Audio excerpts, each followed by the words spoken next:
Hello and good evening and happy Tuesday to everyone. It is time, first time I think we've done back-to-back top fives, but it is time for another top five, the last one of the year, and we're going to make it a special one. How you doing tonight, Jason? I know.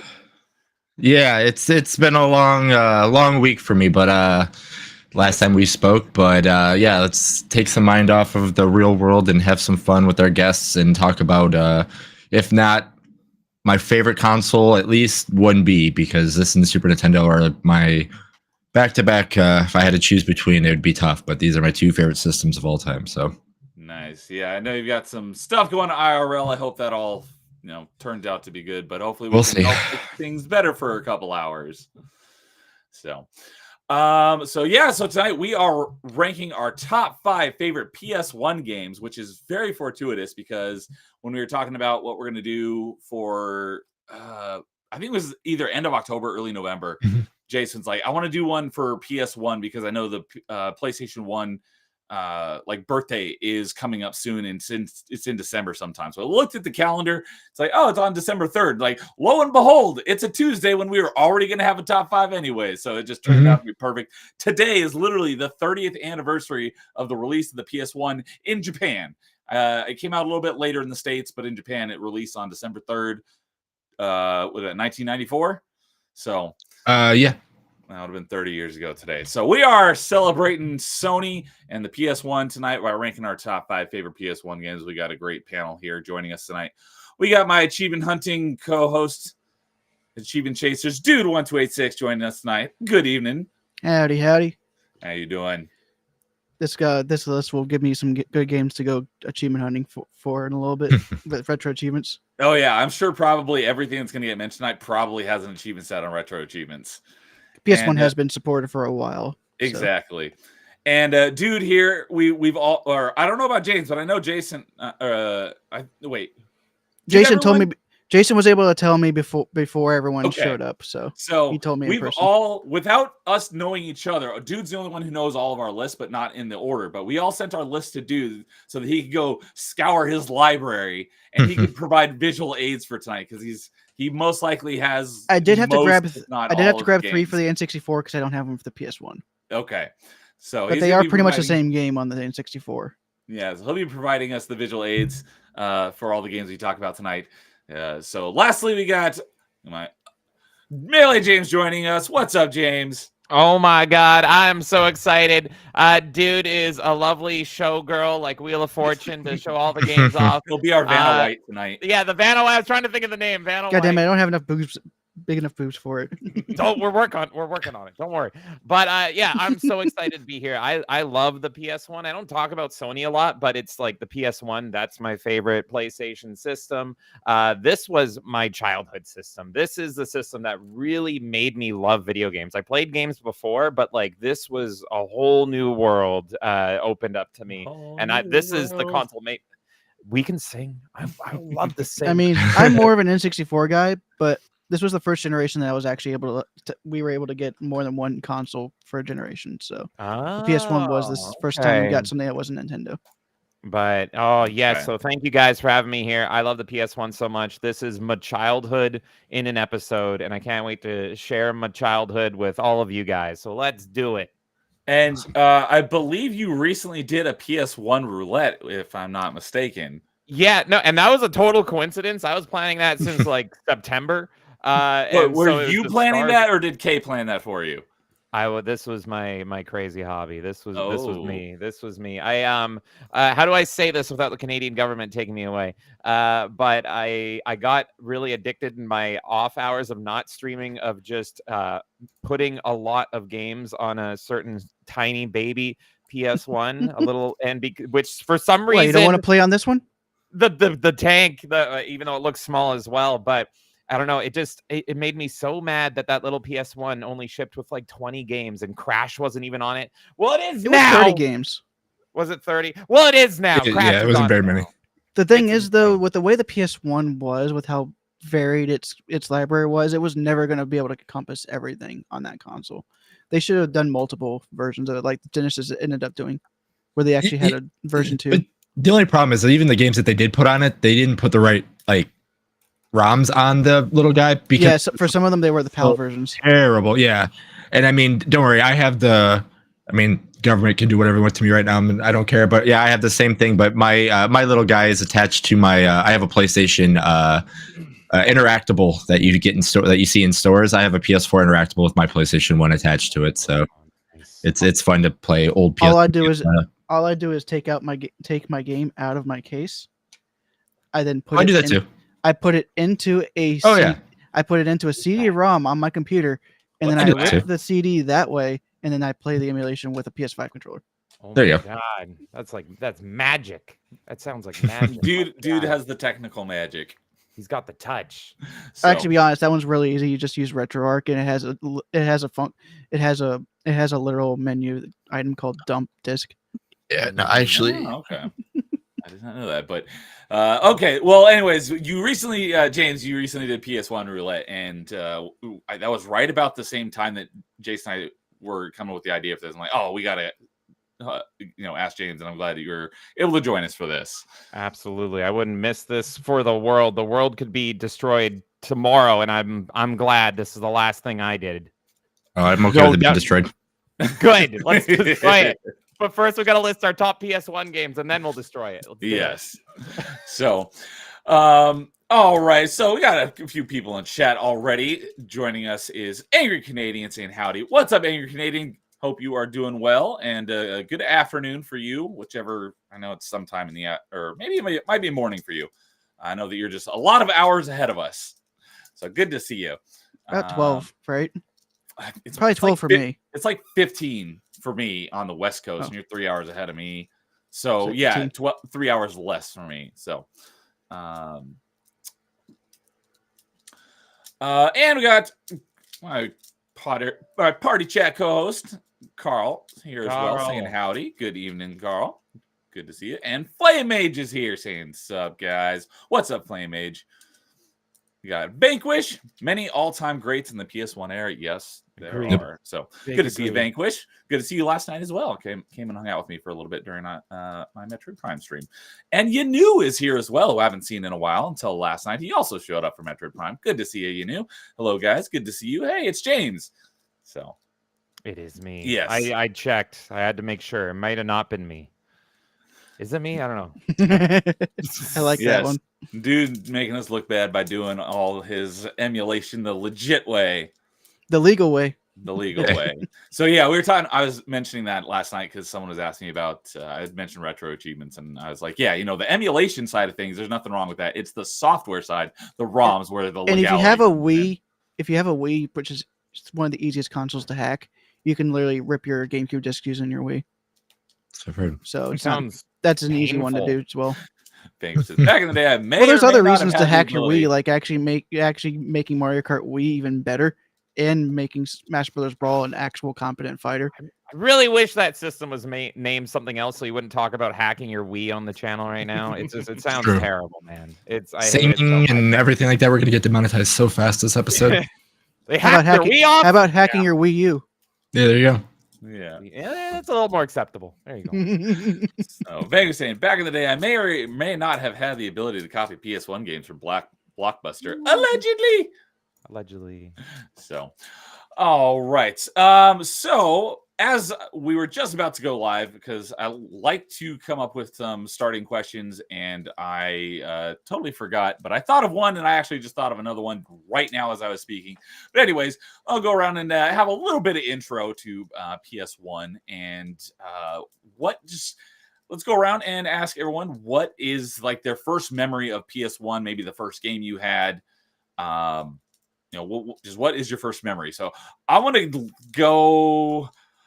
I'll go ahead and start this one off to give everyone my disclaimer for the entire rest of the stream. So pretty much, I've mentioned this often. I've never owned a PlayStation of any kind. What? I could probably count on one hand the amount of times I've even played a PlayStation my entire life. So, why are you here? Why are you here? Because this is his show. I'm the co-host of the show. That's right. I forgot. So hey, he even made a surprise appearance for the top 5 JRPGs when he doesn't even play them. Yeah, see, that's why I'm here to make up for the other hosts, because I play everything except for the Mass Effect game, woo, all that kind of stuff. So I'm here. Yeah, I'm here for everything because I do everything except for play the good games, I guess. He's here because he's really good at public speaking. He knows all you guys. So I'm just here to make up for him. So we're all good. I pretty much play You everything have except to be for a perfect simulation sports. What was that, James? I said you're two halves making a perfect whole. I understand. Yeah, it's like I play a lot of stuff, but yeah, like dude, I don't really play sports games, fighting games, and JRPGs, and RTSs for the most I part. play as more well. JRPGs than fighting games, but that's because the I'm- achievements on some of those fighting games are ridiculous, especially when they start adding online achievements. But you do So- have a top 5 somehow. You Yes. somehow scrape So together. Okay. that is my disclaimer: is that I've not actually I've barely played any PlayStation in my life. So my list is all games that I played on N64, but they also existed on PlayStation. But then there's also this idea where you could have played the remakes or remasters. No, I'm not doing remakes or remasters. It's all the originals from back in the day. So, By the way, that's if you what- notice, this one's a PSP game. So that is my disclaimer for my list. Are all games that I played on N64, but they also existed on PlayStation. I just never played those versions. So yeah, I don't really have much background on PlayStation, and I've never made that a secret. I just was never a PlayStation. Well, you now have Nintendo played the kid. X3 version, X3 PS1 version.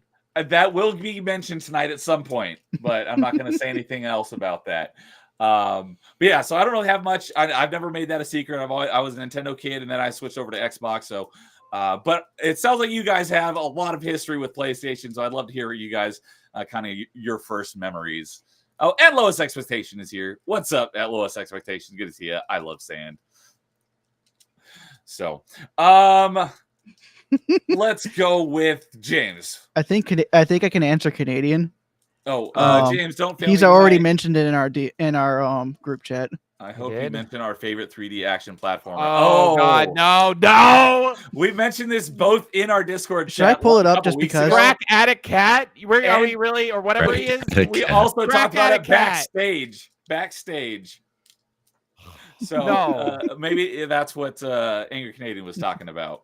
What a jerk he is. Oh, my God. Well, you'll have to tune in and find out. This show is a banger. Hey, So- Canadian, just let you know, only 9 people have mastered that game. If you master it before another person does, you're permanently on the games page on Retro Achievements. On Retro 2, it shows the first 10 people to master it, and only 9 people have mastered it so far. Well, So why the would next you one want to will be do on that there to forever. yourself? Why would you I don't. Yeah, you shouldn't. You shouldn't torture yourself. There's no reason. So- Okay, what's the question? What's your first memory of PS1? All right, perfect. I don't remember. I really don't. I don't remember. Okay, so look, I can kind of answer it, but not really. But yeah, it's crazy. It wasn't my first system. I think my earliest memories are really like PC gaming.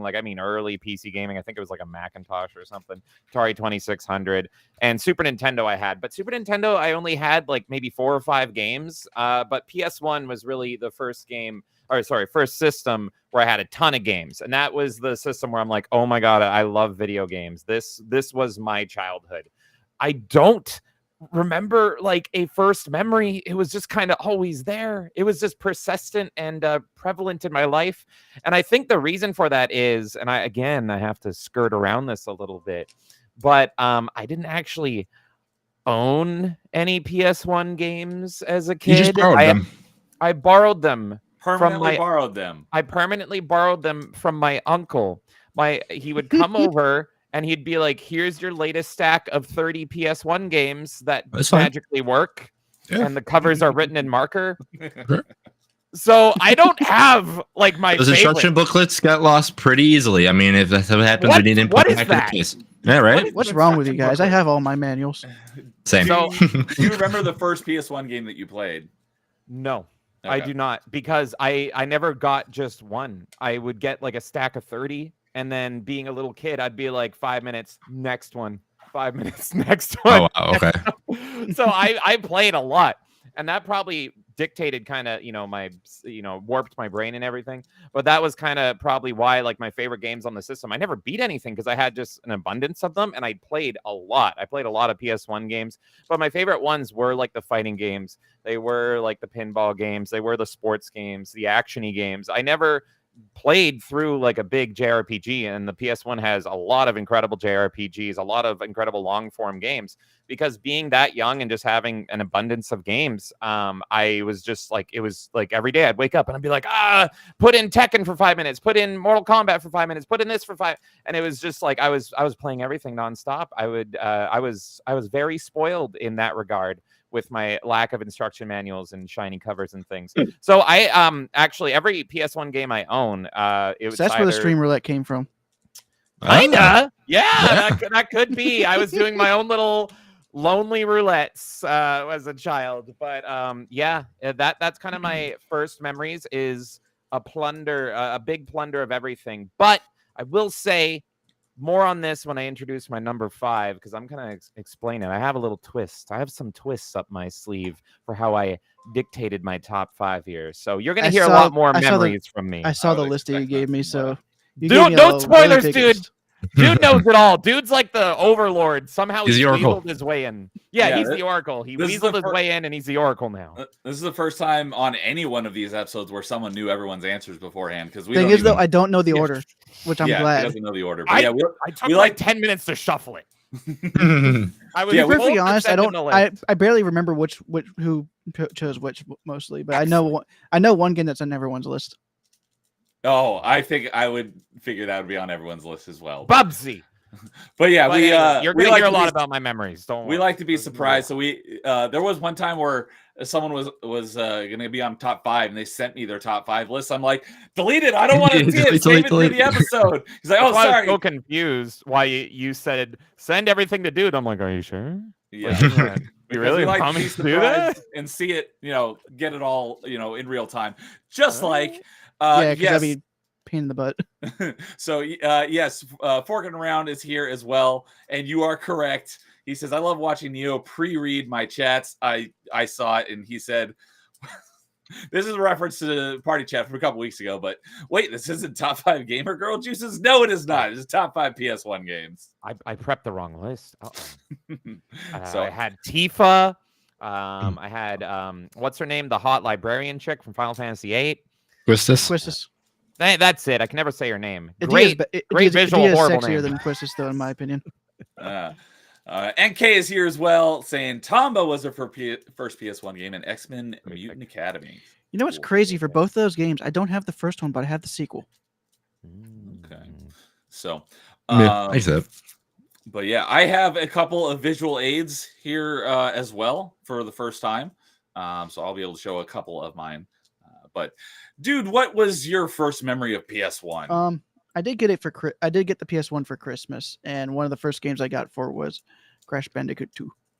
Okay. Whoa! Which is a way better game than the first game. So I played the Insane trilogy, and I put a little bit into 1, 2, and 3, and yeah, 1 is very guys, makes me want to bang my head against my desk. They're tough, man. Yeah, I was playing. The last time I played it was last December for 12 Days of Christmas. I was trying to get a 2 and 3 are way more forgiving than 1 was. Yeah, I was trying to get a couple of achievements for whatever the day's challenge was, and DJ Access was in chat. He's like, "Dude, 2 and 3 are way easier." I said the same thing. Oh yeah, dude was there as well. They're like, "Dude, try." But since I was over on Rumble, you didn't see it as fast. That's right. So they're like, "Do Crash 2 instead." And then I was able to get a couple achievements that I needed in way less time. So it's crazy because Crash is, in my opinion, he's the Mario to the PS1. I actually wish that Sony got the rights to Crash exclusively and carried him on as the mascot forever. But I always now saw technically he's an Xbox mascot. I hate that so. It feels like a betrayal. But that's why I'm running Crash. Betrayal.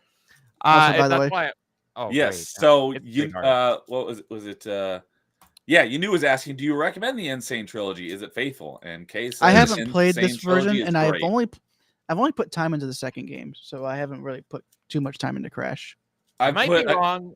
A couple of hours into it, but I haven't played the original. So The Insane trilogy is so faithful that you will have pain in it, because I remember when this came out, I haven't played it all the way through, but they actually built it pretty much on the bones of the originals. And so the movement, because the visuals are a lot prettier and a lot nicer, it actually kind of messes with your brain. And so you can fall off ledges and you're like, I did not fall off that ledge. That is bull, and all this stuff. So you Just might like even back have a in the tougher day. time in it. I agree. Yeah, it's almost you as will bad have as it's like the Halo 1 and Halo 2 and Yeah. with those remasters, because if you go to the old graphics, you see the original geometry, but then you go to new graphics and you don't see Everything's cluttered and clustered, and it's so much worse than a platformer. Because it's Yeah. just like you feel yourself jump, like you're falling when you shouldn't be. Jason, you have the same experience? Yeah, no, I agree. I because when I played it, I'm like, I sucked so much more as an adult playing that game, because I remember beating it as a kid, or there's something wrong. Like I said, it's actually like it's very faithful, but like it's one of two things. You'll realize, man, I was so much better as a kid as I played this game, or as you became an adult, you suck more at I playing think video from what games I've to heard this from day. people who put a lot of time into the original games is that the Insane trilogy is worse on the first game than it is on the sequels, because they changed the mechanics a little, like just a little bit between games, but they tried to keep it parity in the Insane trilogy. So because of that, some of the jumps don't feel exactly the same as they did in the original first game. Okay. But for 2 and 3, it tends to be much better. Yeah. So, yeah, and obviously with that, mentioning the Insane trilogy, there's also the Spyro Reignited. I recommend this. I recommend this wholeheartily. It's just Gorgeous. it's a straight upgrade. I Although have. sadly, the second and third games are not fully on the discs. Oh, You have to But download part of the game. I have gotten 100% on that one because it's much easier. But that one was great. I still have to go back because I still have a lot to do in the Insane trilogy. So I've got the PS4 and the Xbox One version already completed. I can still do Steam. Nice. And I've heard rumors that Crash 4, It's About Time, will be joining Game Pass here very soon. So that game is way worse when it comes to achievements than even the Insane I've heard trilogy. that one is insanely difficult. So, since we're selling people right now, I will remind everybody that you have until 10 a.m. tomorrow for the Steam sales, and both Crash and the Spyro remakes are on sale right now. Maybe I should pick up the Spyro one just so I have another reason to go through again. Yeah, it's 65% off, and I think it's in a bundle with Crash as well. We are. Oh, I'm sure it is. You can get a bundle with the Insane trilogy, Spyro Reignited. Oh my god, and Crash 4. It's called the Lucky 7 bundle. So there you go, and that's only until 10 a.m. tomorrow. So PST. So yep. Well, good shout out, and I believe Crash Team Racing is also joining Game Pass very soon. Yes, it is. So that's a great remake too. And Christian Frades is here as well, saying I grew up with the PS2. So yeah, we're doing PS1 tonight, but I'm sure we'll probably do a PS2 top 5 at some point as well. So, and Jason, what about you? What's your first memories of PS1? So my first memories of a PS1 is obviously magazines, reading all about it and realizing, man, this thing is awesome. Also kind of going back and peeling the curtain, like when it was actually Nintendo was going to have the PlayStation at the time. So I go back and read the magazines with that kind of stuff when that all fell through. But my first memories having it or holding it and everything like that is at Best Buy, when we used to go there and just have all the interactables and playing all the demos there. My first time getting it at home, I used to rent it at the local video store. I was able to take it home one day, and then that Christmas I ended up getting one. My PlayStation, I usually go by PlayStation if you owned one, is like, which demo disc did you have? Which disc one did you have? So like my interactable CD was version 3. So when I had volume 3 is when I had mine, and forward and everything like that. But that I got NBA Shootout 97, Jet Moto, Twisted Metal 1, I think at the time. And there was one more game too, but nothing super crazy. But those were like my big 4 games that I were playing right when I got mine. I actually had to return my PlayStation, I think 3 months later, because I had one of the first edition ones. So the ones that actually had the red, white, and yellow cords on the back of it, because a lot of TVs didn't have the thing. So I had the thing to go back to back. But anytime my PlayStation would get warm, all whites would turn pink. So a lot of the times I was playing all my games with In just the wrong pink. It was like color. impossible to read. Yeah, it was. So I mean, when I first started playing Final Fantasy VII, and everything like that, all my text was pink. All the whites were turning pink, and you could barely even see the game. So that's what I had to deal with at first, and then until I got my, till I returned it and got another one, because I never heard any other things like that besides mine. But yeah, mine had a defect where that happened, and I always keep looking and see if there was like a weird defect that would happen to systems. But I was lucky enough to have one of those at the time. But got one. I still have my original one out there, and then obviously I had the slim and then all that kind of stuff too. So, but yeah. Fun fact about the composite cords: they use the same exact cords up until the PS3. Mm-hmm. Oh yeah. I've never heard of that issue, but yeah, I haven't either. I miss demo discs so much, and I only had one, I think, on the PS1, and I just vaguely remember it having Tiny Tank. I remember that being the one. It was like PlayStation Underground, I think it was called. Those are the ones that came with the magazine, yeah. Yeah, and I only had one of them because I was still pretty young, so I couldn't just go out with my non-money and buy them. But I did have one, and I remember I think it was what was it? I'm Jammer Lammy. I don't even know if I'm saying that right. Jammer Lammy. Yeah, and Jammer Lammy. Yeah. Xbox had a ton of demo discs. Mhm. I had Xbox Magazine for a long time, so I had tons of the demo disc. I've missed those too. I had the pizza for PS1. I had one of the Pizza Hut ones with the Spyro the Dragon on it.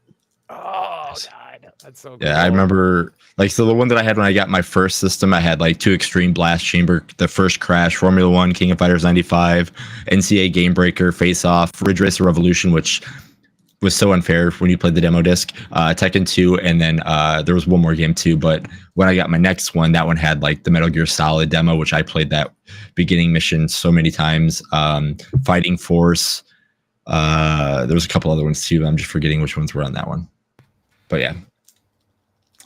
Wow, that is awesome. I would love to just like find a set of those, like bulk, and I'd buy them. Like if I can go on Facebook Marketplace or eBay or something, and someone's selling like a whole stack of them. I get there. If you go to Game Rave and you type in like PlayStation Library, you can actually see all of them. I get tempted one day, like, man, I just want to buy all the demo discs again and just kind of go through them. Just kind of do like what you do with the roulette kind of stuff, but just play everyone. Here's one to play all of them, just to kind of go through what the games were and just how they are. Because sometimes even the demos came out so early that it changed when the game came out. Not much, but like there were still some stuff that but it was always cool just to. And there were some demos you could actually unlock the full game. See, I didn't know that one. I know there was secret games. Like if you hit like the select button so many times, it would flip it, and then you could do like triangle, triangle, circle, and then another game would show up instead, and it would like secret codes that would do stuff for you, or secret videos and all that kind of stuff. I think from what I remember, the Crash Bash demo on one of the discs was actually the full game. You just had That's insane. There's a way you actually had to unlock it. Yeah, that was on crazy. Xbox as well. There's sometimes they put the full game on because that's how early on. Because early on, all the Xbox Live Arcade games, every single one had a demo, and it was usually the full game. It just had either like a certain point where it ended, or it was like a time limit. But some of them they weren't like programmed correctly, and you could end up just playing the whole game. Oh my God! You couldn't get the achievements until you bought the game, but if you wanted to just play the game, some of them were broken. You could just play the whole thing. Wow. If you can figure out how to do that with Voltron on Xbox, let me know, because we want to buy that game and it's delisted everywhere and I hate it. Was it digital only? Yes, it was digital only, PS3, 360, Xbox Live Arcade, and delisted. And you can't get. I've looked. You can't get it anywhere. So, but I have the demo, but I don't own it. So I just had an awesome idea when you were talking about the demo disc, because I heard recently there's like a Kickstarter or something for like a compendium of like all of the, I think it was Electronic Gaming Monthly. They're doing like a special where they're doing like their entire history in like a special like 200-page issue or something. I am definitely Kickstarter. Yeah, I have that because I want the I want the book with all the magazine covers. That I never even had EGM. I don't think I did, but I'd be interested in that. But it'd be really cool if they did something like that. But instead of a magazine, they released basically all of the demos that were in, PlayStation Magazine or EGM or whatever, in like a collection of all the demos, on however many discs it takes to hold all the demos. That would be pretty cool. It'd be awesome. Yeah, it'd be great. Like, Yeah, no, the demos were so good for its time, and I mean, granted, we had rental stores and everything like that, but just to have a great idea of like, hey, here's 9 games that you could play, and some of them that you never even heard of or never even wanted to try. I mean, if it wasn't for a demo disc, I don't think I've ever would have bought Intelligent Cube. I mean, that game was fantastic, but I only played that because of the demo, and it was a cruel little puzzle game. Yeah, I can't tell you You how need many a games big IQ to play IQ. Yeah, right. I'll pass on that then. But yeah, there's so many games primarily on the original Xbox, so I won't talk too much about it because this is plagiarism or something. But they're like, I was getting sold on sports games and all these games that I would never play. My favorite one, MLB Slugfest Loaded. I'm like, there's no way I'm gonna like a baseball game. Bought it like immediately right after. Wasn't that one kind of close to like NFL Blitz? Yeah, it was Midway. That's why it was good. Oh, okay, Midway. Yeah, yeah. So and you only did that because of the demo. Is that what I you're only saying? played because I didn't know it was a Midway game at the time. So I was like, it's a baseball game. I'm not gonna like it. And then all of a sudden, I'm like punching the other players and getting set on fire. And I'm like, I'm in. It's the best game ever. Are you kidding me? Meanwhile, it was a Mario game that was the first time we saw K. Rool in a long while. No, since DK64. Yeah. Yeah. Yeah. The baseball game, the Mario baseball game on Wii actually had K. Rool. So yeah, like I said earlier, sports games is not really something I play, but like those type of like arcadey ones like NBA Jam or the Slugfest or Blitz, those would be the sports games I would be much more interested in playing. Oh yeah. So, and Yanu was asking, you guys remember demo boxes and cereal, the demos in cereal boxes? I remember that because Chex Quest. I was gonna say Chex Quest was a big one. I think it was mostly PC games that did that. It was PC, yeah. Games. Those are some of my favorite games of all time. Like seriously, Roller Coaster Tycoon's probably the best of them. That like so many people play. That's my favorite sim game ever, pretty much. And that that was a cereal game. The Game of Life. That's my favorite version of that. Did that come in a box of the cereal Life? Yeah. Okay. Oh, good question. Actually, I don't know. I would have never eaten that. In a box of cereal Life, and it was awesome. Life. That would just be perfect. That's definitely not how I got it because I probably would have been like, this cereal's for the elderly or something. But I love Life. I haven't had it in a while, but I love that cereal. I surprisingly hate Life, but no, I actually haven't had it since I was a kid. So not the basic one, but the like cinnamon brown sugar one is that's a really good cereal. Americans have everything good. And Timon is here, Meteor Herald. What's up, Timon? Hey, Nerdy Neo. My favorite games, PS1 games of all time: 1,000 Arms, runner-up, Breath of Fire 4, Legend of. Someone help me out. Legend of Legaia. Okay, and FFT. I'm gonna need help on that one too. I think I have all 4 of those games. What is FFT? Final Fantasy Tactics. Okay. Okay. Yeah. Good Final Fantasy Tic Tacs. Was it on the Which is funny because that's the only mobile game I'm playing right now is based on the tactics style of Final Fantasy. I was on Winter Prince's channel on Saturday night and we were playing Overcooked and he spent like half the time talking about Final Fantasy Tactics. It's trying to convince you to play it. He was just talking about how much he loves Final Fantasy Tactics. It's a good one. So, and F and Steve is here saying, nerds, what's up, F and Steve? Good to see you, buddy. Hope you're right, Steve. I love you, Steve. Even though you bully me with calling me a nerd, I still love you. I prefer being called a geek. You can call me whatever. Only Steve can call me whatever he wants. It's because you have to keep on finding them in that McPixel game. Steve! Oh God! Don't get me started on that. Oh no. So, all right. Well, with that, we will start celebrating the 30th birthday of PS1 with our top 5 list. And as usual, I'll kick it off to my co-host here, Jason, to start us off because he always goes first. So this one was really, really tough. I honestly didn't figure it out until maybe 30 minutes ago. Oh, you're down to the wire pick, huh? Yeah, it was down to the wire pick. I was torn between 2. One, obviously, I'll mention when I get to the honorable mention, but I think I put it to the honorable mention side because it kind of destroyed my other love. So my number 5, I am putting Tony Hawk's Pro Skater 2 for my number 5.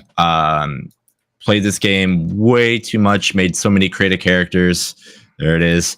I mean, I have, when they did the collector's edition for the collection that came out, I had to buy the collector's edition because it had one of the decks that I use the most, and I should have grabbed it. I can grab it in a little bit. But I mean, going through all the, like, I wasn't a big skateboarder as a kid or anything like that, but everything was perfect. Like, yep. Like, I mean, I loved every skateboard. Like, I knew about Bob Burnquist. The GBA game is surprisingly good for being isometric. That's what I've heard. Actually, I have it on this guy. So I miss my GBA SP. So this isn't one. This actually is an Ambernick. It plays everything. So it's an SP design. So when I bring it with me, it doesn't scratch the screen. But like, I literally play PS1 games on this. Nice. But yes, it's like a perfect recreation of the PS1 N64 game, but in an isometric view. It was great. Yeah. Diablo Tony Hawk. It's quite strange. It is. Playing. That's pretty good. But yeah, I mean, making the character, doing the tricks, learning how all the stages and how you can get the biggest combos, and just high score heaven is pretty much the best way to describe it and what you can do. Yeah, I played that way too much. The soundtrack, super good. Everything. I mean, there's times where you drop into the warehouse and you're like, all right, cool. Pretty much Rage Against the Machine's gonna play, or another one. So it's the warehouse was Tony Hawk 1. Hangar. They really blend together though. Like sometimes, like I look at my memories because I love both Tony Hawk 1 and 2, and I'm like, this song I love, and it's like that's actually from 1. And yeah. No, it's definitely Hangar. Well, then it was a very smart thing whenever they did the remake a couple years ago, they did 1 and 2 together, and that was that's an amazing remake. It's fantastic. I would show you my copy, but my copy is at my brother's house because I let him borrow it. Nice. But yeah, you're right, the Hangar, because again, there was a helicopter, and you can, grind on the helicopter for it to fly and crash, and open up the other spot to get the, the other videotapes and all that kind of stuff, which was always interesting that the helicopter flew and then away. Finding all the gaps in the level. Yep. Yeah, I was playing a bunch of Tony Hawk just over this year because it came up on one of my roulette streams like in February, and it got me the itch. So I just went back and I played I probably put 20 or 30 hours into the Tony Hawk 1 and 2 remake this year. Mm-hmm. And then because of retro teams, there's so many other Tony Hawk games you can play through. Yeah, because originally when the Tony Hawk 1 and 2 remake came out, you could play through it once, and then I did that, and then after that was my favorite board too. That's the one that I used as well. I love that one. I wanted to get that one IRL, but I never actually ended up getting into skating, even though I really wanted to. See, I'm not did do it a bit. Yeah, I'm not in skating, but when they said the 1 and 2 came with it, I was like, all right, I have to pick this up because, like I said, this was one of the boards that I used the most of. So, but yeah. But I was a 0 kid. If they did 0, I would have definitely got it. But yeah, that board is awesome. Since we're talking about the remake, though, I got to ask, and I want to ask Jason once he's back after grinding and flipping and tricking and all that. Hold on, I got to finish my ollie and then to my. Okay, cool. Oh, okay, there you go. You got your special up. Perfect. Yep. And he had to land that 900 first. Yep. So my favorite remake, which not a lot of people know about, was actually 2X. Jason, did you ever play Tony Hawk Pro Skater 2X? Was on the Xbox? That was on the original Xbox. Original Xbox. Yeah. I played that a little bit. The both Tony Hawk 2 I played was on the PlayStation, and then I played it on the Dreamcast because the Dreamcast had really, really nice, like, the characters popped a little bit better and everything like that. But yeah. Okay. Yeah. I love 2X, and that's the version I recommend to everybody, even over like the new remake, which is also great. Because what happened was with the original Xbox, they were kind of dying for some Tony Hawk, and they were like, you need to give us something, but they didn't have the next game ready. So what they did was they just took 2, and then pretty much Tony Hawk Pro Skater 2X, it plays like you remember. Because if you go back to the PS1 and you played it as a kid, you might have the memories mixed up of 3 and 4 and Underground and how those play, and it'll feel tougher, I find. But 2X plays like you remember because it's pretty much Tony Hawk 2 in like the 3 and 4 engine, and it plays more like 3 and 4, but it's got all the levels. It's got the levels of 1 and 2 in one. It's got the soundtracks of 1 and 2 in one of them, and they even brought back Spider-Man, which they didn't do for the new remake. So it's like it's the only version I play anymore. I love it on the PS1. That was my childhood, but it's just like anytime I want to relive it. I'm actually amazed that you don't prefer 3 because that one had Boba Fett. I you know what's funny is I never owned it. Had 3. Darth Maul. One of them had Darth Maul, one of them had Boba Fett between 3 and 'Cause 4. I never played 3 and 4 that much. I never played 4, but I had 3, and it had Wolverine and it had Darth Maul. I know Okay. one of the Undergrounds had Gene Simmons as playable. That was Underground 1. I love Underground 1 is I love that one as well. It's Tony Hawk 2 and Underground for me. I love those so much. I don't trust them to remake Underground though, because in that remake they excluded Bam for being too cool. And so there's in the hangar they have posters, which I think is so cool, of all the Tony Hawks in the background. But for the Underground 2 poster, Bam's on it, and they got him out of it. I'm like, really? Oh, that's lame. He's not even. It's the cover. How do you remove him from that? But yeah. Anyway, great pick, Jason. Please gush more about this game. I love it. What I was just gonna say about the remaster is when it first came out, you could play through it once. I mean, you could play through it with any character, but you basically go through all the goals in each one once, and then you just play like for high scores and stuff. And so I put it away and didn't play for a couple years. Then it came up on my roulette stream earlier this year, and I found out that they added the ability where you have to actually go through the campaign with each skater, go through Tony Hawk's 1 and 2. And I was like, oh, so that gave me something to work towards. I basically had it in quick resume. Yeah, because you probably still didn't have the achievement for getting level 100 by then. I still don't have that one. I still need to do that one and all the hard get theirs, but those are the only 2 I have left. But I grinded it out by using unlimited manuals and just I did it that way. Nice. But yeah, so they added the ability to go through, and you actually had to go through it with each character. So I just kept it my quick resume, and I'd play it here and there over the course of like the last 6 months. And so I've played quite a bit of 1 and 2 this year, but in the remaster one, I haven't played the classic one in a while, but I love Tony Hawk games. So I'll be talking about Tony Hawk here at some point as well. So, well, great choice to get us started off. And one thing that I found was really interesting is, so I played Tony Hawk 1 on N64. I played Tony Hawk 2, as you just saw, on Game Boy Advance. And then I played Tony Hawk 3 on GameCube because it was a launch title for GameCube. All 3 of those games existed on the PS1. I played them on 3 separate console generations, essentially, but all 3 of them existed on PS1. I was like, really? All 3 of those came out on the one generation of PlayStation. They also all existed on the N64 as well. Really? I did not know that 2 and 3 came to N64. Yep. I only knew about the first one. They were so popular, Tony Hawk, and that like just revolutionized skateboarding and made it so popular with kids that they were milking that like crazy, and everyone was playing them on the PS1. So even though it was, it was not the best way to play 3 or 4, you could get 3 and 4 on the PS1, and I'm sure a lot of people did because it's expensive to buy a new console. So there you go. There's more Tony Hawk for all you kids that are stuck on the PS1. And I would say up to American Wasteland, it's a great franchise, and then after that, it just took a nosedive off a cliff. Yeah, that's why American Wasteland wasn't that good. I loved it because I thought it was brilliant with the way they handled loading screens. That was like the first time. That was the first time I ever heard the term "no loading screens." And pretty much what they did is they had long like subway stations in between all the levels. They were long tunnels. But being a kid and being like no loading screens, I can go from level to level to level, and you can still skate. I thought that was just incredible. Yes, my brother would disagree with you at that point because he prefers the realism of skate. Yeah, I know a lot of people. He also likes throwing his character off ramps and trying to do as much damage too. Yeah, they ended up making its own game mode. There's a game mode for doing exactly that in Tony Hawk Project 8. You have to break as many bones as possible. Here's the thing about Tony Hawk, though, is it like literally ruins skateboarding games for me because I can never play any other skateboarding game because in my brain, X is jump, circle is hold, square is kick, and then triangles grind. Yeah, on PS1. You were playing a game recently and you couldn't. Thrasher. Yeah, Thrasher skate. Yeah, that's right, Thrasher. And I was like, God, which is that? It's just Tony. Like every skateboarding game has to play like Tony Hawk, or else I don't care. There is a Disney skateboarding game that actually plays like Tony Hawk, and it's pretty good. I will play that. It's from the PS2 generation. Okay, I'm in. I'm gonna look that up. I'm gonna get that. So, I think it's like Disney Extreme Skateboarding or something like that. Yeah, I think I know what you're talking about. I think Mickey Mouse is on it with the helmet and everything. I think I remember seeing that.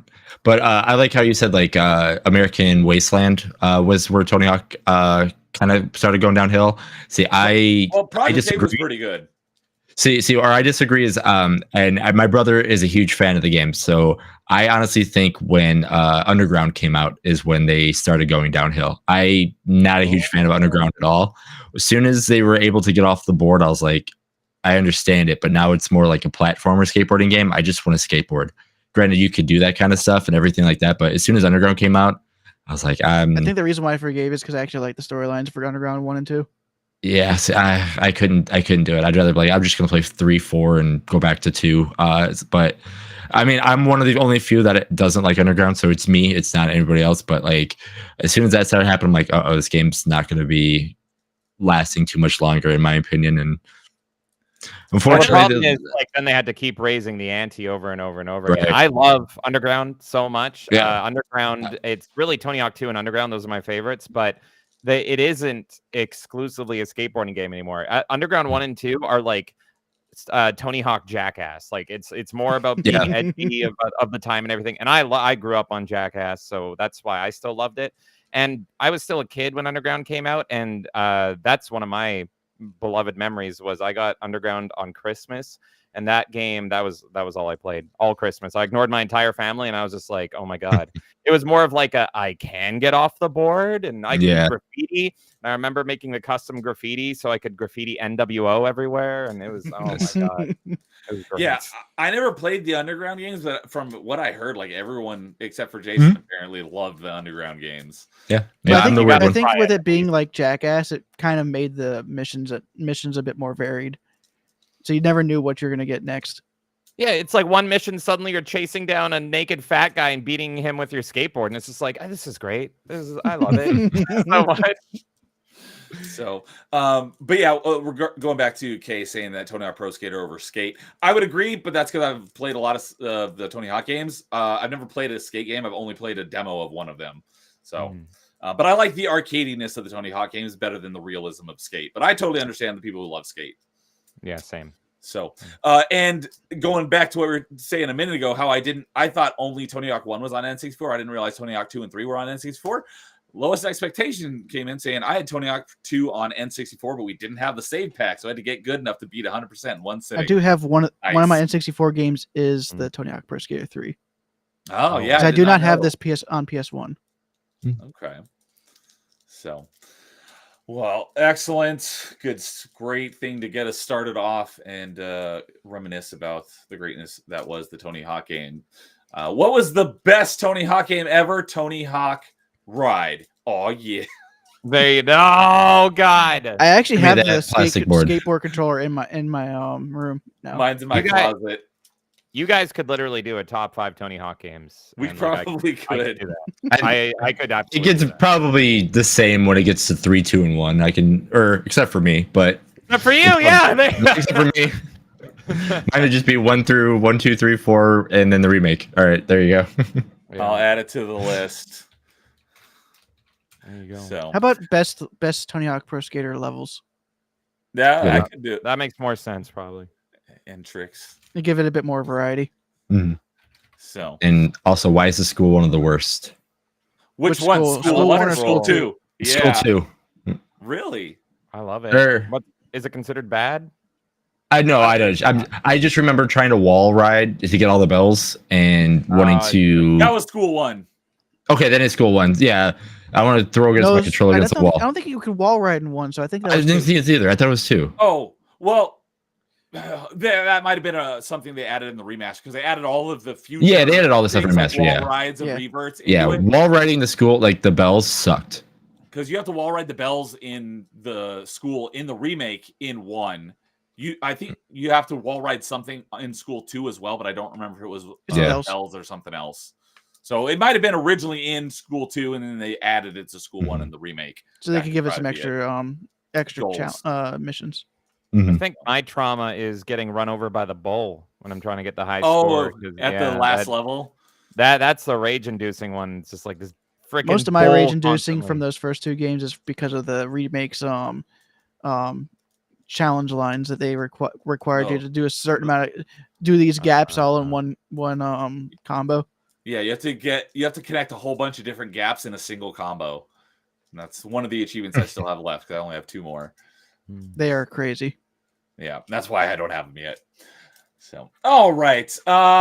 Let's go with James for his number 5. Well, it's clear that we all love Tony Hawk. So here we go. My top 5. This was tough. I'm going to introduce my top 5 here. This was absolutely tough here because I was making this list and I was just like, I'm not happy with it. Were and you I checking knew it twice? yeah, and I'm not as good as Santa. And so the problem is, like, I knew I wanted to do exclusives, and then what I did was I actually said timed exclusives count. So there's a lot of games that are on the PS1 that, because the PS1 has a bigger like file size limit compared to the N64. So a lot of games were, yeah, they were originally released on the PS1, and then they're like, how do we squish this into the N64? So I made sure that they're at least all timed exclusives, at least.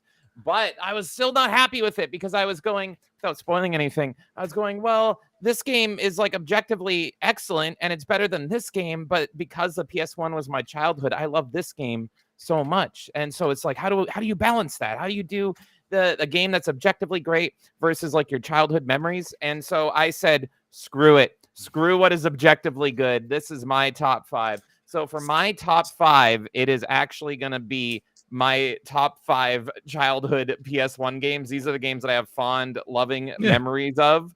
It's Excellent. Not what you have your finger raised like you're saluting Roman Reigns. What's going on? I just wanted to add some context to that. The PS1, since it was on a disc at the time, that had the standard disc space, which was 660 megabytes, and the N64 cartridge had 64 megabytes. So they had to really scale it down for the N64. It's amazing that Resident Evil 2 was able to get on the N64. It's crazy how that worked. So sorry, go ahead, continue. No, it's fine. We the ones or whatever. So anyway, here, so my list, you might hate me for it, and I love it. I love bring the heat, do it, chat. But for mine, this is my top 5 games that I love. These are my childhood. You're getting a little hourglass, a little looking glass into my childhood here. And for all of mine, you asked, let's see here. So if you're 87, this is 30th anniversary. That would have made you a slow learner. A young little 57-year-old James. I'm very slow learner. I didn't peak for a while there. So here you go. You asked me about my first PS1 memories. I'm going to give you memories for all 5 of these. And then my honorable mentions is crazy, as dude already knows. All right, so number 5 on my top 5 PS1 games, now that I've given the full context. Here we go. Here is the Crash representation. We have what might be the best kart racer ever. It is Crash Team Racing, baby. Ooh. Oh, my God. Number 5, Crash Team Racing. I love this. I constantly defend this game as my favorite kart racer. Look at it in its beauty. I love that cover, the checkered flag in the background. It's just excellent. This game I was going back to again and again and again, and I didn't stop playing this game until I moved on to the next system. Loved it so much. I love the open world. There's a lot of great kart racers in this era. It's going up against Mario Kart. It's going up against Diddy Kong Racing. But the thing about Crash and what I loved about the PS1 and what I went on to love about the Xbox was the edginess. And so Crash was the edgy one. That was the attitude one. That was the rough and tumble one. And that's why I loved PlayStation of this era. As it felt Crash like was the insane one, not the edgy one. Well, they go hand in hand, really. And obligatory. You can't be a calm, insane person. Sonic is closer to the edgy one. I guess, obligatory but Sonic Racing mention for Diddy Kong Racing supremacy. I know. She loves the monkeys, but I love the bandicoots, whatever the hell they are. Was CTR your favorite kart racer? Yes, I absolutely. And I played other kart racers. I rented, Super Mario Kart on the SNES. But what'd you think of the remake? I love the remake. It did have I'm a very picky with my censorship. It had mild censorship. They made my Bandicoot girls slightly less sexy, and they were a big contributor to my they make them playable though? They made them playable, and they're still gorgeous. They're just covered up. So I'm just saying, that's my one little complaint. But apart from that, the remake is incredible. Highly recommend it. But yeah, I love this. My main was Tiny. I loved him. Something again about my childhood is my favorite characters are always like the Bizarro characters. And so for Godzilla, I loved Mecha Godzilla. For Pikachu, I loved Raichu. And for Crash Team Racing, I considered Tiny to be like the Bizarro Crash. He's the big, how dare you, Kay? There it is. He's the big, roided up, angrier, more aggressive, more I support big Melee tooth Carl. Crash. So I love Crash Team Racing. It's big, it's bombastic, it's edgy. I think I don't know, my favorite level might be Ruse Tubes. I love underwater levels in kart racers because like the water is out there and you're in here, and So you must love so Mario cool. Kart 8. There's a level like that. Yes, I do. Episode 1 I do. race, And I Mario think Kart you go 7. underwater. I think Mario Kart 8's the best Mario Kart, and I get a lot of heat for that too. But You're not wrong. it's got so much content. It's there's so much. But yes, anyway, so that is my number 5 is Crash Team Racing. It's Edgy Boys wet dream here. I highly recommend it. I would It's also have to absolute- agree with Melee Carl, but I've never played CTR, so that's why. No, But Diddy Kong Racing wins. Yeah, no, the nice thing about CTR is like because it had to compete against so many kart racing games that it was a kart racing game, but it also affected more of it racing. It was more of a racing game that was just on karts where it was not competing with like a Mario Kart. Like it was because what you're doing, but like when you played it, you're like, oh, cool, this is actually feel like I'm racing as something instead of like more of a party game and all that stuff. It was a racing game that had kart effects instead of a kart racing that had party effects that try to win everything like that. That's the one thing I liked about CTR over the other ones. Granted, I'm a huge I like Mario Kart better than CTR, but like I respected that I could play both games and have a different feel for both games and feel like I'm playing, two different games like I should be, instead of just being like, oh, cool, I'm playing, Mario Kart 64, then I play Diddy Kong. It's like, cool, I'm playing the same thing, but I can actually have a plane, or I can actually do this kind of stuff. But yeah, no, I agree with how different, Mario Kart to me and CTR kind of felt in the same way. Absolutely. And James reminded me of something because he said his main was Tiny. I meant to ask you, Jason, when we were talking about Tony Hawk, who was your main? In Tony Hawk, Bob Burnquist. Bob Burnquist, okay. Yeah, it was my creative character or Bob Burnquist. So if I wanted to cheat, obviously I'd be my creative character. But if I was like, all right, we're going to play normal, like I said, usually when we had people come over and play, we're like, okay, Tony Hawk's band. We would put a house band on Tony Hawk because obviously he had the best air and all that kind of stuff. So like around a lot of like Rune Glifbergs were going in my house. My brother played Bucky Lassick all the time. So, but yeah, I was a Bob Burnquist dude. Tony Hawk is the odd job of Tony Hawk Pro Skater. Pretty much, yeah. All right. Yeah, like I said, I know that there's a lot of love for CTR. I haven't played it, but Play it on Game Pass. It's a great remake. I might give it a shot. Just sure prepare that are that pretty the crazy, girls are not in bikinis. Just mentally prepare for that. Sorry, you guys were both saying something at the same time, and I didn't catch what either of you said. Bandicoot girls are not in bikinis, so mentally prepare for that. Were they in the original? Yes. Oh, okay. Big part of my childhood. Huge. And dude, what was it you were saying about CTR? I was saying I've heard the achievements for that are pretty brutal. Ah, okay. So Just like every Crash game is. yeah. So all right. Just be happy there's no Crash Bash remake. I would love That's that. the Crash That'd be Mario fun. Party version, Yeah. right? It's like the party game. I would absolutely love a new Crash Bash. I'd be all over that. Just Like like I more would Fusion love Frenzy. Yes. Oh, Yes. the Xbox Mario Party.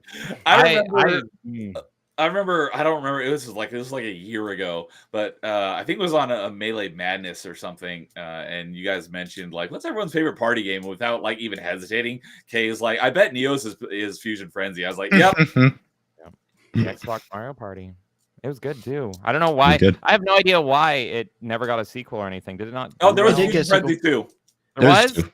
Yeah. The sequel was kind of meh.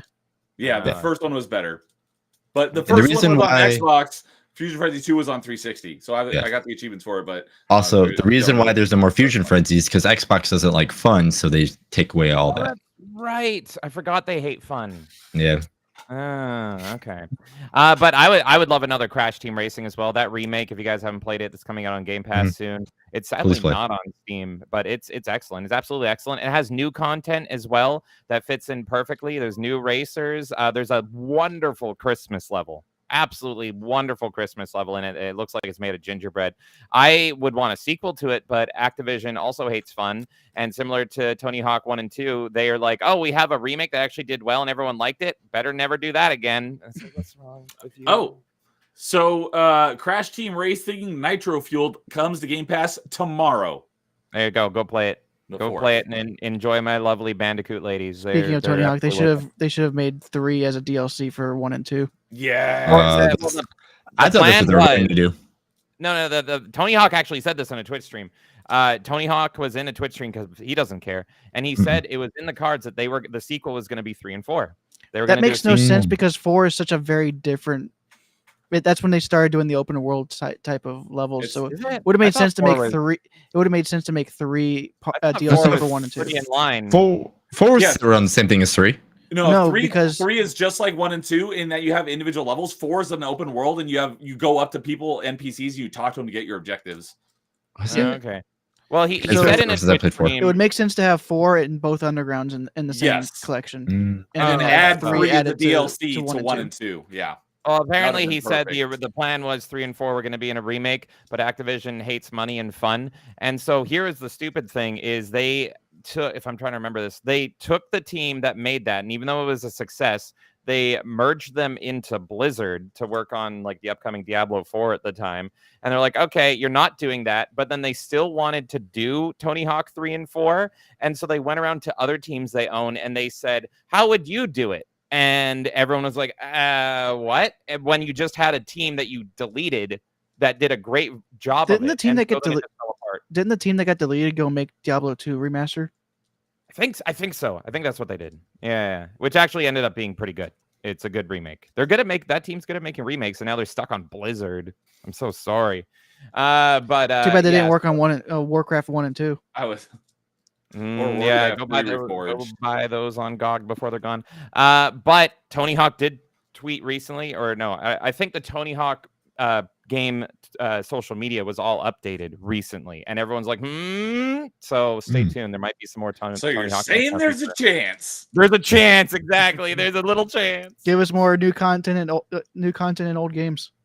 Yes. So, all right. I will go next so that we can have dude finish us off with an actual PS1 game.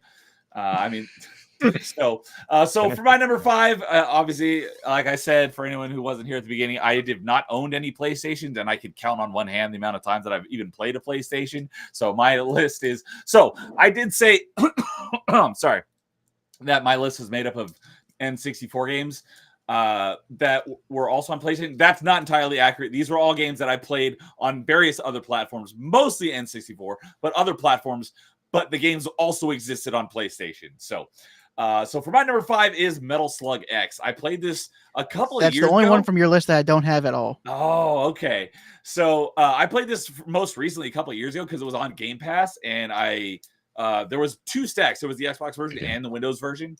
So I did finish both of those before they left Game Pass, and I'm disappointed that they left Game Pass because I want to go back and play them again. I may need to pick it up and buy it just so I can play it again. But all the Metal Slug games are just so much fun. They're really Metal Slug good. is the one that I've played the most of, and I got the best at it because some of the achievements for it were actually pretty difficult. You have to do like the first couple of levels like literally perfect to get some of the achievements. So no, those games are very difficult. Like the whole franchise, those games are super difficult. So that's a good choice. Like I want a Neo Geo cabinet just so I can have a couple Metal Slugs in them and then other stuff too. But yeah, no, Metal Slug's a good What's show. funny is you could probably set it up to if you bought a bunch of those Neo Geo games off of like Xbox and then set it up with an arcade machine and put it in an arcade cabinet, you could get it working. Oh that yeah, way. more than likely. Yeah, no, I still want the 256 in one thing with, but that's a pipe dream. At least with that way, you could pick and choose which games you want on it, and you could slowly build up the library. Mm-hmm. But And yeah, then I don't know technically, how. you're still giving the developers the publisher the money for that stuff. Yeah, I don't But know how Metal many Metal Slug Slug actually- games there actually are, but they're all There's great. a lot. And they're all good. That's the There's thing. all of them are good. They Yeah, never Met- miss. X's I put on there because that's one I played the most recently. I and the one just played thought the about most. something. Was Metal Slug X on the anthology on PSP? I have no idea. Don't remember actually. Let me look that up. Is Metal Slug X the same as Metal Slug 1? Is just like Metal Slug, or is that a different game? Oh, there's too many Metal Slugs. Yeah, 'Cause I- there's There's none way of too many. them. I played figured Metal Slug X Slug. was just another Metal Slug. Yes, it Okay, is. 'cause I So I could have actually grabbed the PSP version and actually say Oh, I it's have. the same version. It's Metal Slug X, yeah. Okay, Okay. but Because Metal Slug X is not the 10th one, though, right? Not I think the it's the Roman numeral? It's the second Um, one. It's an upgraded version of the second. Okay. One of my favorite.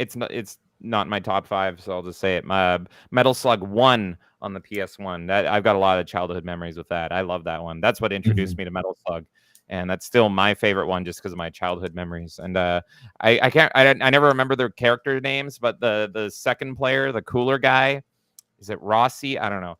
But I had my cousins over to play Metal Slug, and we were so young. We thought it was so cool because when he died, it sounded like he was swearing.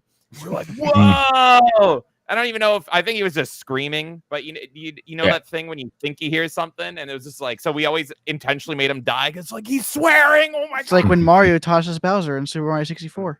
It was very So much a long, game Bowser. Yeah, absolutely.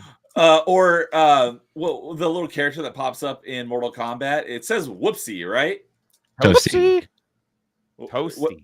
Toasty. See, and someone that I talked to thought that they said the person that pops up says pussy. Pussy. There you go. I was like, no, it's not pussy. I thought it was whoopsie, but apparently it's toasty. I didn't know that because, like I said, fighting games is not one of my genres. So, but yeah, all the Metal Slug games are fun. But I put Metal Slug X because that's the one I'm the most familiar with. But yeah, No, they're fun, and they're stereotypical arcade game. You can play through the whole thing in co-op, and it's a quarter muncher. Those are fun. I love games like that. Probably the closest analog to it would be the Contra games, a little bit more serious, but the Contra games are fun too. Oh, I love it so much. All right. Oh, Angry Canadian is saying like Link in Skyward Sword, saying "damn" when you sprint up a hill. Wait, Link says things? I thought he was silent. Only swears. Link He grunts and makes noises. He doesn't speak. Link has Tourette's in Skyward Sword. That's why it's the best one. There you go. So. All right.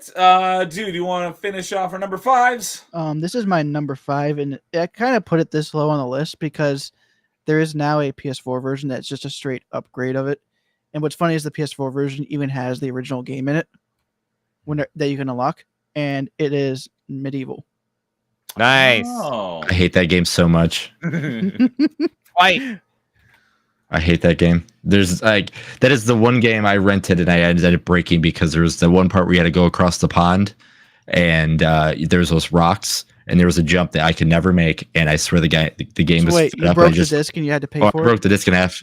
I returned it in the Dropbox and that was about it. Just back away slowly. Yeah, I hate that game. So I mean, I need to eventually play. I know a lot of people love it, but I fucking hate that game so much. Now I'm afraid to play it because I love its art style. I love its aesthetic, but I've never actually played through it, but it's always been on my short list. Now I'm afraid, Jason. You've made try this version out. Try this version You can play it and you probably enjoy it, but I hate it. And there's no one I'll never go back to it ever again. Try this version. It is actually improved in every way. Yeah, I'm sure. I have that. So it has a message when you play the PS4 version where it's like, "Hey, Jason, you're back. I know he's." Oh yeah, more than likely, I'll get back to this part. Be like, "Hey, remember this as a kid? You're gonna break me." I didn't think so. He's like, "All right, I'll give the PS4 version a try," and he's reverted to his childhood PTSD. But I love the aesthetic. The goth aesthetic to it, and I love the humor. It's a very dark humor, and I just like how different it is on an action adventure, and because of that, I just really enjoy playing it. Mm-hmm. And I need to go back and play through the PS1 version again because I did play the PS1 version a while ago, but then I played the PS4 version for trophies, and I need to do the same thing for retro achievements now eventually. I don't know if the PS. I've heard the PSP version is iffy as a remake. I know nothing about this game, but I have seen a couple clips of it on like list videos when talking about some of the older stuff. If you don't have a weapon, you can pull off your other hand and use it as a weapon. Because you're a skeleton. Yep. Is the second game just as good? Because I was always surprised I've never got a chance to play. Yeah, Jason, how's the second one? I saw a second one came out. I'm like, wow, this game sucks so much. I got a sequel, and I just left it alone. Usually I have a comment like, oh yeah, it was okay, but anytime I see that franchise, I'm like, I feel so sorry for people who like that game. Sounds Sorry, like a dude. skill issue. It is. Again, I hear people love the game. I'm like, that's fine. It's all me. I know it is. It's the whole thing when I say like about Tony Hawk's Underground. Like, it's not the people who like the game. It's definitely me that just for some odd reason it just didn't click, and then that game just Medieval. Since it's been so many years, maybe you could try it again and see if it clicks again. I probably could. I probably could.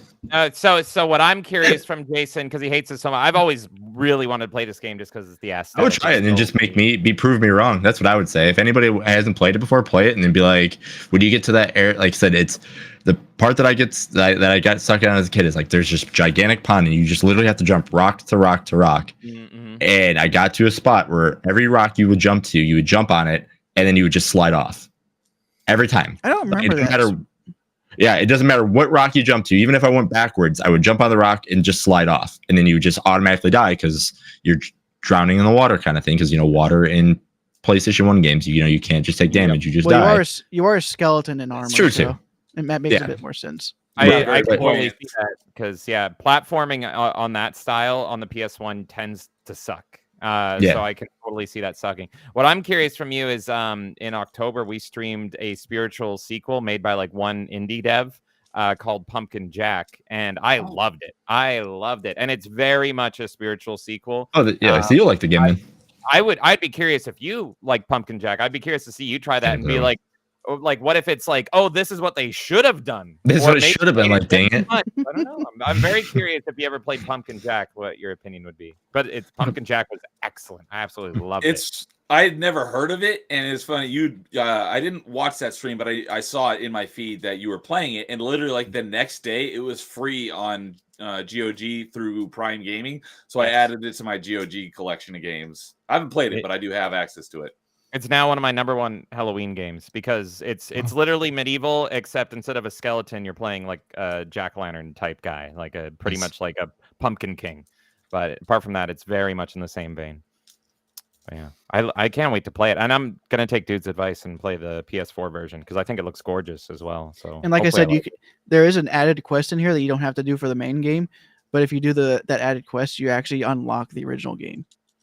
And I love that. I love that little touch in there. That's pretty cool. Jason gets double the trauma for one price. I'll do it. You play the remake with improved controls, and then you unlock the original and see if the trauma was real. Double the game, twice the trauma. Yeah.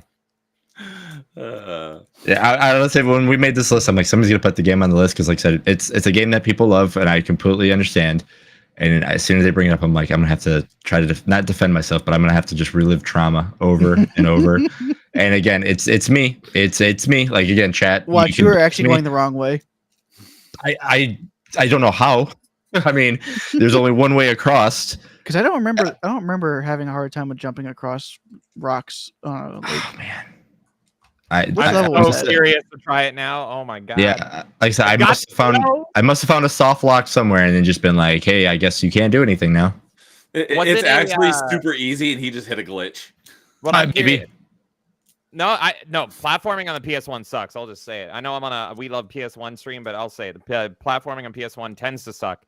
But I'm curious, does Medieval on the PS1, because the PS1 didn't launch with analog. At what point did Medieval come out? Because every game had to work analog control compatible. Okay. Yeah. So Ape was the first analog game. That's one with the joysticks, right? Yeah. I didn't think that was until PS2. No, that was the next one. I learned that recently. Trying to see if it can if you can see it, but you can barely see it. Yeah. But I wonder if that might be the issue, because I'll notice like some games, like of course you might want to play this game with analog, but then you swap over the D-pad and you're like, oh, this is much better, or vice versa. So maybe it's a case of that. The crazy thing is like I made the jump, but every time you would make the jump on the rock, you would slide off. So it wasn't the aiming. It wasn't aiming. Like say it wasn't me jumping. It was literally I land on the rock. So like say here's me as Sir. I can't remember his last name, but anyway, Fortescue. Thank Fortescue. you. I knew that one. Yeah. I'm here. I jump, and next you know it. Then I'm like, okay, maybe I don't go that way, so I'll go backwards. And you played this on? Oh yeah, you rented it. You played it on original hardware. Yep. On CRT as well. Because Mhm. yeah, another thing I learned in doing this little hobby here is that the PS1 is like how the games run are very carefully Mhm. tied to their frame rate, and so if you mess with the frame rate even a little bit, it can just break the game. Yeah. It's supposed No. to run at what it runs at. Yeah. So No, this is me renting at my video store, Video Villa, way back in the day. Yep. Nope. It was definitely the original game, and I just. you made me terrified, Jason. Now I've always I- been looking forward to playing this, and now I'm terrified. Don't worry, James. It's just a skill I issue. want you to play it, and it's like I'll be have no there, skill. and I want you to see it. I just want to be like, all right, there it is. Good luck, and then just be like, all right, cool. You did it just fine. No. I don't have no skill. I have no grace. So I'm definitely gonna get stuck. But I'm so curious. But do you have a funny face? Oh, you know I do. Darn. I was like, well, maybe it's on Steam and you can gift it to him and he'll have to play it on gift. No, it is Hour, actually a but it's not on PlayStation known. Steam. It's a PlayStation known I'm- franchise. I own it digitally on PS4, and I also got it on. If I want the old school edition, I got it over there. So yeah, I'm looking forward to it. Good stuff. So, But all right. because Oh. of the remake, that's the reason why it's number 5. Because the remake just completely blows it out of the water. Makes it way better in every way. Yeah. Yep, even control wise. Yeah, Kay agrees. Yeah, PS4 version felt significantly better to me, and very pretty too. So, all right. Before we get on to our number 4s, I saw a couple other friendly faces show up in chat. Someone who I've not seen on one of our panel streams before, but I usually see. I believe it's a her in my Dude Soul streams. Basically has no name, so I affectionately named her No Name. So good to see you, as I affectionately call you No Name. Good to see you. What do you want to be called? Do you want to be called Anakin? What do you want to be called? I'm calling Anakin you doesn't eat. He hates sand. Anakin doesn't eat Sandy. It's the Tusken Raiders that ate sand after he dealt with them. Oh, hell, there you go. So, good to see you, No Name. Thanks for joining us for our top 5 PS1 games. And Snapple Rai is here as well, saying, "Yo, what's up, everyone? Good to see you, Snapple." And Nerd Takes is here as well, saying, "Hey, everyone." And he's asking, has Twisted Metal 2 been said yet? No, Twisted Metal has not been said. So far, we've only done our number 5s. We got Metal Slug, Tony Hawk 2, Medieval, and Crash Team Racing. That's the 4 for number 5 so far. So you haven't missed much. So, all right, that will bring us into our number 4s. So I think I should go ahead and say my number 4 because we've said a lot about it already. Tony Hawk 2. Hey, Tony Hawk 2. All right. We don't have to talk much more about that one. We've talked. I love it. Talked its ear off. I love it. There you go. Well, we're gonna be talking about more Tony Hawk when it gets to me at some point. So if you got more to add, definitely. I love talking. I can keep talking about Tony Hawk. So as I asked Jason, who was your main on Tony Hawk? I think I mostly just used Tony Hawk himself or a custom creator. Okay. Oh, and what was your favorite level? I think I was a big fan of that last unlockable level in Tony Hawk 2. Was it Skater Heaven or something like that? Oh, Skate Heaven. Okay. Or is it Heaven or Haven? It's one of the two, but I know exactly what you're talking about. Yeah. Moon was 3, right? Moon. I played 3 is the one I've played the most of, and I don't remember the Moon being in 3. And then yes, Kay, you did Blackout. You did because he did say it's number 5. Yes. Yeah, apparently Kay blacked out. Mine was Metal Slug. Yeah. That was my number 5. So yeah, James came in there with the Metal Slug X. So and Sal saying, not gonna lie, Tony Hawk influenced my music taste. It introduced me to different bands. Same here. I got introduced to a lot. Yep. A lot of my music came from Tony Hawk and Rock Band / Guitar Hero. My dad was already into rock music, so I already have a very similar taste to him.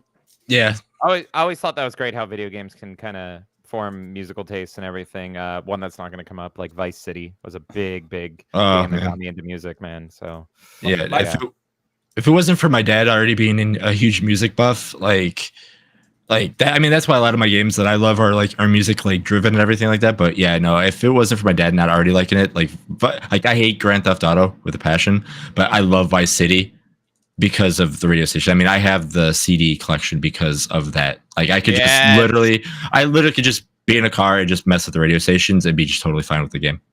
I only bought V-Rock, but honestly, I love the 80s. I could listen to it all. Love Funnily it. enough, Best decade of music, 80s. it is. It Up is. there. Absolutely. What's funny? I'm more of a Jason, 2000 simp. I love that What's wrong too. with that? Well, but I'm more specific than the 80s is the only decade where I can listen to any music. Everything. That's it's I'd agree with like that. even rap. Like I can listen to like Run Mhm. DMC. I can't say Oh, that about yeah. any other decade. What's funny though is Jason, you said your dad got you into that music. My dad walked in on me playing Vice City, and I was big metalhead listening to V-Rock and listening to 2 Minutes from Midnight from Iron Maiden, and he came in right as Bruce Dickinson says to kill the unborn in the womb, and he was like, "You're not allowed to listen to that band," and I'm like, that makes it so much cooler. So then I became a big Iron Maiden fan because he was like, "You can't listen to that one band." Yeah. Oh, by the way, if my dad actually walked in on that, he'd be like, "Okay, I have that." No, CD." yeah, I say it with my it's like, oh, cool, you listen to that now too, yeah, but no, It's like, all my about the Cold War. Like, what are you Yeah. talking? It's because the nuclear bombs are gonna blow up the babies that are unborn. That's Nuclear. why. But it sounds like Satan sacrifices, and it's like, no, it's about Russia and America, Cold War. God. Yeah. My parents, the only thing they listened to was country music, and my dad listened to jazz, and I hated both of those genres for the longest time. One of them I still hate with a burning passion, country music. But I did come around on. ODST changed your mind, didn't it? No, It was ODST. It was well before that I started liking jazz, but I still hate country music. But I came around on jazz later on, and I do like jazz. But It depends on the country. I'm the same with country music. My parents love country music, and I found this new band not too long ago. They're like the best way to describe them is like a hardcore country band, but not like that way. It's like hardcore rock, but with country music tones. And I'm like, I hate that I like this band so much because it's as close as country I'll ever get to liking country, because I'm the same way as you. I hate country music, but I'm like, I hate that I like this band. I have a similar thing. It's like I despise country music, but I'm okay with Southern rock, like Allman Brothers and like Leonard Skinner. So that's about the closest thing I'll come to liking country. I like country music, but I gotta say, one of my favorite shock rockers, Wednesday 13, and all his music is like super messed up, and it's all about killing and all that stuff. He has an alt band that's a country band, and it just sounds very country, but the lyrical writing is like his shock rock stuff, and so he's talking about like hating people and killing people and just drinking a lot, and it's like this is just great. It's great country. I already like country though, so I can tolerate it, but it's like the funniest country ever because it just doesn't fit at all. What's funny is my favorite country song. I actually prefer it in rock covers, and that's "The Devil Went Down to Georgia." Oh, fair, yeah. Even Nickelback did a great cover of that. That was even Nickelback haters like that. Was the final boss song in Guitar Hero 3. Guitar Hero 3, yeah. But yeah, my parents were kind of the same way about music. Like I wasn't allowed to listen to a lot of the stuff until I discovered it through things like Guitar Hero, because I had this mental image, probably the most the epitome of like my mental image versus like what they actually are was Kiss. I thought they were like this super heavy hardcore like screaming death metal band, and then I actually heard them in Guitar Hero. I'm like, this isn't what I thought they were like at all. And so I started. I remember they're from like the like 60s or 60s and 70s, late 60s, early 70s. And there is no band that more, and I freaking love AC/DC. There's no band more than Kiss that doesn't match their visual style, and it's just like it's all they match the visual style from the era. Well, it's like they were visually shocking, but then you listen to it and it's like, oh, I can go to the disco and swing to this here. But if you're into that, go listen to Ghost, because Ghost looks like they're death metal and everything. And then the best description for Ghost is, this is just Scooby-Doo chase music, but they look like Satanists, but it's all like, you know what I mean? No, that is actually pretty funny to say that. Yeah, because I do agree with you. So yeah, I same thing with like music. Yeah, same thing with like Alice Cooper. Like you see all his stuff, and the next he's like the nicest, kindest guy you can ever meet. Like literally, if you've seen Wayne's World, that is how Alice Cooper is outside of him not performing. But yeah, I wasn't allowed to listen to these bands until I was older, and I discovered I'm like, these are not what I thought they sound like at all. I love this. So yeah, a lot of that came from like Tony Hawk and Guitar Hero. So and I will go ahead and slightly spoil something I was going to save for later when I get to my Tony Hawk pick. But Flame Age is asking any Rodney Mullen enjoyers or just me. Rodney Mullen was my main too, so I'm right there with you, Flame Age. Rodney Mullen's my favorite. Of course, when it comes to music from Tony Hawk, the only one I can think of that probably wouldn't have been introduced by any other thing was probably that song, "The Worlds Collide." Power Man 5000, baby. Power Man 5000, yeah. Rob Zombie's little brother, actually, and it's like it makes so much sense. It sounds just like him. So, yeah. I think. And by the way, after the show, I did post the Nickelback cover in the group chat. Okay. Yeah, I say Power Man 5000 made me like, and it's always too funny because you can go through bands that like make you introduce stuff. I'm like, oh man, Power Man 5000, and then when I ever think of them, I always think of like Static X right after that because that was another like band that introduced me to them because of like just looking music up and everything. But yeah, like it's insane what music in games can do for what you grow into being. I'm just looking at the soundtrack now. Yeah, Papa Roach, Anthrax's "Bring the Noise," Pin the Tail on the Donkey. Yeah, oh my God, just repeat. Just oh my God, it was best. It was actually pretty impressive. They were able to get a lot of that music back in the remake for 1 and 2. Yeah, yep. They couldn't get all of it, but they did add a little bit too, which is always pretty cool. Mm-hmm. They tried to like fit the style with the new stuff. They're like, the new stuff, can't get it all. Even though I didn't like all the new stuff, it still fit. So, all right. James, what's your number 4? I don't remember. Okay. So my number 4 is one of my favorite superhero games of all time, and it is my favorite game. 64?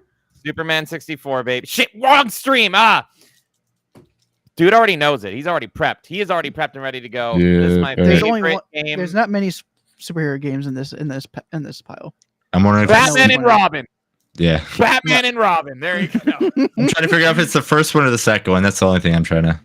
Oh, for me, it's the first. Okay, that's what I figured. To me. There it is. It is Spider-Man by my beloved.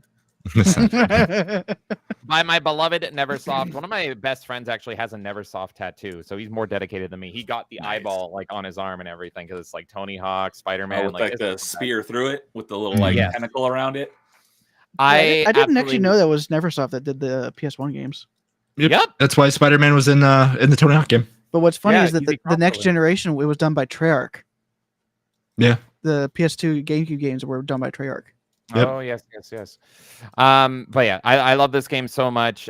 This game was a big part of my childhood. And what I love about this game, looking back on it, is this is before not only Disney slop, but just like superhero slop in general. This was before. I love the Sam Raimi so much. I think they're a perfect trilogy.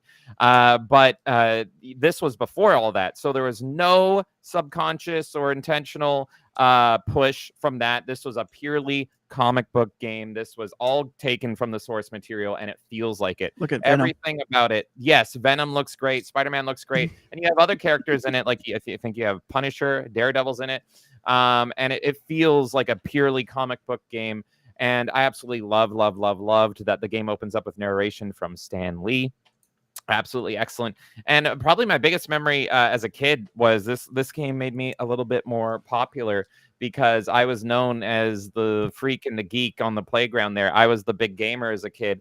And so a lot of other kids were playing this game, and I had the cheat codes memorized. And so they would actually go to me and be like, yo, give me the tips, because they didn't know how to look up cheat codes or anything on the internet. They didn't know to go to GameSpy or anything like that. And I still have it memorized. A lot of people have the Contra code memorized. For me, it's Eel Nats. Eel Nats unlocks everything in Spider-Man on PS1. And why do I remember that? It's because it's Stan Lee backwards, and then you can get everything. And there's a whole lot of unlockables, a lot of different outfits. This introduced me to my favorite Ben Reilly. Ben Reilly has always been my favorite visual look for Spider-Man. The blue and the red just looks excellent. This was my first time getting introduced to him. And the outfits all had different different ways that they would play. So that, some would have unlimited webbing, some would have limited webbing, some would have limited health, all that sort of thing.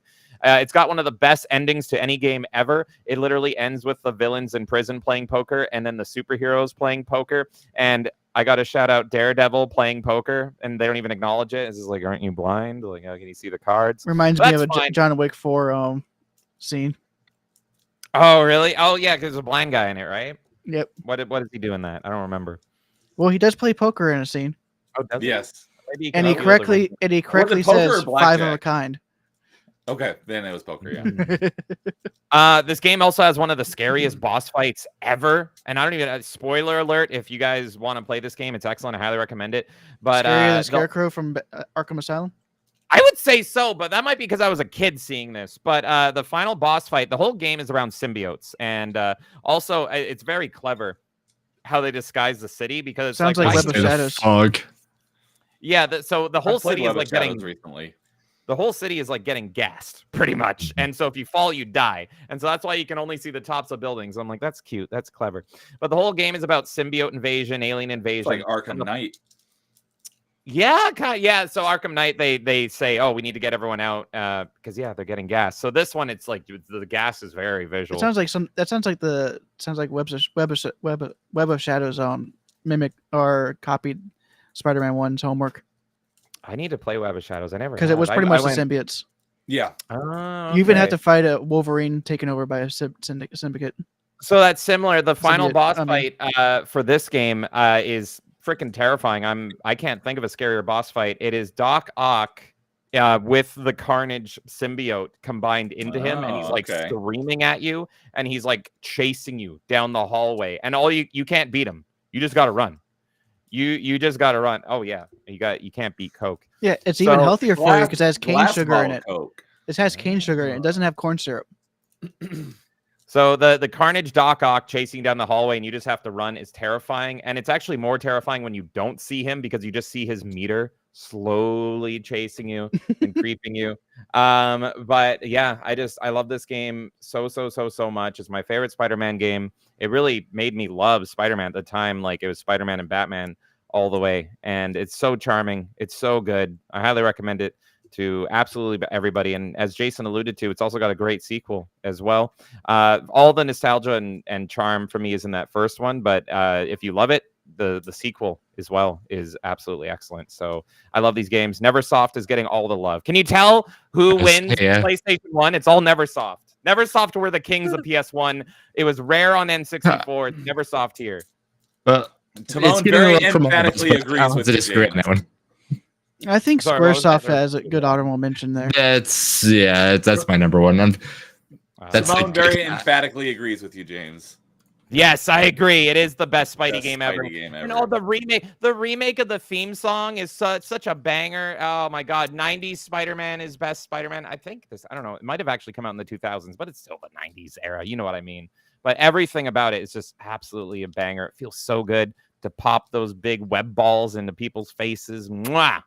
Love it. Love this game. So, and Kay's coming in saying, fun fact, Spider-Man was the very first video game on your channel. That's right. It was. The first thing we ever uploaded was a short on that. And it was actually the intro Stan Lee. And it looks great. Yeah, I don't even know. Probably only like 2 people saw it. But yeah, it's a great short. It tends to be tends to happen on your first video. Yeah, it's the little it's our PS1 portable with the built-in screen, and Kay recorded that intro, and it has like webcomic narration. It looks awesome, so you can dig through our Melee archives there. It's the very first upload. Nice. All right. No one else loves this game. No one else wants to say anything. The first Spider-Man game I played was on GameCube. And I remember after you beat it, you unlocked Green Goblin. You could play through it as Green Goblin. That was great. And you even had his glider, and it was like a completely new game. But I don't remember what Spider-Man game it was. First time I played a Spider-Man was in a Marvel vs. Capcom game. Also, again, formative years and everything. We were talking about the girls in Crash Team Racing, but Black Cat with her PS1 cleavage in the opening shot is definitely a solidifying moment. So, there you go. Sorry, what were you saying, Jason? No, I didn't play much of it because I can't remember the time frame difference, but like Superman 64 had the green gas stuff, and then obviously that was to, prevent from Superman from being Superman. So when I saw the same thing on the Spider-Man, I'm like, wait, it's the same thing. You can't do this kind of stuff. Kind of didn't play much of it. I mean, I hear it's great. As it's one of those games that if I ever get a chance to finish all the stuff I have here, it's definitely on my little handheld system that plays everything. So it's definitely, and then like Kay said, Maximum Carnage is a really, really good Spider-Man game. Very, very difficult, but yeah, with the red cartridge and everything like that, that is one of the better Spider-Man games besides, non-fighting games with, Spider-Man as a character. So Yeah, I can't recommend this game enough to Spidey fans, and it's genuinely refreshing because nowadays everything with, I guess, both sides of the aisle, especially Marvel though, but they're just so oversaturated with playing to the film audience and to that audience and everything. But this is such a true like comic book and of the time game, and you really feel it. And it's like, oh, it doesn't have any of that influence at all. It's just so good. It's like playing a comic book in the best possible way. And this was before, and it has full motion cutscenes and everything, so it felt like a Spider-Man movie kind of before the Spider-Man movie. So just wonderful. Okay, so I pulled it up here on Retro Achievements because it does have a Retro Achievement set, and it released on August 30th, 2000. So, but the one I was thinking of was Spider-Man the movie, the game on GameCube. Yeah, was by Treyarch, and that came out in 2002. So same name, but it's a completely different game. Yeah. So I've not played the one that you are referring to. The only Sam I think Raimi the only game was great too. I think the only Spider-Man game, like actual Spider-Man game I played is Web of Shadows, but that was a really good one. Yeah, I've played a little bit of it, and that's one that I'm planning on. I might play through that one this month finally. But cool. And then Sample Rai, yes, it is the red cart like Doom. Yep. I think I have both of those. So Max wasn't okay. So as Kay was saying, Spider-Man Maximum Carnage is the best Spidey game, and on N64, I assume it had a red cartridge. Super Nintendo. Oh, okay, cool. And Genesis, but a lot of people played on Super Nintendo. Cool. I didn't even know that there were other colored cartridges on Super Nintendo. The first time I ever saw that was on Killer N64. Instinct is black. Okay, cool. So I think those are the three that are the most famous when it comes to those are the most ones. Yeah. Another one. The first one, because there was the original NES Zelda was gold, wasn't it? Yeah, but I'm thinking about Super Nintendo. Super Nintendo game. Okay, because I knew But, that like, there was obviously the NES Zelda was gold, and the next time I saw a different colored cartridge was on the N64 when Ocarina of Time was also gold. And all three Tony Hawk games are their own color. Because I think 2 is yellow and 1 is blue. And then of course Tony Hawk 3 is black. But there's a couple other games that are black, like the Turok games. Yeah, I was gonna say Turok was black, and DK64 was yellow as well. Yep. If you find a great cartridge that's Donkey Kong 64, if it's not a repo and it's under $100, grab it. Yeah, that's the one that says not for resale on it, right? Yeah. And my DK64 was yellow, so. All right. I think what I'll do is I'll make sure I don't go last on any of these, so we have people who are more well versed in the PlayStation ecosystem. So I'll go next, and we'll finish our number 4s with Jason. And I believe, well, dude alluded to this earlier, and he said that I think he said that there was one game that's on all of our lists, and I think it's this one. Would be my guess. Don't answer that though, but that is my guess. Is that this is the one that's on all 4 of our lists. And I bet you'd all think that this would be higher on my list since it's the only one on here that's a Metroidvania. And it is part of the reason for the genre Metroidvania, and that's Castlevania Symphony of the Night is my number 4. So, yeah, I like this game. I don't love it. I know a lot of people like it's one of their favorite Metroidvanias ever. I'm not a huge fan of it, but it is a good game. It's because you don't know you don't understand the concept of jumping while you're attacking to make yourself more mobile. Yeah, we were talking about this last week. I'm just not a huge fan of how it plays compared to other games in the genre, but it is still a great game. The whole twist, if you want to call it that, of unlocking an entire second half of the game afterwards that you might not even know about. I know it's definitely mind-blowing for the time. I didn't play this back in the day. My first time actually playing it was on Xbox Live Arcade in about 2016. So I didn't play it back in the day, but it was basically the same version as the PlayStation 1 game. There's also a PS4 re-release as well. Okay. That I think comes with one of the versions of Rondo of Blood. Okay. But yeah, it's it had to be on my list because it's one of the most highly well-regarded Metroidvanias of all time, and it's just not one of my personal favorites. But for this list, I didn't have a whole lot to pick from since, as you guys know, I didn't play a lot of PS1 games, but I did have to make my list. That's why it's a little bit lower on my list because these other ones on my list I actually like more than this one. But it would be a crime not to put it on my list because it is a great game and it is a part of. Like I said, it's part of the reason my favorite genre exists, and that's Metroidvanias. So, Symphony of the Night is great, and the fact it's got tons of different like weapons. Another thing that I don't like is just the RNG drop, but there's like so many different weapons and stuff, so you can really. I can't really say play exactly how you want, but kind of close to it. I don't think I ever got it the first time I played it, but I've heard about it a lot on top 5 video, or not top 5, but just like list videos since. And like next time I go back and play through it again, I got to get that because I think it'll really change my enjoyment of the game in like a positive manner. And that's the Chrysogrim, because apparently it's like super overpowered. And my main issue with this game is that you can't move and attack at the same time. That's like my main issue with it, and that's also what my main issue with Bloodstained Ritual of the Night, and that's why I didn't like Ritual of the Night at first.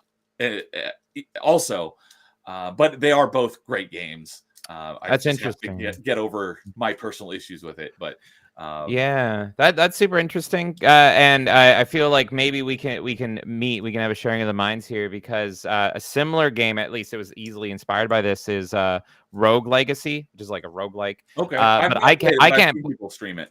I can't play that game because I hate the movement in it, and I'm like I should love this game. Everything about this game I love, but literally just how the character moves drives me nuts, and I'm like I can't. And it's like I want to play it so bad, and it's so I get it. I love Symphony of the Night. I think Symphony of the Night is one of the best games ever made. It might be my favorite Metroidvania ever. It's probably my favorite Castlevania ever. But I find it interesting because I've never heard that movement complaint, and that triggered my brain to be like, oh, so you might understand why I can't play this other game that I love. And it's different pretty much in Rogue Legacy. It's you don't turn on a dime, so if you're trying to. Yeah, it's if you're attacking one way and you need to quickly snap and tack this way, you will keep attacking this way, but then you'll be moving back, and it drives me nuts. It drives me nuts. I know exactly what you're talking about. I've played other games that are like that. It almost feels like 2D motion sickness. So I kind of get. I did not have any problems with Symphony of the Night, but I kind of can respect what you're saying. Even though I think Symphony of the Night's like kind of a perfect game. Like I love this game. I'll speak about Symphony of the Night later because it's higher on my list.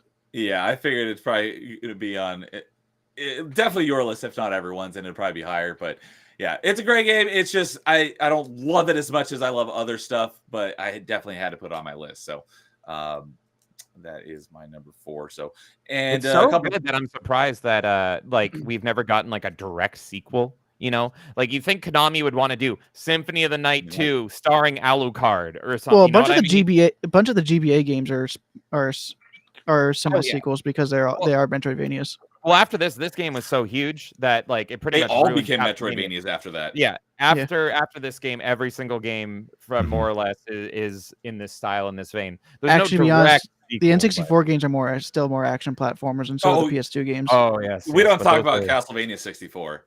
It's got skeletons on motorcycles. Here's the thing, though. Some people actually really enjoy that game. Some people skeletons on motorcycles. It's worth it for that. But apart from that, card games on motorcycles. If anyone, that's a deep cut reference, but I don't know that one. It was Yu-Gi-Oh! Abridged. If you ever saw they did a bridge for DBZ and Yu-Gi-Oh! And they actually like dubbed over the characters. And it's freaking hilarious. It's all on YouTube. I've only seen the Dragon Ball Z, but that one's really great. Yeah, they're hilarious. Castlevania, they're probably a lot more respectful to the source material than they were with Alucard in the Castlevania. In the anime. So, they did my boy dirty, but he always have a place in Symphony of the Night at least. So, Cool. so going back to the N64 stuff, Angry Canadian saying, yeah, all the Tony Hawk games were different colors on N64, and Snapple saying that Army Men 64 cartridge was green. Really? I Yep. love the Army Men games in that era. They're so fun. Army Men Air Attack. That was my childhood. So he's saying second half of Symphony of the Night was terrible, really disappointed. Interesting. Wait, you don't like the upside down castle? I was blown away. I was blown away when that happened, and I was like, oh my God, this is insane. I had no idea. It was totally a shock and a surprise to me. I would even argue, like, outside of story, this might be the biggest video game twist in video game history. Like, because there's other games I think of, like, narratively, there's a twist. But, like, I would agree think with about that. it, like, in terms of, like, not outside of the story, it's just like, you're telling me I have only beaten half the game? Or Well, there's a whole other half? And that's the funny thing is some people have played the game so many times that they've never gotten that second half because you can go through it and miss the book, or it's the book, right? That turns it eventually. Like, you can miss the item that will turn the castle upside down, and you just beat the game, and it's over. And you're you need two like two rings to be able to get to a certain room. The rings, okay, yeah. So like, there's people that have beaten the game so many times without flipping the castle upside down, and then you get the one friend to be like, man, I flipped this castle upside down, and you're like, no, man, I beat it last night. You don't do that. It's like, yep, no, you have to do it this way, and then like. Yeah, like I mean that's why it is a very interesting way. I've actually heard there was even supposed to be an even worse ending, where whenever you fought Richter, if you actually beat him in a certain way, Maria would come in and she would get possessed by Shaft, and then you have to kill Maria as well. Interesting. By Shaft? Shaft? Yeah, the sorcerer. That's his name. I don't even remember that name. But I just remember they literally a bunch of stuff on Vampire Survivors with the Castlevania stuff, so you can play as like everybody, and it's awesome. Oh, DJ Access has been playing that lately. That's one of my favorite games. It's so incredible. That literally happened to me with Symphony of the Night. There was a 360 360 arcade game that you could play as a bunch of the Castlevania characters in a 6-player multiplayer game. I still have yet to do that one. I have it, but I haven't played it yet. But what's funny is Harmony of Despair. And what's funny is if you take a look at it, it's Castlevania HD. Yes. On the 360. So yeah, I have that one. I still have yet to play it. It's actually not bad. It's just that it's definitely built to have multiplayer functionality. That's why I haven't played it yet. So James, you said like that happened to you, like you beat the game flipping. So my friend Elvis got me into the game, and he was just like, "You never played this Castlevania?" And I thought at the time it was just like every other Castlevania. I didn't realize that it was like, it wasn't like Simon's Quest or something. Yeah. And so he let me borrow it, and then I was just hooked. I beat it in like maybe 1, maybe 2 days, and I returned it to him, and I'm like, that was amazing. I beat it. I loved it so much. I'm sad it's over. And he's like, did you beat it? And I'm like, what do you mean? Did you? And then I went back, and I'm like, no way. And he's like, yep. And it was just like, oh my God. Yeah.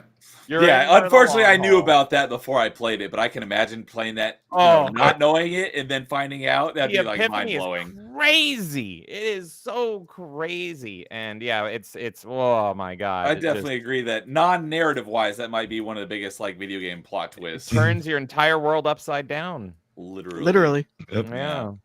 So, Canadian is saying that Rondo of Blood was the last real Castlevania game. Ooh, so he's been doing a lot of Castlevania lately. So you're a retro-vania supremacist, Angry Canadian. Did you play my new favorite retro-vania? What is it called again? The Bela Lugosi one, Carpathian Night. He did play that. There you go. He's the one that told us about it. I mentioned it on the podcast, and I love it. I love it so much. I don't care if it's good or bad. It's got Bela Lugosi in it. Angry Canadian should go play through all the games on Retro Achievements. Yes, do them on Retro Achievements, Canadian. But yeah, I remember he was the first. I think Canadian was the reason why I found out about that Bela Lugosi game. But Carl is saying that no mention of Monster Rancher means y'all are casuals. I own the first 2 games. I haven't played them. The night is still young. The night is still young. Someone that doesn't love JRPGs, this was my Monster Rancher. What does Slayer do? What does Megadeth do? What does Anthrax do? That's cute. And then what does I never Final Fantasy actually played VII the Disc game. 1 do? Oh yeah. So that I never actually played the game. I was just curious what my metal music turned into. That was it. It was fun. Okay, it's sad that you're hating on Rogue Legacy. I need a mod to fix the fucking movement, and I'll love it. I want to like it. I'm not even hating on it. I want to love it. I feel like I'm disabled. I want to play this game, but I hate how it moves. It feels, speaking about PS1, it reminds me of like Mortal Kombat Mythology Sub-Zero. Like that's what the you just played that too on PS1 roulette. Yeah, it feels like that bad to me. The people that can speedrun that game are like magicians in my brain. How do you do it? I don't know.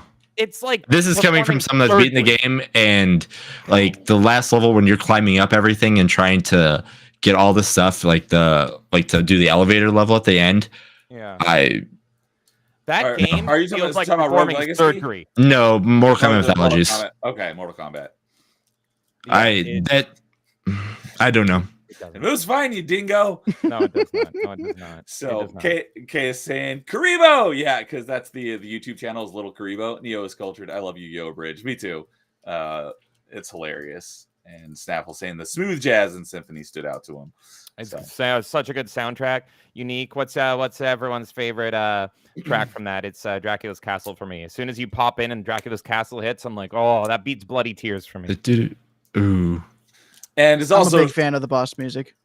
Yeah. The game is also responsible for one of the most well-known quotes in gaming. What is a man? What is a man? I know, I love it. I'm sure we'll talk more about this as we continue. Yep. So, all right, Jason, what is your number 4?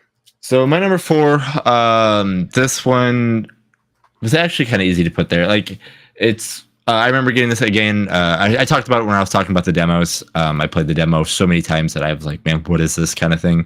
I'm not used to sneaking around and, banging on doors and trying to get my, path to stuff. But I put Metal Gear Solid as my number 4. Has probably one of my favorite boss fights of all time. Just because like Psycho Mantis is just the coolest. Having the controller that rumbles and it knowing it reads your mind by reading your memory card, but not thinking that the whole time. It's like, how does it know? How did it know that I played Symphony of the Night? How does it know it can move my control forward? Like how is Kojima doing this to me? All that kind of stuff. I mean, I think I talked a little bit about Otacon last week. But like, how did that nerd have a chance with Sniper Wolf? Anything like that. All that, what that game brought, smashing the X button so many times because, you have to use ketchup to make yourself bleed. So it looks like that you die in the prison cell instead of just, being tortured so many times and, not dying and everything like that. The multiple endings on, do you get Meryl? Do you get Otacon? All that kind of stuff. So, I mean, I put Metal Gear Solid as 4. It's still fun to play today. Yeah, right. It's still fun to play this day. I'm one of the weird ones, and again, we did this on the top 5 before. I still play the Twin Snakes a few more times just because I like how the game looks more on there. But again, I do have the where I can play actually Metal Gear Solid on my Dreamcast, and it looks really, really good too because I have one of the Twin Snakes is supported on Retro Achievements. It probably is. I can see that. But playing yes, it is. blowing my friends. Even the special disc is supported. Oh, really? As its own set. Yeah. But when I had the Bleemcast disc, I still do, and I would show my friend like, "Hey man, I got the new Dreamcast Metal Gear Solid game," and blowing people's minds because you could just put your PS1 game in your Dreamcast, and as long as you had the disc, it would keep reading everything like that, and it just make things look nice.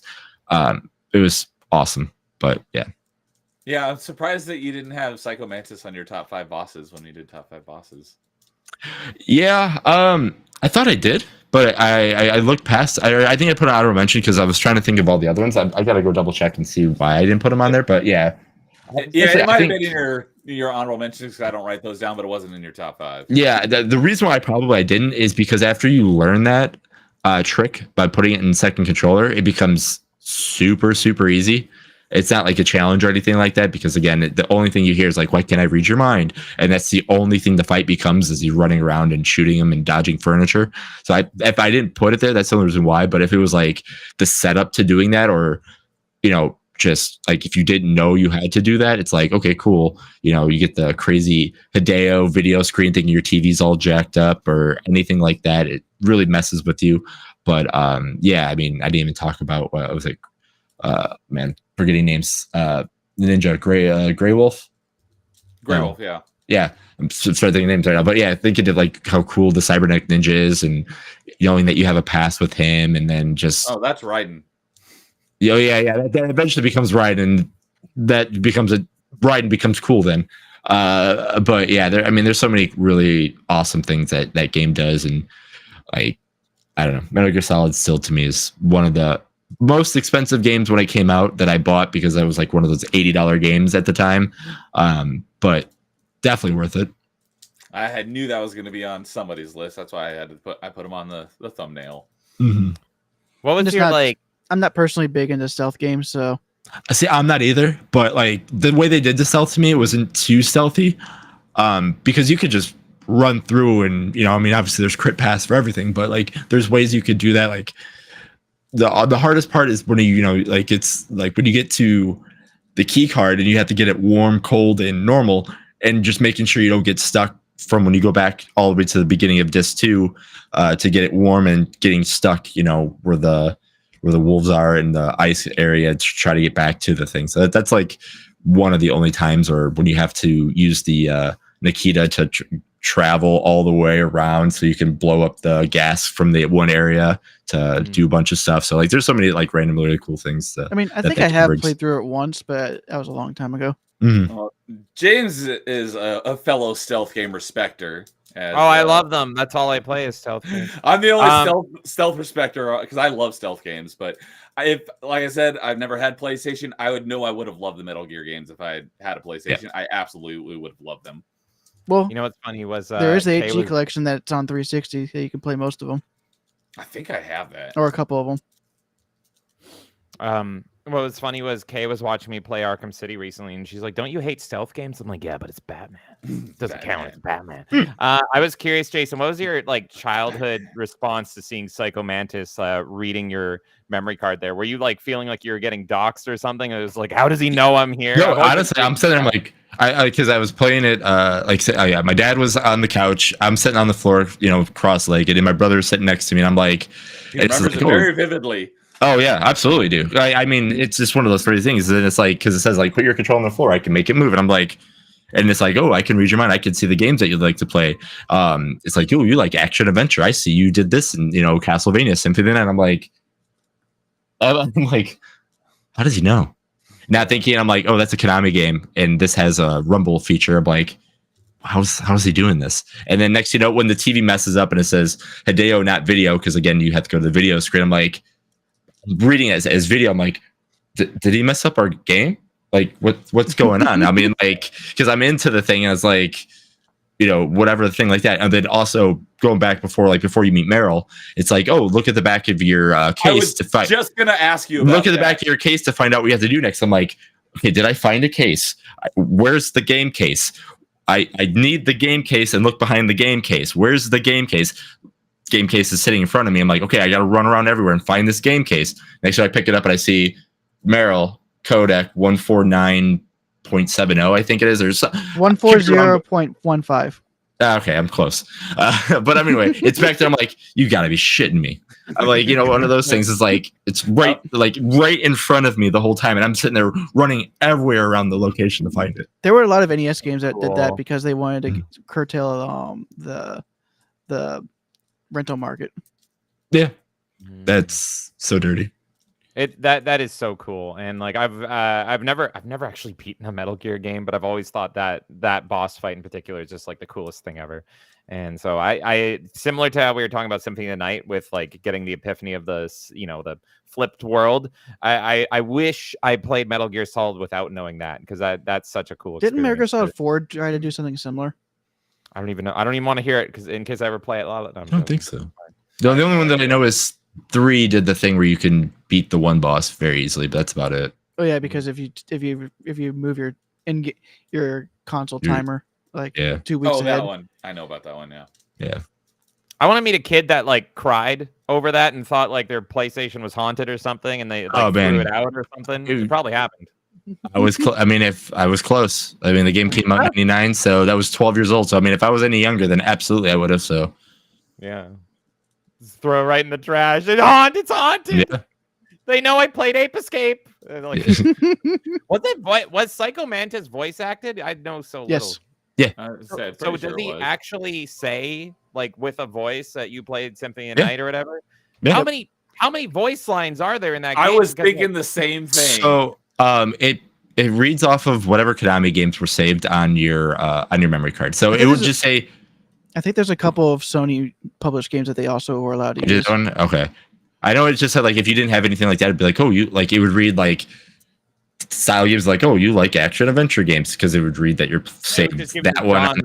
But yeah, but if you played a certain game, it would say that game because like it was programmed to say those games that it knew. So it didn't have everything. It didn't have like Jet Moto in it. No. Just certain ones. It was like a 10 games or something like that. Damn. Yeah, I was gonna say if that was like every game everyone played. I'm gonna look that up real quick. Yeah. How many lines did they record for that? That would be interesting. Yeah, if it was a new game, they would have to do probably like you played Doritos Crash Course, didn't you? It's like, yeah, I did. And now with all like the sexy games that are on Steam, can you imagine? It's like, really, you played Loverboy 69? You know, it'd be really funny if you were playing this on your Steam account and Psycho Mantis sees the games in your library. He's like, yeah, you know what? That's what You've got it bad enough, and he just offs himself. Yeah, it's like Saren pretty much. He's like, I just can't do this. So, yeah, and the one thing it was like, yeah, it was Castlevania, Sudoku, Vandal Hearts, and Azure Dreams. And then I actually didn't know this, but like on the GameCube, he actually says he knows Eternal Darkness, Wind Waker, Smash Brothers, and Mario Sunshine. Wow, that's so cool. That is so freaking cool. I love that. And yeah, I haven't played these games, but they're such iconic video games that I've always wanted to just play at least through Snake Eater. But I should play like through like a trilogy of them or something. So I would play this one day, and I would suck at it for sure.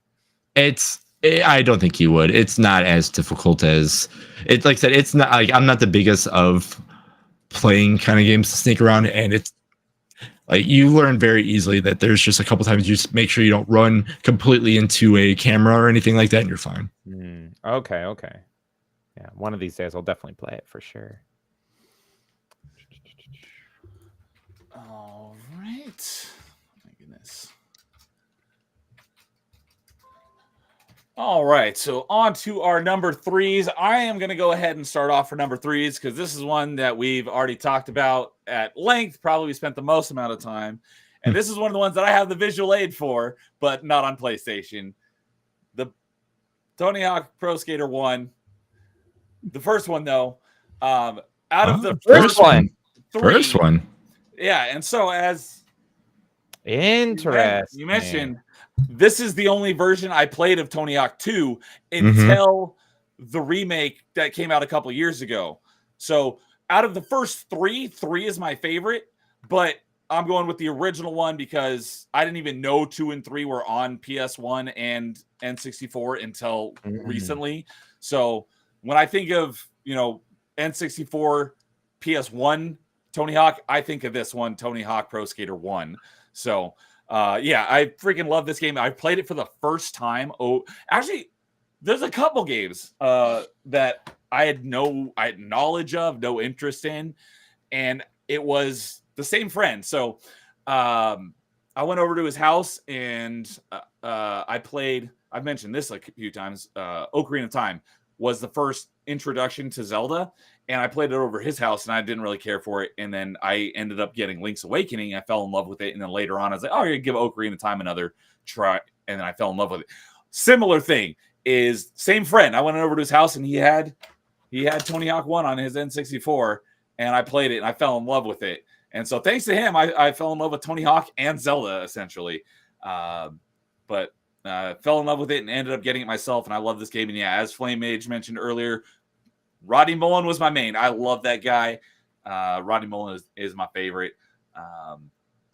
It wasn't until because I thought that there were things in it, but they were things that were added in like the remake, but I thought that they were in the original one, and someone's like, no, that wasn't in the original, like the revert.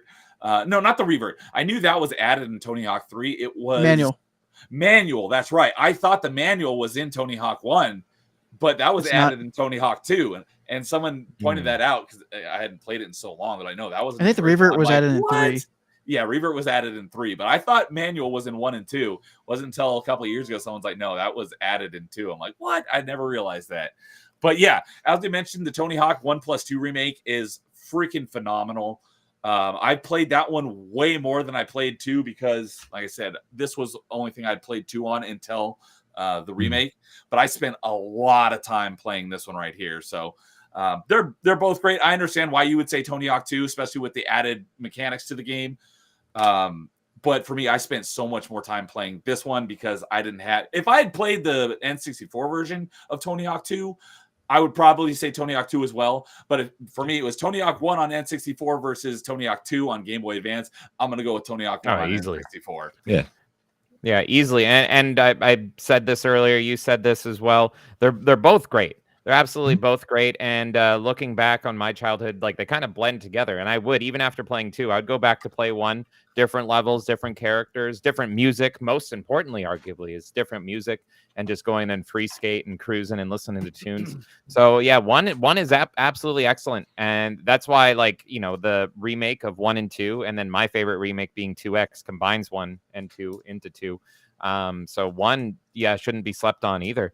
It's also, I don't think this is in 2. I might be wrong, but like 1 had the unique levels of doing like the race style levels. Yes. Where you would downhill levels. The downhill levels. Yeah. The downhill levels. Yeah. The first one was Arizona, and the second one was the mall.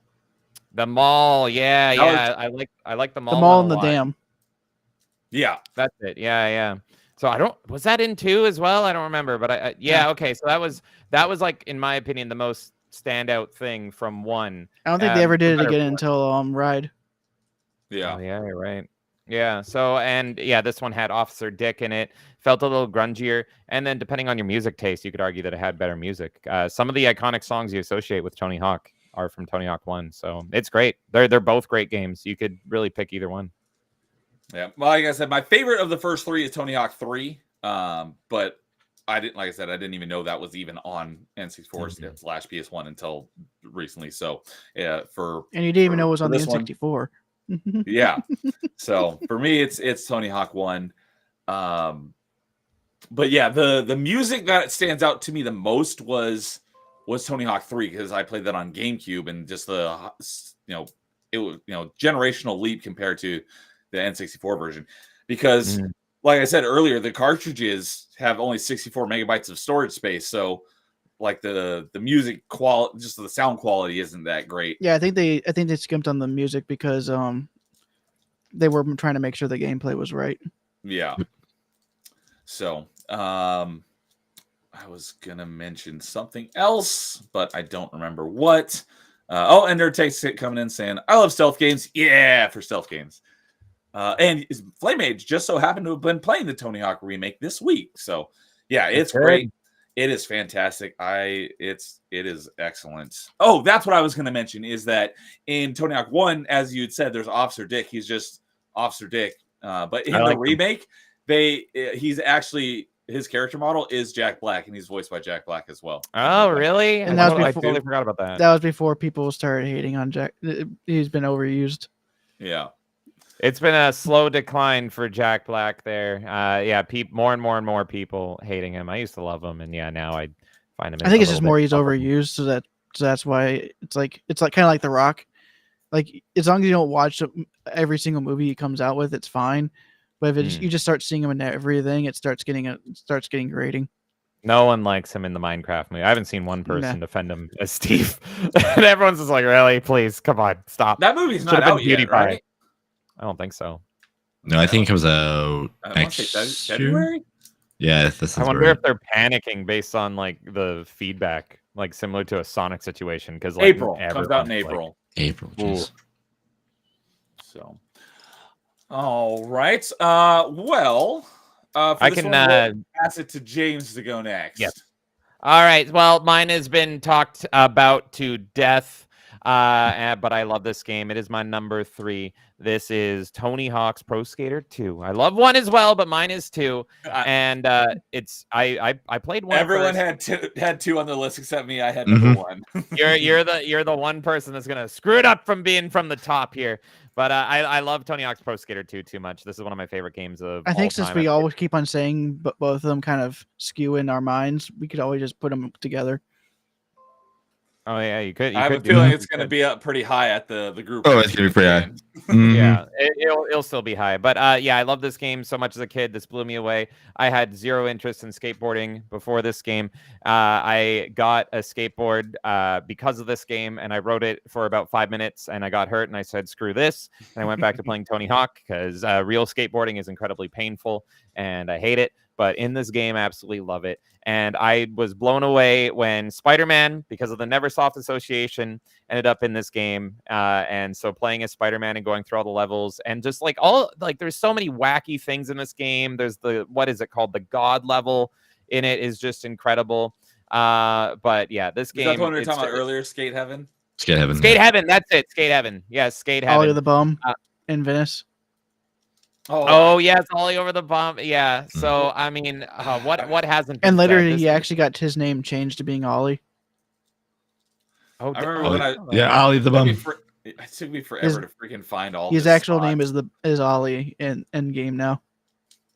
Oh, I didn't know that, but yeah, it's just perfect. This game is the PS1, and I had to check because I almost didn't include this. This was a timed exclusive because they had to figure out how to fit it onto the N64. So I was like, am I really not going to include Tony Hawk Pro Skater 2? And nope, luckily this was a limited time exclusive, like a lot of PS1 games were, and Spider-Man, which I mentioned previously, was as well. But yeah, this game, I also have a huge love for Underground, but this game does just by a very little bit beat it, and it was just such a perfect time. And it was really like this was a 90s, and I think it came out in like early 2000s, but it feels like 90s. It's a very 90s zeitgeist game. Like this was the attitude, this was the edge, this was the music, this is what was cool. Running from the cops on your skateboard, grinding where you're not supposed to be. It really feels like a time capsule, this game, and it feels like you just had to be there, because I can't imagine giving like a kid Tony Hawk Pro Skater 2 and they probably wouldn't get it. They probably wouldn't click with it. But this came out at just the perfect time. And if you were in this age group, it was just perfect. It was just a masterpiece, lightning in a freaking bottle, man. And so many games tried to copy it, replicate it.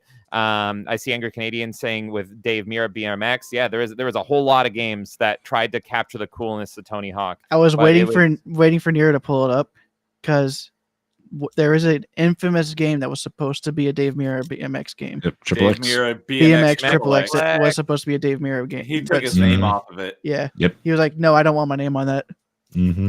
Too bad for him. It's the best bike game ever. But yeah, so I don't know. We're gonna keep talking about Tony Hawk, and it's just the king. I think it's arguably one of the kings of the PS1, one of the best, one of the most iconic. It deserves it. It deserves to be in the top 5. And the funny thing about that game too is I forget who was on the show when I did it, but when I was doing my shovelware game, I had a PlayStation or I had the best rated games of all time, and actually Tony Hawk 2 is one of the best rated games on the PlayStation. So it's kind of crazy to think that too. The Metacritic score for PlayStation 1 of all the games that are there, Tony Hawk 2 is, if I'm not mistaken, if it is the best or it's the like one of the best on the system. It's wild how it changed the perspective of people that the perspective of people had on skateboarding, because it really feels like before Tony Hawk, nobody cared at all about skateboarding except for the edgy kids that were doing it. And then suddenly this game comes out and everyone wants a skateboard. It's like a super huge fad and craze, and it's solely because of this video game. Yep. So it's absolutely incredible. This game series, but really it peaked with the second one, kind of changed the culture at the time. It's just incredible. Tony Hawk 2 on PlayStation came out September 19th, 2000. There you go, early 2000s, yeah. So, besides Spider-Man, who was your main? My main, apart from Spider-Man, because it was absolutely character. difficult to unlock him, was Jamie Thomas for a number of reasons. But they all had different names. Yeah, Jamie Thomas, he was the cool kid. He was the edgy kid, and he had Zero. And so if I'm going based on aesthetics, I always like dark, edgy, broody. Zero was all black, skulls, right? Covered in blood, all that stuff. So I had to do it. I loved Birdhouse as well. Like, how could you Oh yeah, not? But I Birdhouse was is the like, best. I had to Wait. be the alternative one, right? So I had to Mhm. do something other than the main one. So I'm like, where do I go? And it's like, well, Zero. It's all skulls and shit. Yeah. What- So what's- that's where I went. With Zero, what are you talking? What is that? That was the It's the name of skateboarding the brand. Yeah. Board So brand. Oh, the So- board brand. the Okay. board brand. So yeah, his outfit was like a black hoodie and like black jeans with the Zero logo, which was Okay. the skateboard. I was And like, so is it- that like another secret character? It's like, what was that? Hmm. Okay. And his special was my favorite because it was called the Dark Slide because it was a Star Dark Wars Slide, yeah. fan. Oh, And I thought grinding was the most fun, and so he would like flip his board over mid-air, kick flip it, and then grind on the opposite end of it, and then kick it Yeah. back to get off. And I thought that was Yeah. just cool. that was always my favorite. Destroy grind the as grip well. tape. He would just grind on the grip tape. Yeah. So yeah, that is cool. All different mains, but yeah, Jamie Thomas representing. Yeah, Kay Santoniak changed the entire generation. Absolutely. Did yeah, absolutely. By the way, this is the game I was referencing what? What? What's this? that is on everyone's list. Oh, Oh, Toniak yeah. is the one that's on Yeah, everybody's yeah. list. Okay. I had a feeling that was the case. Because Nia, whenever you sent me your list, you said Tonyhawk 1 through 3. Yeah. This is why I sent him 25 games to throw him off the scent. But it was in the 25. So yeah, I did put 1 through 3 because I love all three of them. But for this purposes, I picked 1 because that's what I think of for PS1 and N64 era. Yeah. But yeah, all three of them. It's are hard not to go with fantastic. 2, just like if you played at the time, because it's the same, just better. And it's got Yeah. Spider-Man. It's got like, how can you argue? You can play as Spider-Man. It was at the time that was mind blowing. Like you're telling me the secret character is freaking Spider-Man, and it makes so much sense with Neversoft. But it was just like that happens all the time. Look at Fortnite; it has every character under the sun, and it's terrible. But You know Like, what's funny? Spider-Man There was a meme that was posted like 5 years ago of a Fortnite's group. It was like Godzilla, Peter Griffin, and a couple other Goku, and like one other character. And now we're all in. it's there. actually they're actually all in there. I now. hate it. What I love about Spider-Man being in this, and what I miss, and what I hate about Fortnite, because people are like, "Why don't you play Fortnite? It has everybody." But James, don't characters- you love Fortnite? You love Fortnite. Oh, don't make me say the line. I can't even say the proper line here, but yeah. But the thing about like Fortnite and like modern cameos is they're just skins and they don't act like themselves, and it feels like a bastardization. Spider-Man acts like Spider-Man in Tony Hawk Pro Skater 2. His moves are Spider-Man based. You can see Spider-Man, like a young angsty Spider-Man, riding around delivering pizzas on a skateboard. You can see that. So it's like it fits. It fits. Yeah. Fortnite with Godzilla hitting the gritty doesn't fit. I hate it. Yeah, So, yeah. when I unlocked the secret characters in Tony Hawk 3, which was Darth Maul and Wolverine, I was like, "What? This is awesome!" And yeah, like I remember one of Wolverine's secret moves was he, pulled his or he always had his claws out, but he like skewered the board and then put it like between his feet and pulled his claws back out of the board. Villain character. Darth Maul had his board was a hoverboard, which was really cool. And one of his special grinds was he did like that like kind of like sideways twist kick he does in the Duel of the Fates. He does that over and over on top of his board as one of his special grinds. Like, this is freaking awesome. I remember Jango Fett was OP because he uses his jetpack, and if you turned on the cheat for like pretty much what was the cheat called? Low like gravity. Moon physics, low gravity, and you used his special move with a jetpack, you just broke the level because he would just go whoop all the way up. It's totally broken. It was so fun. Let's see here. Jango Fett was this hidden character in Pro Skater 4. That's right. Yeah. Yep. I think Eddie from Iron Maiden was in that one as well. So, Yeah. all right. We got a couple other recent additions to chat. We got JB here saying, "What's up, JB?" So remember the OG PlayStation 1 catchphrase, "Aim for the balls." What's up, JB? Always. Good to see you tonight. And Paul is also here. Good evening, Paul. How on, do Paul. you do? Kay is saying Smash Ultimate was the last game to really honor licenses in how the characters feel. Yeah. And, In one cameo Vampire character, as well. Nintendo honored Banjo better than Microsoft has in 20 years. Yes. That sad but true. It's so stupid. So, all right. Jason or Dude, who wants to go next? I can go next. All right, Jason, what's your number 3? So again, kind of hinted it earlier. Music games and music just in general is always what makes things, a little bit more pop for me and everything like that. So before I got into playing like more of the rock bands, the DDRs and everything like that, this game kind of like sparked me be like, you know what? If it's a music style game, I have to play it. But number 3 is going to be Parappa the Rapper. Parappa the Rapper. Yep. Yeah. Let's see. I remember that being a thing, but I never played it. Yeah, I absolutely love the game. I mean, the first song is really good. It gets you kind of in the feel of what it's going to be like. Your driver's test. I mean, I don't want to talk about technically too much with the driver's test, but anyway, anytime I was driving a car and I were to, check and turn the signal to the left, I mean, that song would pop into my head. Trying to, sell stuff, in the rain or in the snow, having to go to the bathroom and then, having to do that, crack egg into the bowl. And then obviously you just got to believe. So, I mean, there's so many, so many songs that, I just remember all that stuff. And then, platinuming the game, on the not the remake, but on the PS4 version. That was one of my first platinums. And then just finding the ways to kind of like break the game where if you're rapping super good, you don't even have to worry about them singing, you just pretty much just go at it by yourself. And there's also a sequel on PS2. Yeah, I have that one too. Yeah, that's where he's working in the burger, cutting the lettuce and all that kind of stuff. So yeah, no, I pretty much any Parappa the Rapper game, anytime I see Parappa, I hope we see him again one day, but even if it's a smaller game or anything like that, because it'd be an easy $20-$30 game that I think Sony could do. But when I saw him in Astrobot, I'm like, man, that's fine. I was just gonna ask, did he show up in Astrobot? He did. Yeah. He did. Yeah, I think he's actually a skin as well, so you can just LARP and play as him for the whole game and pretend it's a Parappa Rapper game. Yeah. But I hate modern Sony so much because it's like this IP is so good and so unique and so fun, and it's like, where are the Parappa Rapper games? Where's the Jammer Lammy game? Like, what are you doing, Sony? Like, here's unique, quality, great games that are so funky and fresh, and they're just nowhere. No, like everyone would eat this up. A new Parappa. Yeah, so what was that other one that I saw? I'd never heard of, but I saw you play Space Station. Oh, Space Channel 5. Space Channel 5. La la. Yeah. Oh my God. Literal wife material. She is. Oh yeah. So very similar games. This one is funky, whereas Space Channel. Who was remembered better, Ooh La La or Parappa? Good question. Ooh, that's a good question. What's the question? Who's remembered better? Who's more remembered better.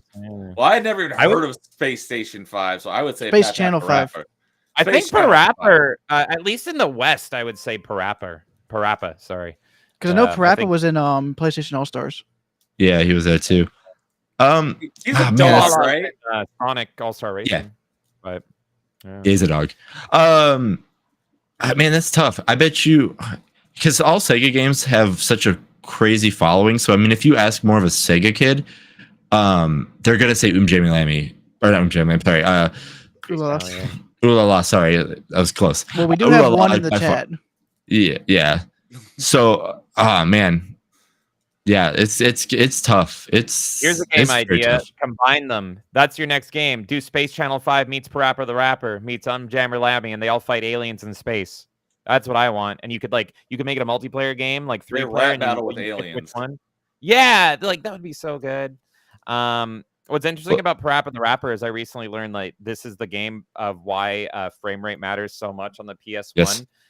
Sony exactly don't have. I know it's so stupid. It's like it's just like Kathleen Kennedy. We have no IP to pull from. He said that right after they released Astrobot, which shows that they have hundreds. And a month before they posted that one video that they just posted like they yesterday or something like that. Or they focus on Horizon and then Crash gets like a little snippet. Oh my God.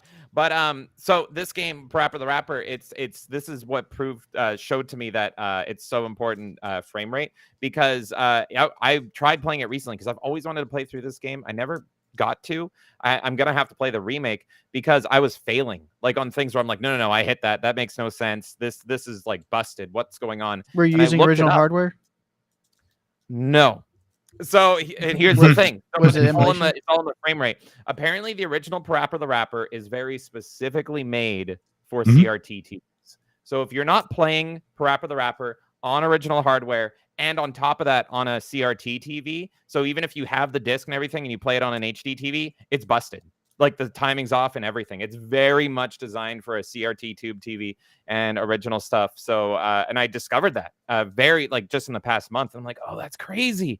So I either need to I have one little CRT in the corner, so I either have to go play on that or I have to play the remake. Is the remake good? Is it Yeah, totally I fine? said I platinumed it on the PS4 at the time. So I mean, yeah, I mean, if it was one of the ones like, I'm gonna do it, and yeah, like I didn't have any troubles. A lot of the tricks that I used from the original worked on on it as well. So I mean, but yeah, no, I had a blast when I played it, and yeah, it's still like I said, it's still up there. And then I mean, that game made me fall in love with like Busta Groove at the time as well, and I mean, all those games are great. I'm pretty sure emulation has you covered as well. Yeah, I was gonna say that I wouldn't doubt you because you know these sorts of things, but I know with rhythm-based games, it might not be because of that. It could just be because it's out of sync. And I know like the rock band games, you have to adjust your either plus or minus a few milliseconds to make sure that it's synced correctly. So Yeah, I that don't think there's might be any like part of it. I don't think there's any like syncing settings in the original Parappa on PS1. There That's isn't, There's good, probably but not. There isn't, but it actually looks fantastic on the portable screen. Was there a Parappa the Rapper on Oh, PSP? Yeah, I think yeah. there was. Actually, I have my sealed copy right up there. Or I guess you can't really see it. Preppa's chilling on the wall. I see Cat. ah, I see Yeah, Cat. Yeah, there's Cat.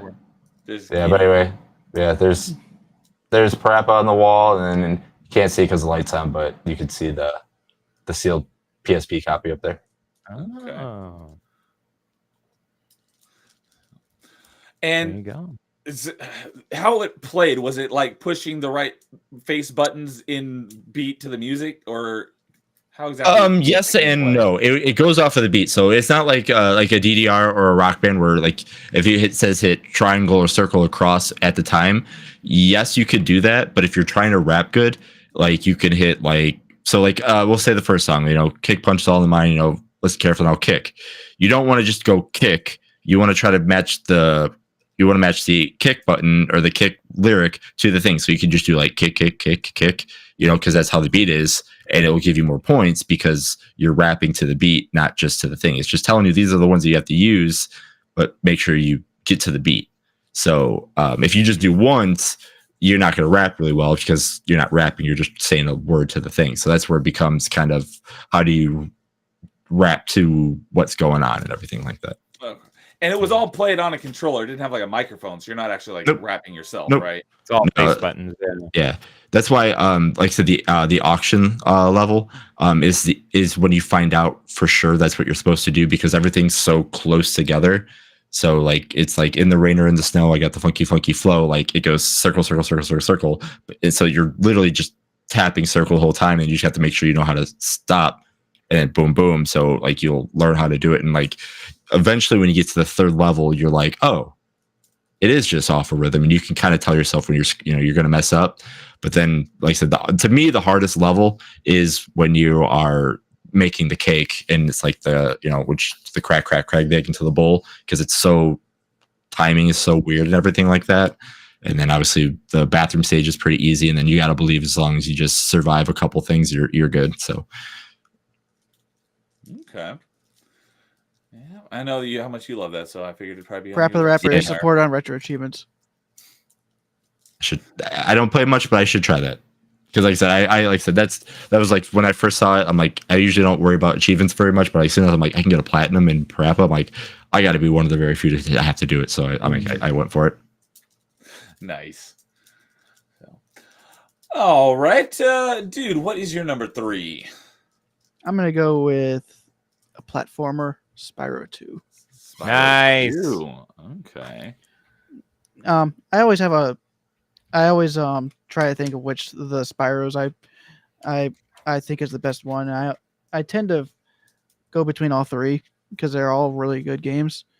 But I just really like the way that Spyro 2 kind of streamlined some of the things and from 1 and didn't try to add too much that like they did in 3. Like with all the added playable characters in 3. A couple of them were fun, but some of them are not as fun in that original release. They were fixed up a bit better in the remake. But the second one it's just right. Okay. This is the only one I had as a kid. This is the one I love as well, Spyro 2. And I loved it. I thought it was so beautiful and charming. All the characters are wonderful. I think it ages better actually than the Crash games. These games still play great and they just play wonderfully. And the remakes are obviously absolutely excellent. And some of the prettiest games I've ever seen is those 3 remakes. But yeah, Spyro is so good. And the thing about Spyro was like this was the PlayStation's identity to me, is it was kind of Crash and Spyro were like the 2 pillars, in my opinion. And that's why I just hate so much that PlayStation didn't hang on to these. And you could also count Lara Croft in there as well. And she was kind of the sexy babe. I'm Canadian, and I'm also a little stupid. I'm going to say things weirdly. But words that don't have them. But yeah, so I just absolutely hate that PlayStation let Spyro go, because to me, this was the identity and the culture of being a PlayStation fan, was Crash, Spyro, Lara Croft. Who do you think was done more dirty, Crash or Spyro? Crash. Yeah, I think Crash. I mean, Spyro had that weird little amiibo style game, but I think that actually sold well. Yeah, like people liked that. So it's like, even though it feels weird, I think they're both done dirty though, because it's just like, can you imagine Mario on Xbox or something? Like to me, these games were the mascots. These were the pillars. And then just to see them on other systems, it felt wrong and off to me. And, like I see Sonic being mentioned by Kay. At least Sonic has the excuse that they don't make, they don't make consoles anymore. Yeah. So it's like, well, he's got to go somewhere else. But PlayStation's always made PlayStations, and they're more successful than ever. So it's just like, why'd you let them go? How could you? How dare And they still own the companies that created them. Yeah, it's maddening, man. But I love Spyro so much, and I would argue that the Spyro trilogy ages way better than the Crash trilogy. So I recommend it to everybody. It's a great pick. Yeah, I always thought of Spyro and Crash as basically the PlayStation mascots, and if I had a PlayStation, I definitely would have absolutely gotten the Crash and the Spyro games. And that probably also another thing is that I think even Spyro's like lesser games were still probably better than Crash's lesser games. Okay. And Jason, I think you're muted. Oh, yeah. Yeah, we can't hear you. But yeah, while he's doing that, I'm going to quickly say that because Astrobot is so amazing, and Astrobot is really, it feels like being a PlayStation fan, while there's no reason to be a PlayStation fan, but Astrobot's great. The thing that's great about the Spyro bot in Astrobot is it's the only bot that you can collect that it's not an Astrobot, it's just Spyro. You literally just get Spyro. It's one of the few that's like that, yeah. Yeah, and it's just like, oh, he's flying around, he sets you on fire, whereas all the other ones are like costumes, so they're not actually the Ape Escape monkeys. They're the little Astrobots in little monkey outfits pretending to love bananas. But it's like, oh, that's straight up Spyro's just in the game, which is excellent. And he's flying around, and it's just like, and he looks great. He looks like super charming and adorable. He looks like how Spyro should look. It doesn't look like weirdly edgy or anything like that. It's adorable, and I love it. Yeah, so you're back. I just heard you. Yeah, so but given that I didn't have it, my first actual playing of Spyro and Crash was both the Insane trilogy and the Reignited, and they are excellent remakes, and finally got a chance to play those games that I always wanted to back then but never did. Definitely. So, what were you trying to say when you were so I would say where Kay says better be forgotten than botched. I kind of disagree. Where Crash was forgotten for the very longest time, where like I said, I think Crash got dirty because of that. Where Spyro, he got that redesigned and more edgy and more 2010-ish kind of style. But the Legend of Spyro games. Yeah, all them. But at least he had people still playing his games, though how bad they were. Where Crash was like, all right, yep, he's this, and he has these really kind of some games on the PS2 that no one cared for, but after that, I've actually heard that Twin Sanity was actually pretty fun if you just went for the insanity. I think I played the demo and I thought it wasn't bad, but it just didn't hook me at all. So I don't even know. Are the Crash and Spyro games in the PS2 and PS3 era, are they actually bad, or are they just mediocre compared to like our nostalgia for them? I think Because they for never. a Hero's Tale, which are the Spyro 4. No, Enter Dragonfly was 4. For that one, it was just because it was rushed development, so they didn't Okay. have nearly as much time to get everything working. But I did go through that game for during the PS2 event for retro achievements, and I actually enjoyed that game for what it was. It's just you can tell it was rushed. Okay. Wrath of Cortex, I think, has a similar case, but it didn't age as well as Enter the Dragonfly, which kind of mimics the PS1 games as well. Yeah, the only one I can speak on is the I love, because again, my number 5 was Crash Team Racing. Crash Team Racing 2 is garbage, and I hated it, and I was so miserable and depressed. I was so excited for it. I think it's called Nitro Fueled. It was on the Xbox PS2, and I was so hype, and it's just awful. It lost all of its charm and luster and everything. And I was I've just heard the like, tag team oh. game was really broken because you could actually attach yourself to a bot, and the bot would always drive better than you could. Was that in that one? Oh my god! There's I don't not. even There was. remember I that think it was mechanic. the third game. The tag team racing or whatever. Yeah, Oh, I missed that entirely. Huh. for better. Apparently, Yeah, the best thing about probably. that game was some of the overworld stuff that was done as a platformer, Okay. because you could kill Crash constant in the open world in funny ways. Well, yeah. Well, on the topic of Spyro, again, that Reignited trilogy was so good. Hopefully we get what I think Spyro. There could be a new game from Xbox or something. Hopefully it's in the vein. But hopefully, of the Toys for remake. Bob is getting it because they did a good job Yeah. with the remake. Yeah, And That's from it. what I heard, they did a good job with Crash 4. Oh, they did Crash 4 as well? Yes. Okay. I know there's some issues like with the character design, but I think the gameplay was considered okay for Crash 4. But I never played it at all, so I just remember there being some. At least with character- Tana, I think she was That was she was an alternate reality version of her. So yeah, they made her like quirked up pretty much, something like that. They didn't make her sexy. They just made her all like modern age quirky, and it's like, I want sexy furry girls. and I think they made Dingo Dial an actual like friendly character, Oh really? Oh, and you could weird. play as him in the game. Hmm. He was one of the playable characters. One of these days, I'll give it a shot. All right. And before we move on here, Devastator's here saying, howdy, everyone. Good to see you, Devastator. Hope you're doing well tonight. Yo, Oh, and Kay, yeah, I know she loves Toys for Bob. Toys for Bob is independent now, but their next project is in partnership with Microsoft, apparently. So very likely that it could be Spyro. It just That'd be it cool. just means that I think for that it just means that they have more freedom to do what they want, like which project they choose. It's just that they with the partnership they have access to the IPs. Don't mess this up, Microsoft. Please, like, do what Sony refused to do. Give us good Spyro again. Damn it. Let's hope. Well, here's the thing though: is Activision. Activision constantly gave us Spyro. Yeah, that's true. Because you had you had the two Spyro games on PS2, the Enter Dragonfly and A Hero's Tale. You had the Legend of Spyro trilogy. Then you had Skylanders. So Spyro on console was constantly there. And I'd say the GBA games, besides the one with Crash, were all pretty good too. They were isometric platformers. One of them was even a Metroidvania. Oh, what? Metroidvania, I gotta try you this. say? I think I told you this, when I played it over I think earlier this year. And Achievement Chasers? Yeah. Okay. You have to remind me which one that was. I think it was Attack of the Rhinox. Okay. I'll look into that. So, all right. Well, that wraps it up for our number threes. So we are going to move on to our number twos now.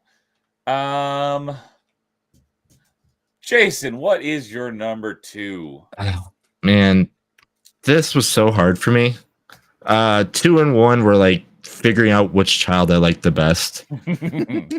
I'm looking at my 2 and 1, and even looking at it, I'm like, I don't even know if this is correct, because I can easily say it out loud and be like, no, it's not right.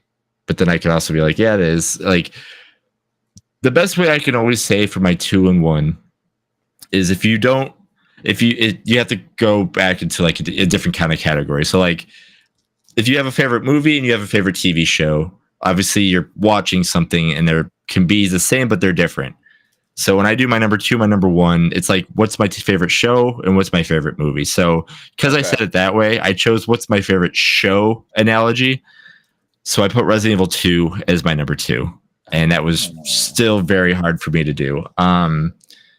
Yeah, I've played that game so much. I mean, there was times where I could speed run that game in an hour 10 because I knew how everything was.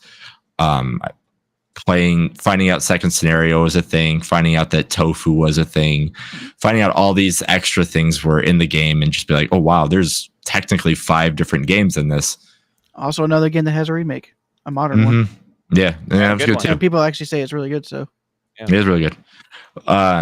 Again, I don't dislike tank controls like some people. People are like, oh, this game's not great because tank controls. I'm like, it depends on if the game's designed for it. Exactly. And I mean, like, it's really good. The puzzles are easy to understand. Story is fine. There's some very interesting characters. That cat that you see sleeping right there is named after one. I mean, there's so much in that game. Yeah, there's so much in that game that I absolutely love. And I just remember, like, even playing the first one and then playing the first one because I had the demo. And I played the second one and just being blown out of my mind. Like, you dropped into this area, you're running for your life to get to the police station. And next thing you know it, you have this canvas to do what you need to do. And the next thing you know it, you see this liquor and this FMV and it scares a little bit of daylights out of you. And then you keep going. And the next thing you know it, there's these hands that come out and grab you out in the police station. And you throw the controller and you reset the game. You're like, I'm done. But then you just play it again and you just go from there and just learn all the little secrets of it. So much fun in that game. And like I said, I could easily jump on it right now and in 90 minutes see end credits for at least Leon's first scenario and, you know, not have to save unless I'm trying to do some crazy things. And then like I said, I used to stream it a little bit. So like, even on my Twitch channel, if you go on there, you'll see me die to the stupid Birkin 1 boss fight because I think I'm smart enough to those stupid little things he pukes up. But yeah, there's so many random little things that the game just brings to you, and it's so much fun and everything like that. So definitely, if not one, it's 1B, or in this case, it's number 2, which was very, very hard for me to put there. 2 is definitely my favorite of the PS1 games, but I've only played 1 and 2. So, speaking of, I just thought I'd show this because it's the only chance I'll probably get. Yep, I got that as well. And that glue always comes off on the seam right there. That's how mine is too. Some of these that glue is terrible. Mm-hmm. So, JC, you left us hanging though. You said your cat's named after one of the characters. Oh, that's Ada. That's right. I couldn't name her after like a character that was, you know, kind of nice because, you know, she is nice every once in a while, but she's also one of those traitor kind of cats kind of thing that will love you and then next you know like bite you just for no good reason. So I'm like, all right, you're an Ada. AK, just let you know, Kay, on Thursday night during the members only stream, I'm going to be giving you some examples for your Ada and Leon fan fiction. Fanfic. Oh no. She can't stop. That's why she didn't come to this show, is because she's busy writing fan fiction. So, and also saw Nightmare show up in chat. What's up, Nightmare? Saying, will Toys for Bob end up like Obsidian? And yeah, we hope not. Yeah, so, nope. Yeah, I kind of figured that would probably be your number 1 since I know how big of a Resident Evil fan you are. Man, it's tough. But again, when we talk about my number 1, it's gonna be obviously my number 1 and number 2. If anybody in chat, if they followed top 5 forever, they kind of knew what was coming, just didn't know what order it was going to be in. I've always loved, I'm not a fan of playing them, but I've always loved Resident Evil's like story and atmosphere, and that's why I hate that I wrestle and struggle with playing them so much, is because I've always wanted to experience the stories because I love those characters so much, and I think like just the world they build. I think you'd actually enjoy 5 and 6. Knowing your, I know. Same here. I would. You like won't enjoy 6. I can't even finish 6. And And I love 5 is Tetris. the one I've had the most fun. I on. have the original completion of 6 on 360. I I'm- still need to get the I pity multiplayer you. achievements though. And 6 Yeah. is giraffe blowjob, right? Yes. Okay. Yeah. That's all I know about it. That is literally all I know about it. I did rent 5, and I did quite like it. I really liked playing. I Obviously. never beat it, but yeah, I had a lot of 5 fun. is the best to play with a friend. Exactly. But I know that like the peak is the PS1 era and 4, of course. So I've always wanted to like see if I could struggle my way through them because I know they're so good. I know they are. You can play That's them all actually- on GameCube. That is actually Ooh. one of the better Resident Evils. Like Resident Evil Remake is like the best survival horror game I think made. This is the Wow. this is the version that's on Xbox One and PS4. Mhm. They just Okay. they just updated it to HD. They updated a lot of things on that. And that to I me, don't if you're think looking I've for ever tried those. if you're looking for a survival horror game, that is the best. And I still that- think 2 is my favorite, but that is if you're looking at something not super actiony, but you're like, oh, I need to watch my ammo. I need to make sure this is happening. That's the game you play. And the one that you just showed, dude, that one is it still GameCube. has tank controls though, right? Yes. It does. Okay. James's favorite thing. Yeah. I Well, love hey, it. my I've only favorite beaten game. one- My favorite game of all time has tank controls. I'm not a fan of tank controls either. Metroid I've Prime. beaten one. Metro. Oh, that's true. That's like it's. I don't know. I It's guess that tank counts. controls ish. But it's Yeah. just I've only more beaten. it's more dynamic tank controls. Yeah. It's good tank controls. I've only beaten one game ever with tank controls, and that's Escape from Monkey Island, and it was brutal. It was That you absolutely- liked.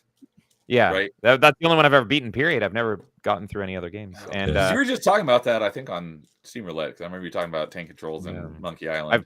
I've played a lot, but that's the only one that I'm like, I love this game, and I have to. It's brutal. There's no reason that tank controls should be in a point and click game. It was so stupid. There's just no reason for it.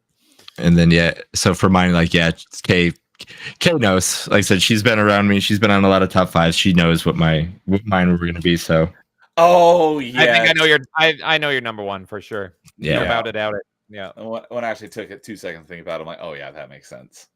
So all right. You know what? I'm thinking last minute. I need a few more minutes because I might switch around my 1 and 2. So let's go with James number 2 so I can have a few more minutes to think about this. Me? You want me? Okay. My number 2, and similar to Jason, this could easily be my number 1. This game is very near and dear to my heart, and I think this game really kind of shifted my personality. It kind of formed me as a person. You guys all have that game where you played it as a kid, and it's just like this kind of made the adult you are, and it kind of influenced your personality, your culture, your musical tastes, everything that you're into. Oh, so That that's why I is like this- using big swords in Dark Souls. There you go. That is this game for me. This was hugely influential during my childhood, and it's finally getting mentioned. It is Twisted Metal 4. That's right. Suck it, Okay. David Jaffe. Not Twisted Metal 2. I personally think I've now beaten Twisted Metal 2, but my childhood one, the only one I had as a kid was Twisted Metal 4, done by 989 Studios after David Jaffe left, as he seems to for some reason. Just like with God of War, they had to rebuild from scratch 989 Studios Twisted Metal. They did it with Twisted Metal 3, which I also like. But then in my opinion, This is my introduction to Dragula. Mine too. This was my introduction to Rob Zombie, who is always, every time I get the Spotify yearly roundup, Rob Zombie is always like my number 1 listened to artist. Yeah, because he's just like, I never get sick of listening to Rob Zombie or Shock Rock, and it all started in Twisted Metal 4. Playing Twisted Metal 2 as an adult, I was like excited because I thought it would be more like my beloved Twisted Metal 4, and it's actually quite different. There is no licensed soundtrack. There's no Rob Zombie. There's none of that. Yes, Twisted Metal 2 is great, but I really think Twisted Metal 4 puts the twisted in Twisted Metal and the metal because it actually has a soundtrack. Because the plot of Twisted Metal 4, it blew me away. That opening cinematic is wonderful. It's shot like a old timey-wimey like silent film. Very like almost Wild West era silent film, like the earliest ones. And it actually has a huge twist, similar to another game I love, Mortal Kombat Deadly Alliance, where they kill the main character off and the new character takes his place. And I think this character is way better. They kill off, spoiler alert, they kill off Calypso who is like the overlord of Twisted Metal in the opening of Twisted Metal 4, and Sweet Tooth takes his place. I could have now swore this Calypso weird- just became a normal driver. And they eventually does. here's what they did.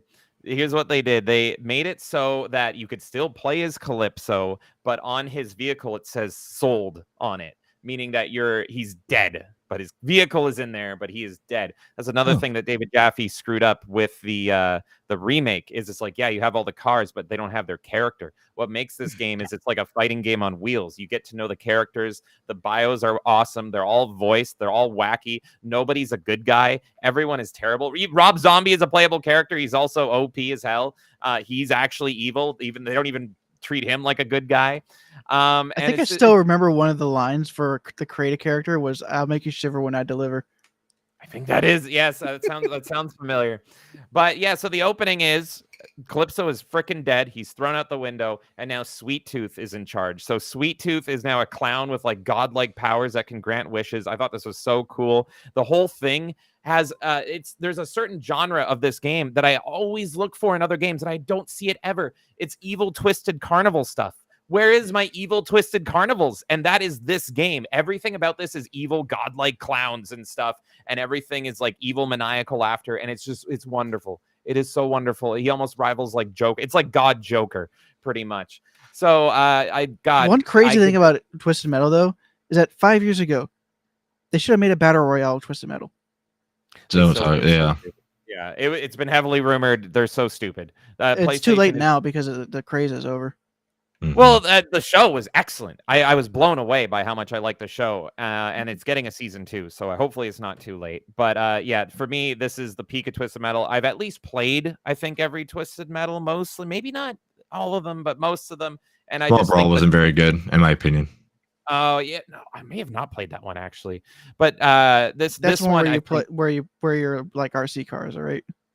Yeah, it's kids. It's for the PSP. It's for kids. It's a 4Kids version.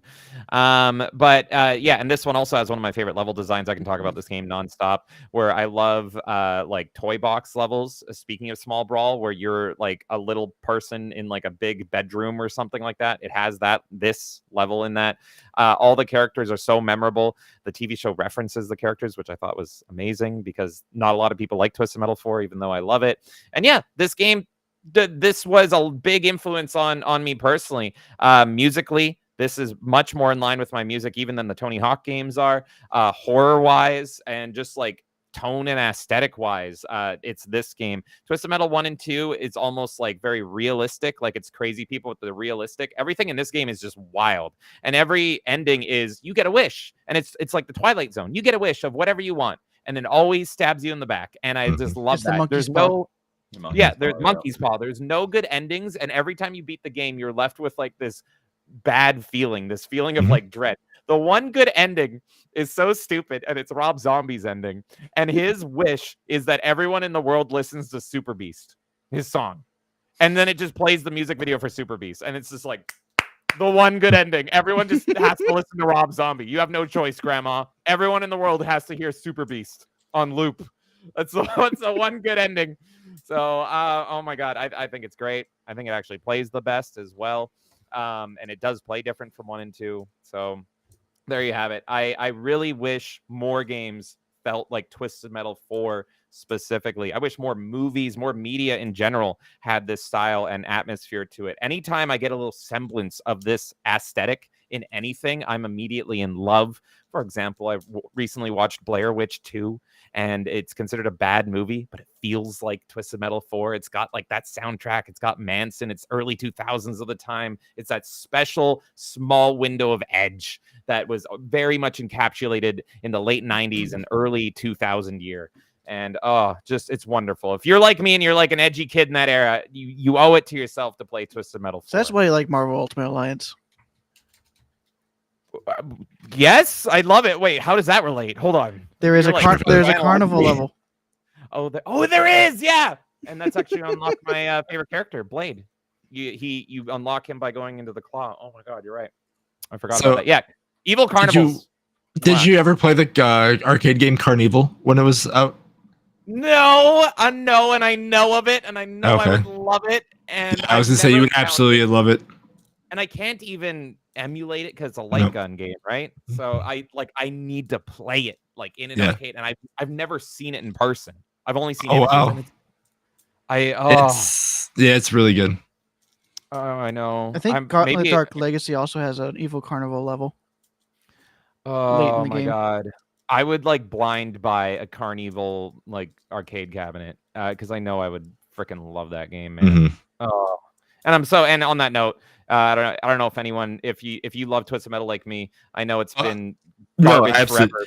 I 100% agree with you. What I was looking forward to the one that came out on the PS3 at the time, and then you're right, they took any like personality out of it and just completely destroyed it. Because yeah, you're right. Like when you chose a car, you chose the character. You didn't choose like I want to play the ice cream truck because I want to be, you know, anybody else in the ice cream truck. You know, I chose Sweet Tooth because I want to be Sweet Tooth, and it just so happened to be an ice cream truck. You know, I chose Mr. Grimm not just because he's on a motorcycle. I chose Mr. Grimm because everything Mr. Grimm did. And, you know, like Spectre was the race car, Thumper was this. You know, all these cars had these characters, had these personalities that you'd want to do it. Like even if their story was a little different, but their cars and their story, like the character that was in there was their story, and it was almost the same through everything. You know, Axel had his, you know, his thing. You know, everybody that had these cars were the characters that you wanted to be, not just because I just want to be this and I want to be this car. So I 100% agree with you.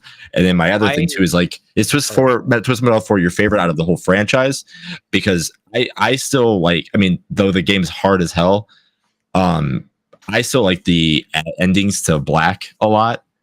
Hard. It is. Oh my God. It's very hard. But the endings like are well deserved in Black, and I think Black has some fun things too. I got a lot to say. Oh my God, I'm gonna keep you here forever. So first of all, I bought because I know Jason also understands what I'm saying here. I bought my PS3 for Twisted Metal. I didn't care about God of War. I didn't care about Resistance. I think I actually would like Killzone. I've never played it. But I was an Xbox fanboy. I was a 360 fanboy. You want to know something funny? Comes back. I bought my PS3 for Final Fantasy Versus 13. Oh my gosh. It came out as Final Fantasy 15. Oh, brutal. But I bought my PS3 just for Twisted Metal, and that solidified it for me. I think Twisted Metal is best without David Jaffe.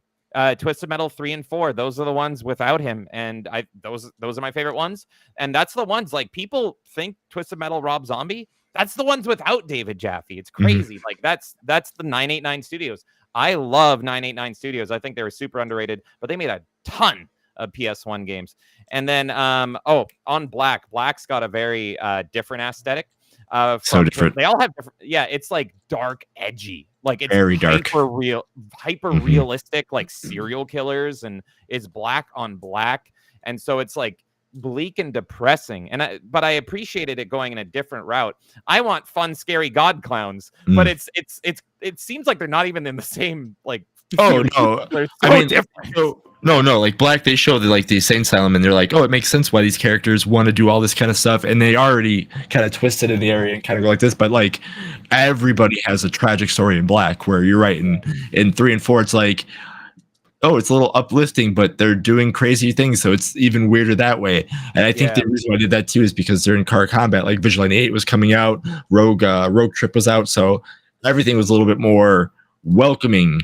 Even though it was like a kind of like a mature idea in a way, but it was more of a way to get everyone to. Yeah, I remember this was still only T rating on the PS1. Yeah, that's crazy. And and I actually was, as a kid, when I first started playing it, it was terrifying because that's a T rating. That's crazy because when you kill someone in Twisted Metal, they're screaming bloody murder. And I remember the first time I got a kill in Twisted Metal, I was like, oh my God, I feel terrible. Like they really scream. Yeah.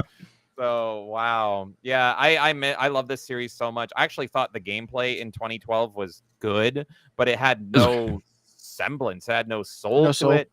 Yeah, and it was so stupid. It was, oh my God. So I don't know. And I don't know if Jason, if you watched it, but any Twisted Metal fans, I highly recommend the TV series. It's surprisingly excellent. And season 2, if they deliver, like based on the little teases, because it ends with like, this could be what's in season 2. It's just like, whoa, season 2 is gonna blow it out of the water, because season 2 sounds like it's more of the stuff that I like. But yeah, Jason, did you end up watching the Twisted? I watched a couple episodes, and then I unfortunately got busy doing other stuff. Yeah. But I mean, hopefully, it starts off not great, and then it Yeah, builds up. and I'm like, oh, it's like I'm getting into it. I'm like, cool, like some of the characters that they're talking, like it's like, oh, they said the name, kind of thing like that. That's kind of how I was.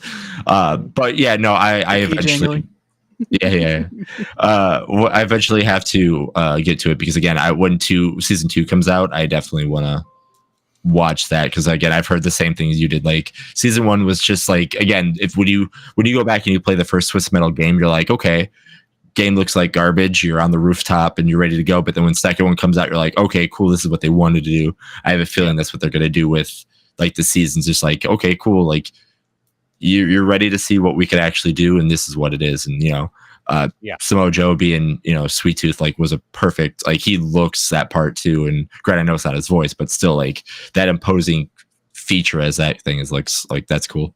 I wasn't sold at first because I thought it was so weird because Will Arnett's doing the voice of Sweet Tooth, but it's Samoa Joe's body.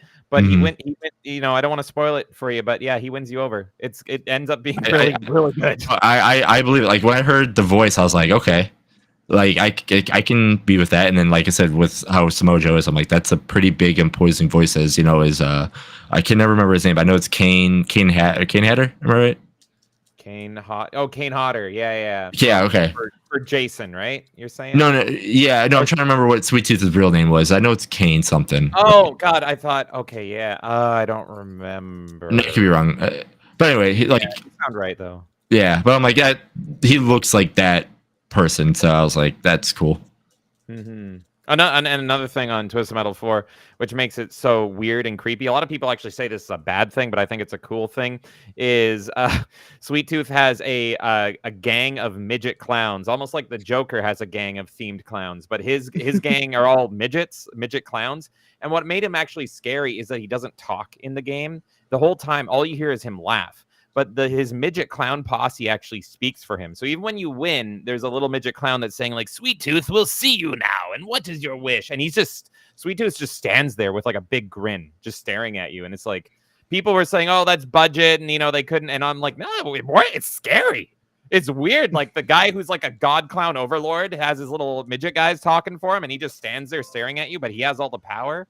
Crazy, absolutely crazy. But if you play as the Calypso card where he's dead, that ending is maybe the best ending. All the endings are so good. Like I recommend everyone just watch like on YouTube. That's right. Just watch all I forgot endings, that's the one that Pizza Boy was in too. Yes, yeah, Pizza Boy. Yeah, that's the thing is Twisted Metal 4 was like the twisted one, and it's got a drag queen as a character. It's got a guy that's a garbage man. The garbage man's goal is just to make the whole world garbage because he loves garbage, and it's just like, what is this? It's so stupid. I think the drag queen just doesn't want to be mocked, and so she's just like, I wish people would take me seriously, and it's just like she's got hairy arms and everything. It's just like, oh my god. So I just love it. I love this game so much. There's a family of crazy people that are like, it's like the Christmas Vacation family, but twisted up. So it's just like, oh, we're going on a vacation, but they all have like big grins on them, and it's a whole family packed into like a one of those sedan. Classic. Yeah, the sedan, exactly. Man, I just or station wagon play right now. I got mine as well, just in case. I love it. Yeah, sadly, my copy is a greatest hits version. Well, mine is because jewel cases suck, falling apart.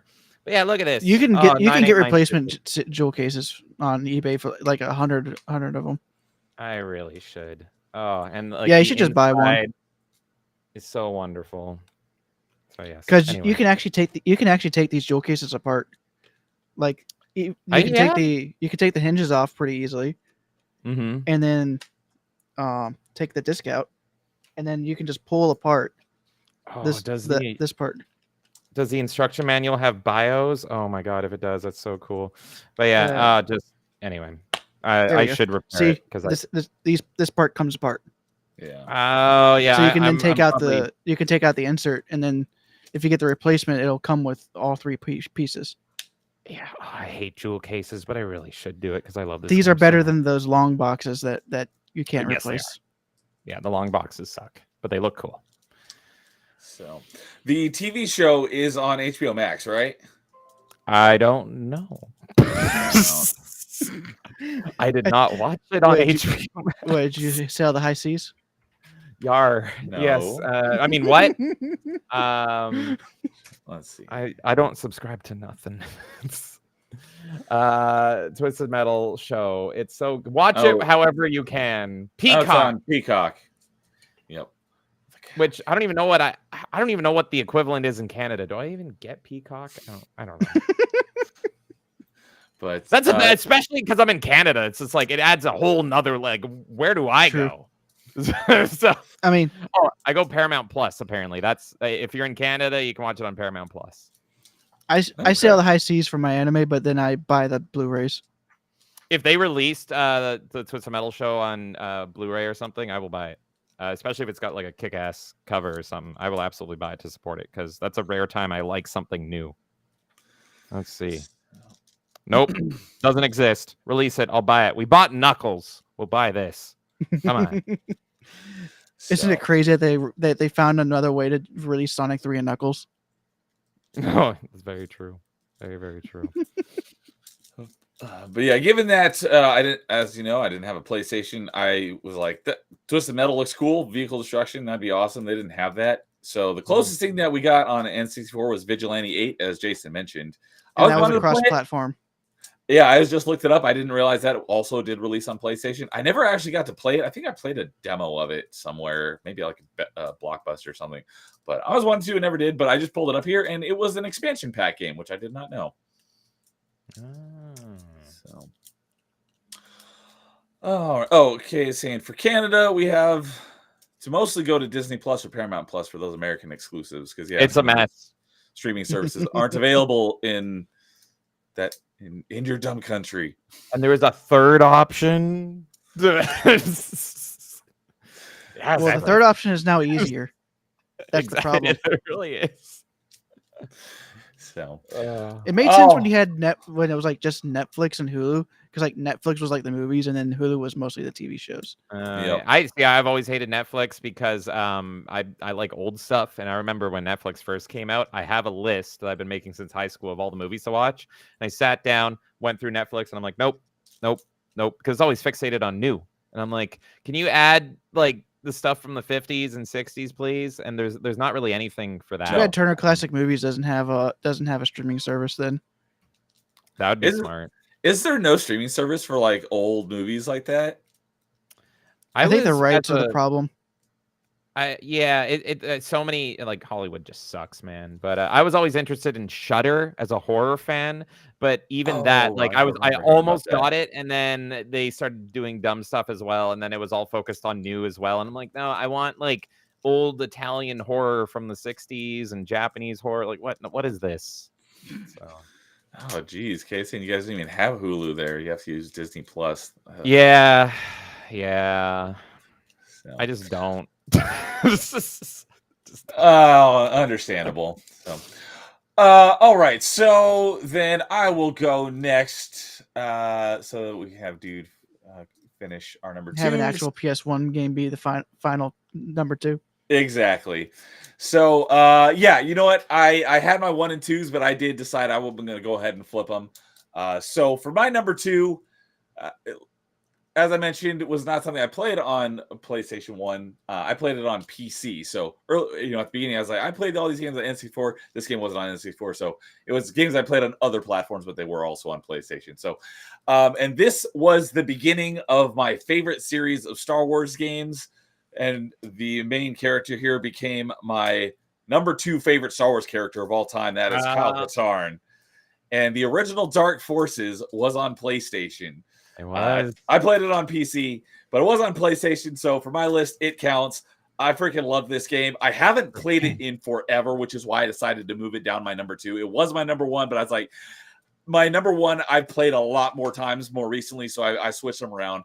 But I do love this game, and it started my love for Kyle Katarn, and that is my favorite series of Star Wars games: Dark Forces, Jedi Knight, Jedi Outcast, Jedi Academy, and it has the real stealing of the Death Star plans. That was the first mission in Dark Forces, not this Jyn Erso crap from whatever fake made up Disney Star Wars planet.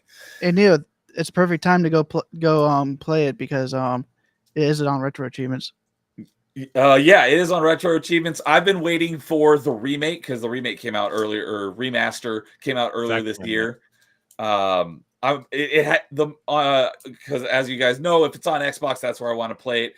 And I'm patient and frugal. It is the most it's gone on sale on Xbox is only like 30%, and I usually wait till 50% or more. So I haven't bought it yet, but I will once it goes on a steeper sale. But I'm very much looking forward to playing the remaster.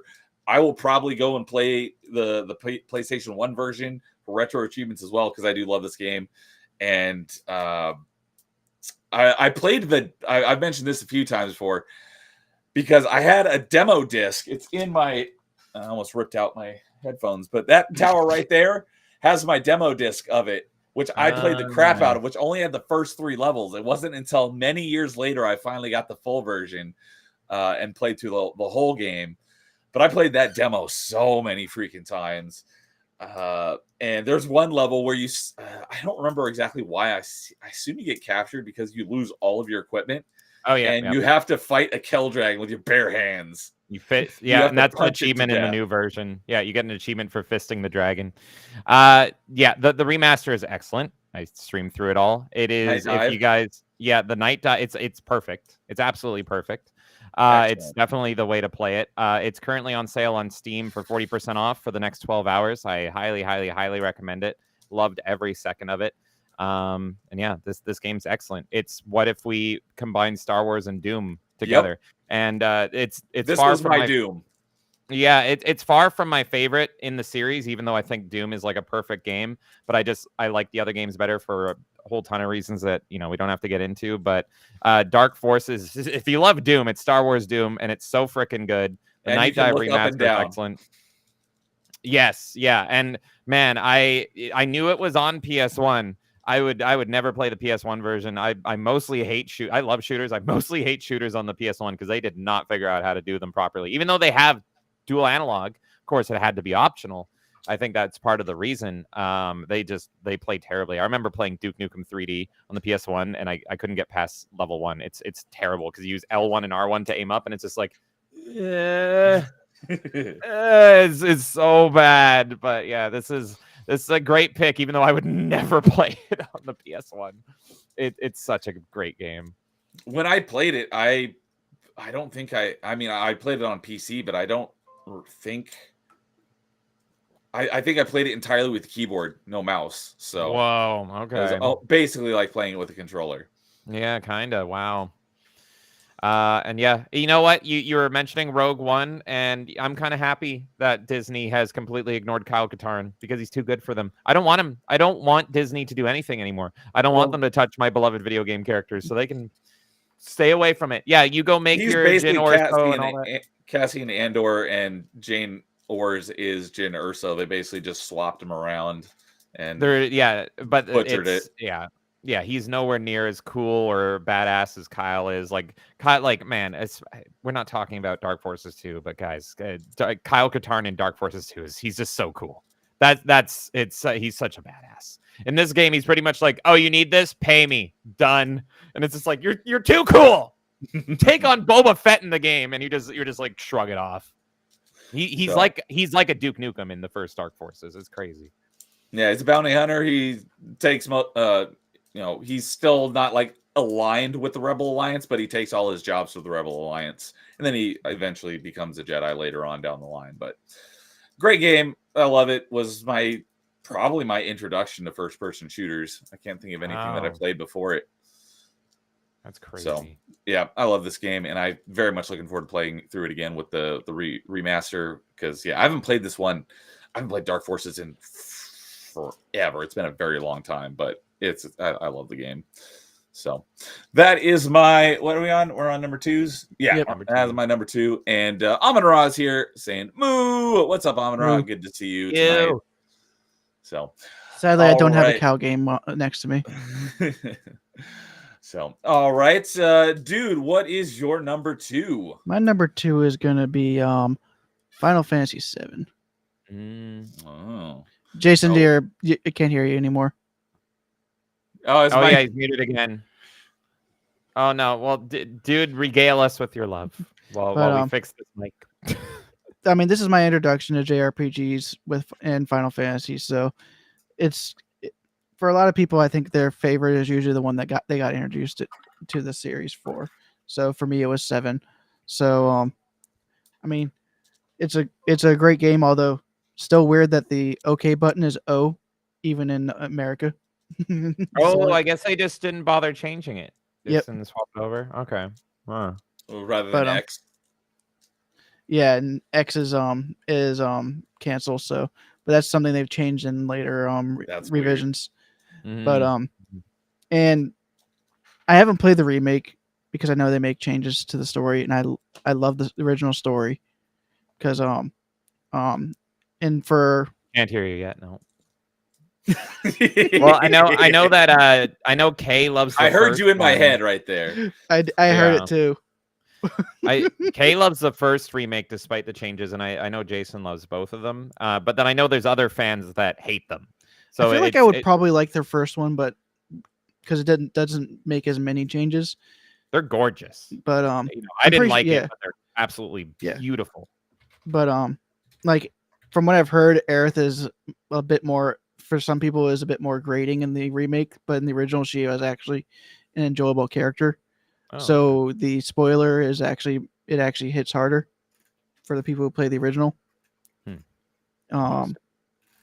And for anyone who actually cares about the character and knows what's going to happen, just hearing her sound, her theme can get you emotional. What's crazy for me was because I don't have any nostalgia or anything. I haven't played the original. It's a bucket list game just because it's so iconic. But playing that first remake as a not fan, because I didn't like it, and I know Kay or Jason should be talking, but my favorite character was Jessie. And I thought Jessie was like the runaway character. I thought that was great. And then it was Kay that told me, it's like, she's barely in the original game. And I'm like, she's the best part of this whole thing, and she's not even in it. So yeah, I mean, I can spoil Jesse's fate in the original game. She dies pretty early on. She's effectively a nothing NPC. But I actually really like the idea that the original game, that original remake was actually fleshing out Midgar section, because it could allow those characters that were in Avalanche that died pretty early on to get fleshed out more, so their deaths actually meant more. Right. Yeah. Well, you should play it. There you go. I hear you. Jason.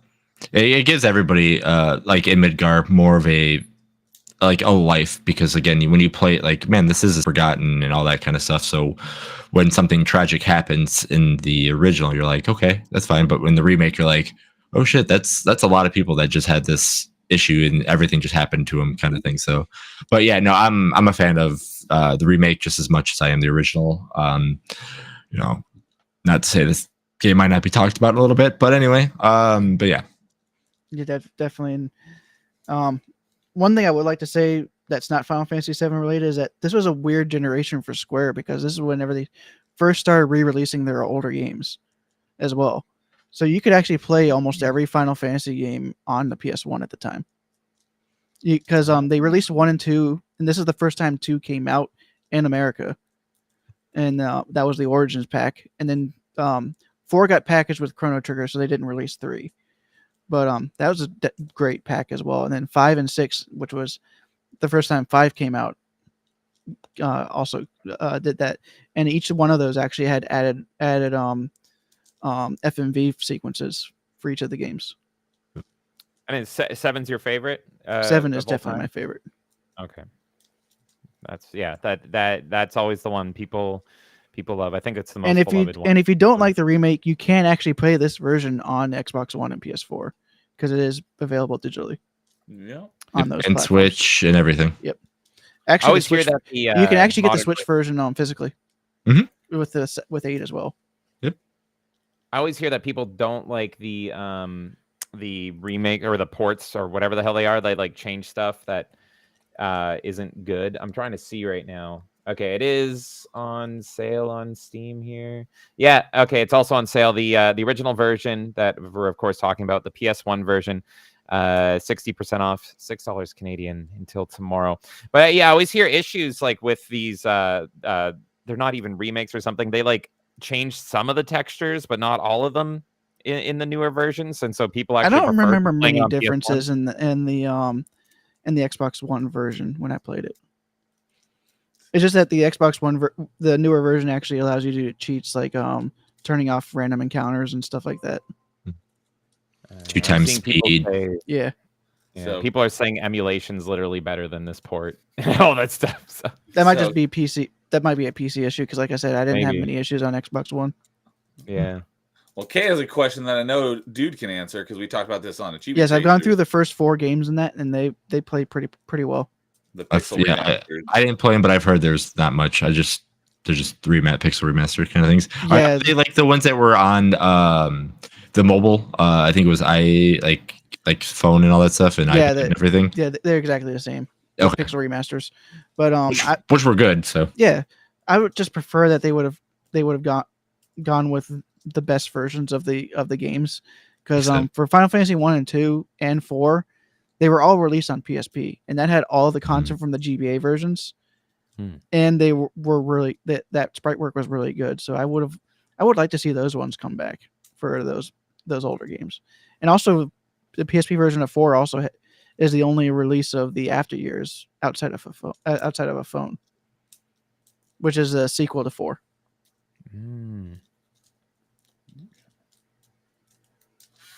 So Okay. I don't have much to add. Unfortunately, this is always it's a bucket list game for me. So I'll play it one day. I have more interest in playing the original than I do. it would actually be funny continuing if on you with actually end up liking Aerith in this version.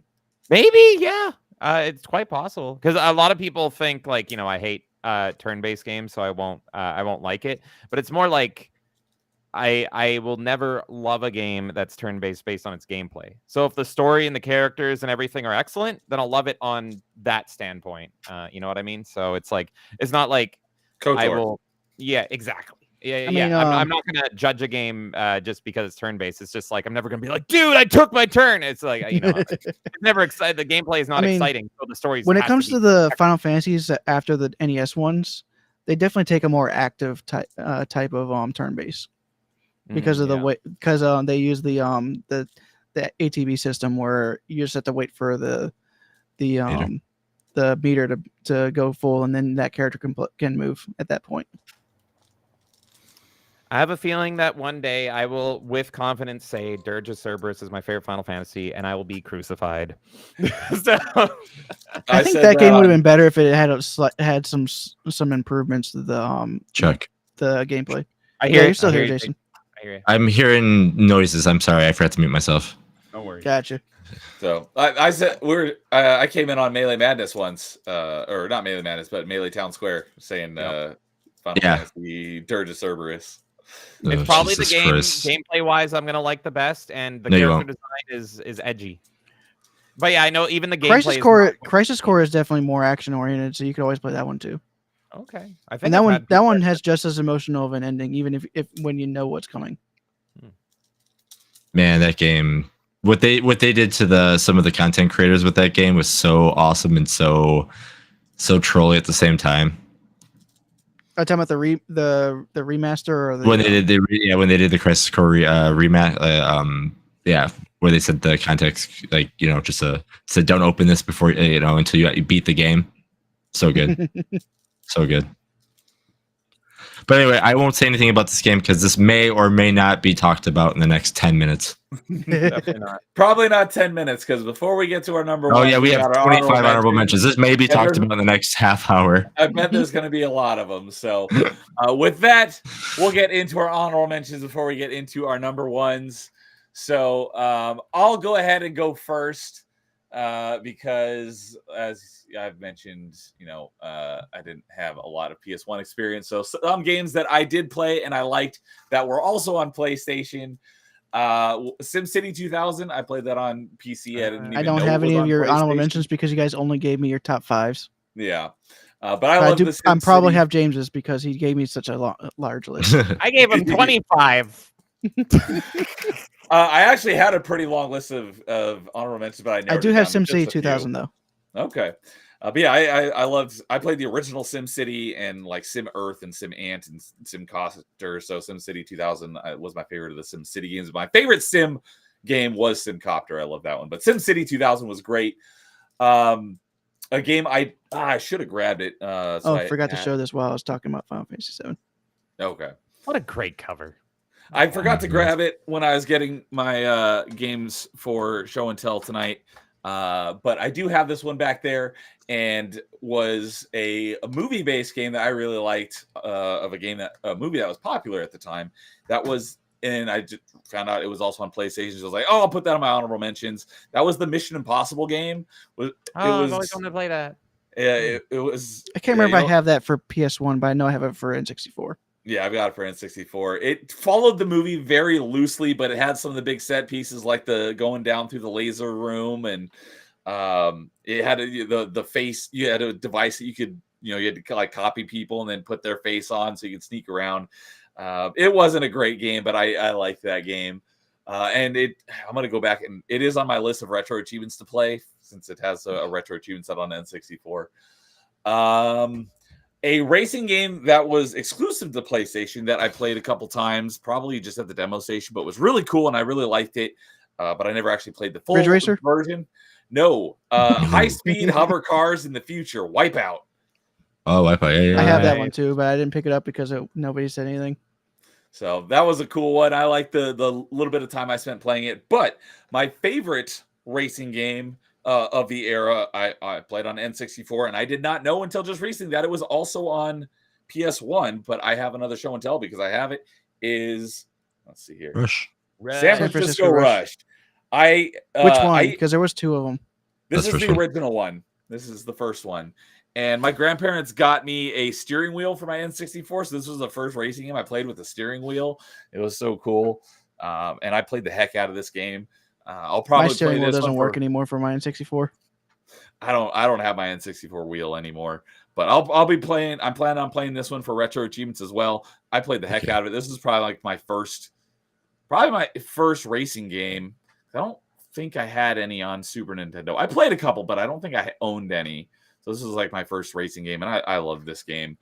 And then a shout out to the reason why it's on my honorable mentions and not in my top 5 is my favorite Mega Man game. Mega Man X3 was on PlayStation, and I played it for the first time this year, the PlayStation version, because I found out it's because I played the Mega Man X collection on GameCube. But on this collection, it doesn't have the Super Nintendo version of Mega Man X3. It has the PlayStation version of Mega Man X3, and the PlayStation version of Mega Man X3 is terrible compared to the Super Nintendo version of Mega Man X3.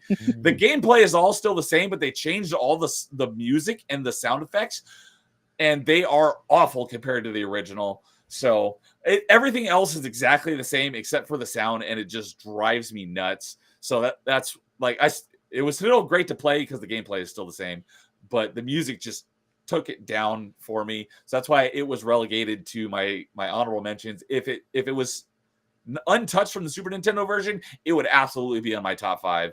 But because for some reason I was thinking you're going to say Mega Man Legends. No, I only played Mega Man Legends for a couple minutes over at a friend's house, so that one was not Mega Man 64 is technically Legends. Exactly. That's the one I actually meant was Mega Man 64. I played that at a friend's house for a very short period of time, so I did not play it in its entirety. So, did you, on the X collection, did you play X4 by any chance? Yeah. I played Mega Man X. I played Mega Man X 1, 2, and 3 back in the day on Super Nintendo. I played X4 and X5 back in the day on PC because they had PC releases. I bought the Mega Man X Legacy Collection when it came out on Xbox in 2018. I played that as X1 through 8. And so that was the first time I played X7 and X8 was on the X Legacy Collection on Xbox. And then I played Mega Man X Collection. Don't forget to burn it to the ground. On GameCube this year for the retro achievement launch. So I played through 1 and the Mega Man X collection on GameCube has Mega Man X's 1 through 6. So I'd already played them before, but I played through them again just this year. And but yeah, it makes no sense because Mega Man X3 was originally a Super Nintendo exclusive, and then they later released it on PS1. So you would think since it was a Super Nintendo exclusive, they would have the Super Nintendo version on the GameCube version of Mega Man X collection. But no, they put the PS1 version in the GameCube collection. It's because the PS1 is stronger than the Super Nintendo, so they thought better console, better version. Yeah, it must be better. Yeah. It's not better. So because of the sound, Mega Man X3 PS1 is in my honorable mentions and not in my top 5. So those are my honorable mentions. Oh yeah, and Timon is saying, what about Mega Man Legends? That's the one Mega Man franchise I've not actually played. I've played them all because I love Mega Man so much. Oh my god, Mega Man! I love Mega Man. I love him because he's blue. I love because he's blue. Yeah. Yeah. Yeah. Timon saying I played San Francisco Rush Arcade. That was a slightly different version, but it was based on this game right here. It's this San Francisco Rush. And yeah, JB saying most times I've heard X in one day since Elon bought Twitter. I love Mega Man X. So that's my favorite series of Mega Man games is the Mega Man X, and Mega Man X3 is my single favorite Mega Man game. So, all right. James, you have a lot of honorable mentions, it sounds like. Oh, you want me to go? All right, let's do this. Okay, everybody. Well, like I said, I ranked my childhood for you, but I had to think, and I was like, I didn't want to leave any childhood game unturned. So I didn't just bring 5 games. I actually ranked 27. I actually added 2 while Nerdy Neo was talking because I thought of another 2. So it was originally going to be 25, and then I added 2 more. So I won't have those. That's fine. Maybe you own them. But here we go. Also, there's a special honorable mention that I have to do. This was the game that was giving me so much trouble and made me decide, screw it. I'm just ranking my childhood, and that is Symphony of the Night. Castlevania Symphony of the Night. I did not play this as a kid. My friend Elvis lent it to me as an adult. That was my first time ever playing it, and I absolutely loved it. In my opinion, if I was being objective, I kind of think Castlevania Symphony of the Night is like the best PlayStation 1 game ever. So it's just like, how do I not put this as number 1? It's pretty much number 1. But I didn't play it as a kid, and it was confusing funny because the North American branch of PlayStation was like, we don't want this because it's 2D. Yeah. And so they're like, fine, here's some flying books in 3D. Go screw yourselves. Done. And then it turned out to be, if anyone said, hey, I can only buy one PlayStation 1 game, I'd probably say Symphony of the Night. So I do think this should be number 1, but it's not even on my list. So it's a special honorable mention. Now for my childhood, let's go 27 all the way to 5 here. Starting off at 27, I'll go super quick. Number 27, Resident Evil 3. Oh my God, of course I suck at this game, but I love Resident Evil 3's aesthetic. I love Jill Valentine so much. She's wife material, and Nemesis scared the absolute crap out of me. Oh my God. And I hate how it's tank controls and you have to turn while he's chasing you, just booking you down. I've always wanted to play through Resident Evil 3 just because it's my childhood. Quick turn, then run. That's all you have to do. Quick turn and run. I'm too stupid for it, but one of these days I'm going to play through it because I do love this game. I just suck at it. Here's a funny honorable mention. Austin Powers Pinball at number 26. I love pinball, and I loved Austin not have Powers. That game. Oh, don't buy it. I loved pinball as a kid, and I loved Austin Powers as a kid. This game, in my opinion, is maybe the worst load times on the PS1. Every time you load into a table, and there's only 2 tables. It's one for The Spy Who Shagged Me and the other one for the first movie. It looks like your PS1 is crashing. And it's just like you have to wait like 10 minutes to load in for a table. It's insane.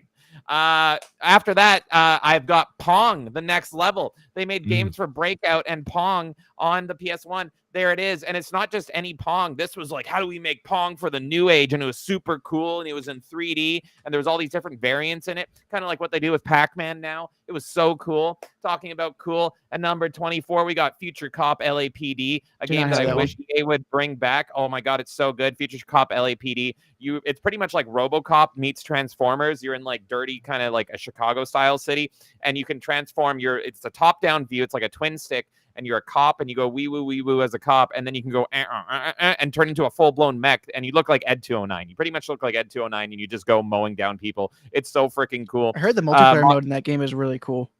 Oh my God. If a game that I absolutely love, that's actually my favorite mech game of all time, that reminds me of Future Cop, at least how it played, but way better for nowadays, because honestly, Future Cop is not aged that well, is Brigador. Everyone go play Brigador. It's absolutely a steal of a game. Twin stick mech action. It's great.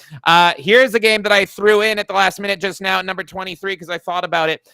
Some of the funniest endings ever. If Twisted Metal 4 has the coolest endings, this one's got maybe the funniest endings ever when you pick a character. That is Mortal Kombat 4. This was the 3D Mortal Kombat. It's so silly, and I see Jason shaking his head somewhere. He's shaking his head. Mortal Kombat 4 is so funny. The endings are hilarious. Go watch the endings on YouTube. It's the funniest stuff ever. How's it going, Nar? What's up, Nagardnal? Thank you. I don't know how to say your name. How's it going? Nagardnal. Thank you. You're gonna hear me rant like crazy. All I can say is Sonya Jackson Jarrett's ending. Yes. Jesus Christ. Oh, good. It's peak comedy. It's so funny. Also, Johnny Cage's ending is. Jeez. Yeah. I love it. I love it. It's so stupid. It's such a stupid Mortal Kombat, and I love it for it. Talking about games that aren't stupid at number 22, here is a underrated, underappreciated 3D platformer, 40 Wings. I thought this game was so cool as a kid. Pretty much you play two siblings, two little kids. There it is. And it's pretty much they get control of their dreams. And so it's just like you could be the Incredible Hulk in your dream, or you could be a knight or a wizard. It's pretty much Nightmare on Elm Street Part 3, The Dream Warriors in a video game for kids. Highly recommend it. It's really great.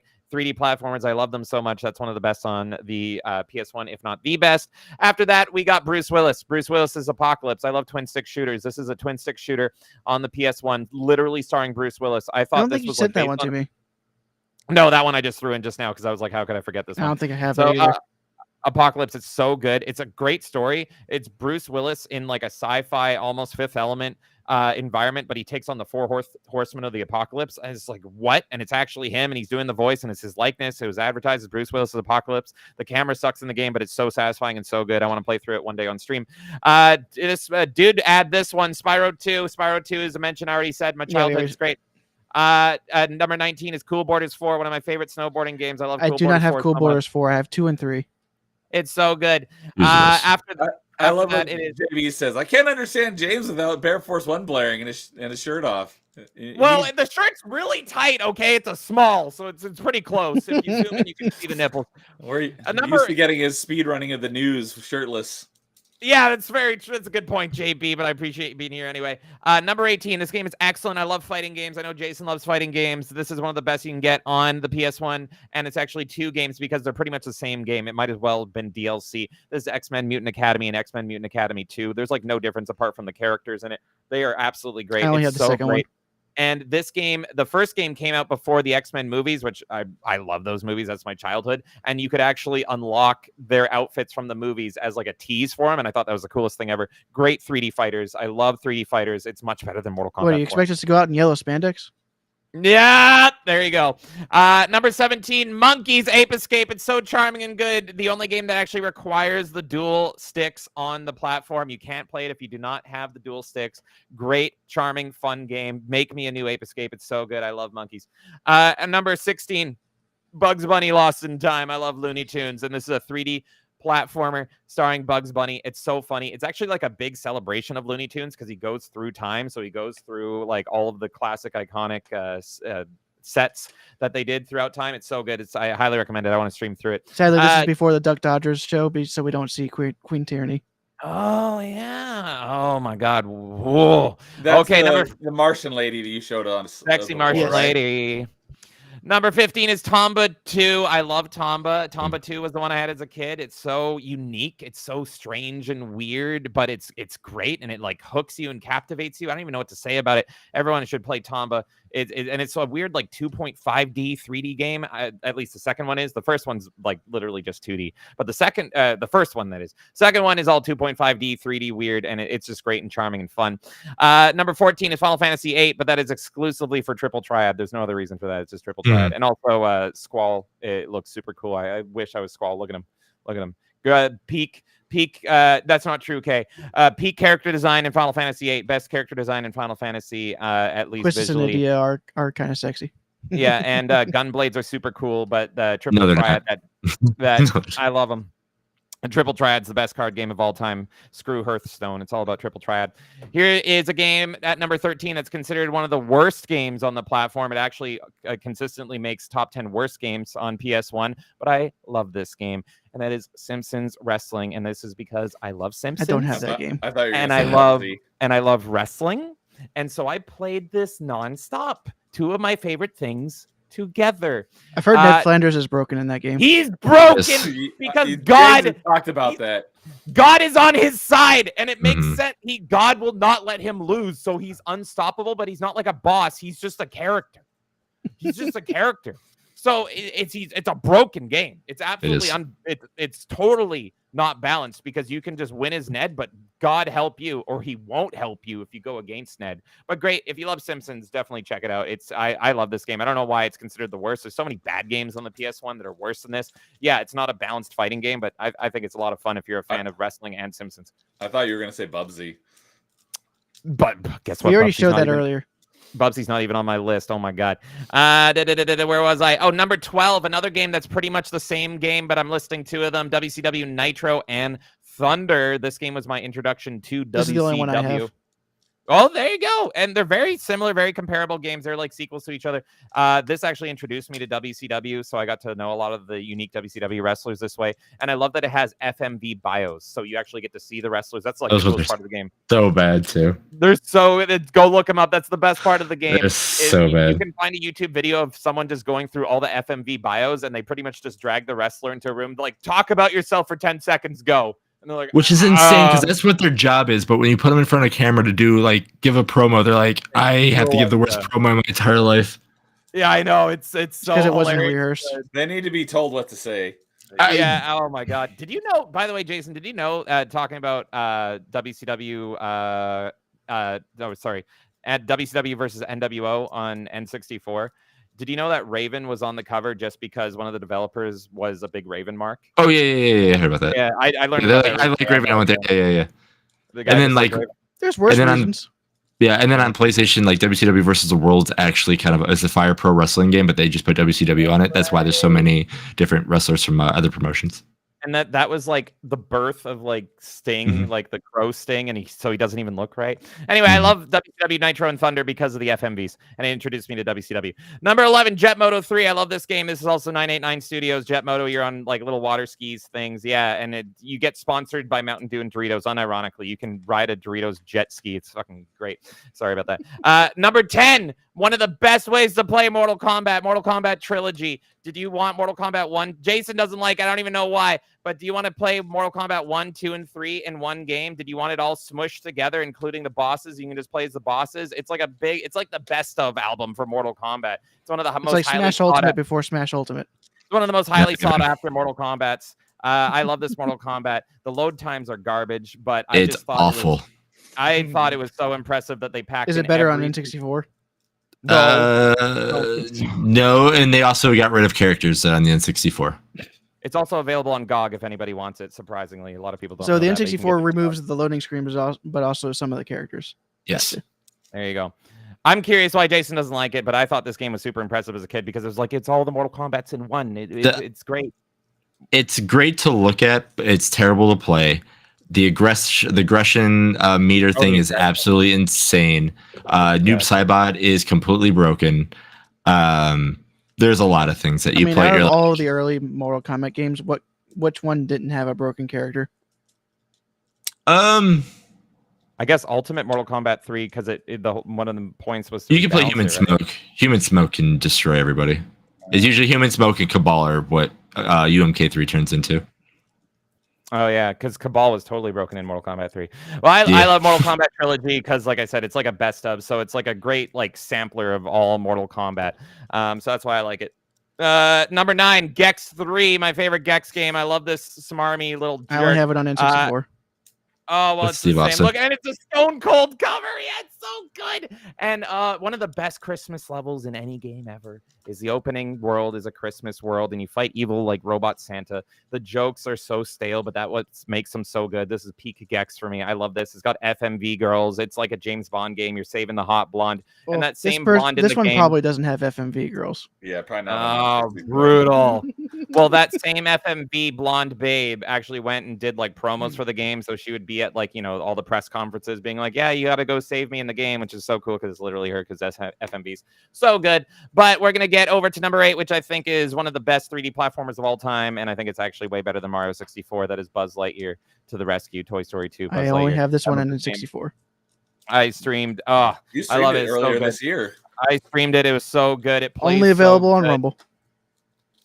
What? Oh, yeah. Oh, yeah, that's right. The Randy Newman curse. I chopped it up. You can watch some of it on YouTube. But yeah, Rumble if you want it. If you want all the careful what you say when you chop off. pretty much the in-game cutscenes are just scenes from Toy Story 2, and that's why. So we had to cut those out, which is so stupid because it's in the game. But anyway, apart from that, the game is absolutely excellent. I highly recommend this. This is like one of my favorite 3D platformers of all time. It's a masterpiece, a super underrated gem. And like I said, it might be my favorite 3D platformer of the entire era, which is crazy that it didn't even make top 5. It totally should have. Number 7 is quite arguably the best fighting game on the platform, one of the best fighting games of all time, period. This is Tekken 3. I have so many memories with Tekken 3. Absolute masterpiece. I love this game. An iconic game on the platform. Tekken Ball is great. I love King so much. Yoshimitsu is so great. It's still the best Tekken. Recently, the Tekken creators said nobody would want a collection of the old Tekkens, and it's like people would want that just for Tekken 3. Are you crazy? Tekken 3 still plays great. It's still the best Tekken. Number 6 is another two for... This is maybe my favorite boxing game of all time, Ready to Rumble Boxing and Ready to Rumble Boxing Round 2. This is Midway at its finest. It's a boxing game that's so silly, so stupid, and I love it. You can go like total like crazy mode in it, and you can literally have Michael Jackson beat up Bill Clinton. What more do you want? It's And so Michael over Jackson the even top. has one white glove. Yes. I played It's that so on Dream. good. One of the only games I played on Dreamcast was That's Ready to right. Rumble Boxing. And I didn't even They're also realize on that was my N64. number. That was my number 6. So we're all caught up. There's my 28, apart from my number 1. Oh, game. okay. So Oh those my are your God. honorable mentions leading up to your That top was 5. it. So Gotcha. yeah, number 6 was Ready to Rumble. Number 7, Tekken 3. So Okay. love these And games. you upset Angry Canadian because he says, "Bro, it's in your honorable mentions," meaning Buzz Lightyear. Buzz He Lightyear. says it should It be was- number 1. It's so good. This list was so hard. It's in my top 10. I think part of it is maybe because as a kid I was too stupid to get past World 1. That when I streamed it for you guys, that was my first time actually getting past World 1, and we beat it. And it was great, and I loved it. But really, my childhood was just World 1. But it's a masterpiece, absolute masterpiece. All right. And going back to something Nagardal says, I couldn't play Ape Escape because it wouldn't let me invert the controls. Invert controls, yes, I'm right there with you. I don't even know I'm how all would you about even inverted. do that in Ape Escape. It would be like because it's like you're launching in the direction. Yeah, It's a twin yeah. stick, right? Mm-hmm. How would Yeah, because that it's would be- swiping. Yeah, I don't know. Oh, Yeah. Always good to see another inverted person out there. Nerdy Neo, you Yeah. played twin sticks. Do you invert twin stick shooters? Because it's pretty much a twin stick shooter, but with a net. That's kind Okay. of what it is. If you have a Y axis where you look the camera up and down, I will always invert it. But if You you're flick to net, it's a net, and you go like up to net in front of you, and then oh my God, I would have to play it to see what feels right. I don't know. that would be weird, man. I don't know. Invert to me is always weird. Instead of having the stick on the back of my head to pull down to look up, I mean, I'm just looking up. I don't need to pull my head down to look up or push my head down to look down. I only like it in flight games. That's the only game. Yeah, exactly. I can play Star Fox with the inverted controls, but I can't do it yeah. with anything else.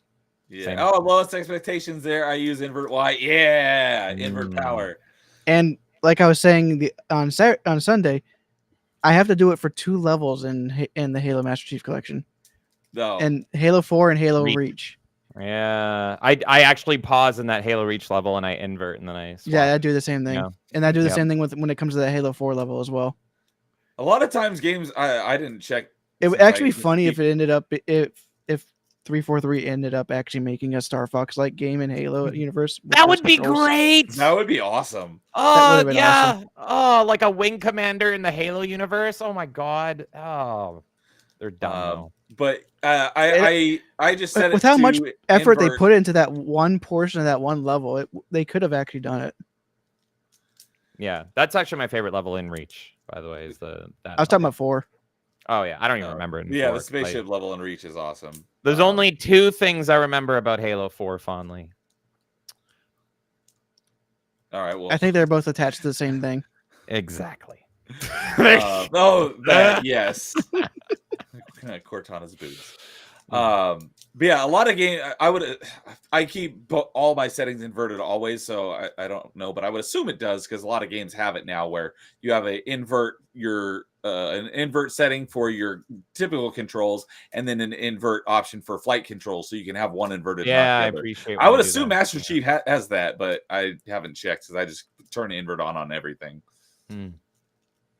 So, and yeah, Negrinel saying, I think I got used to it for flight simulators. Yep, I got used to it because before Halo, all the console first-person shooters were inverted by default. It wasn't until Halo came around and started making inverted the not default option.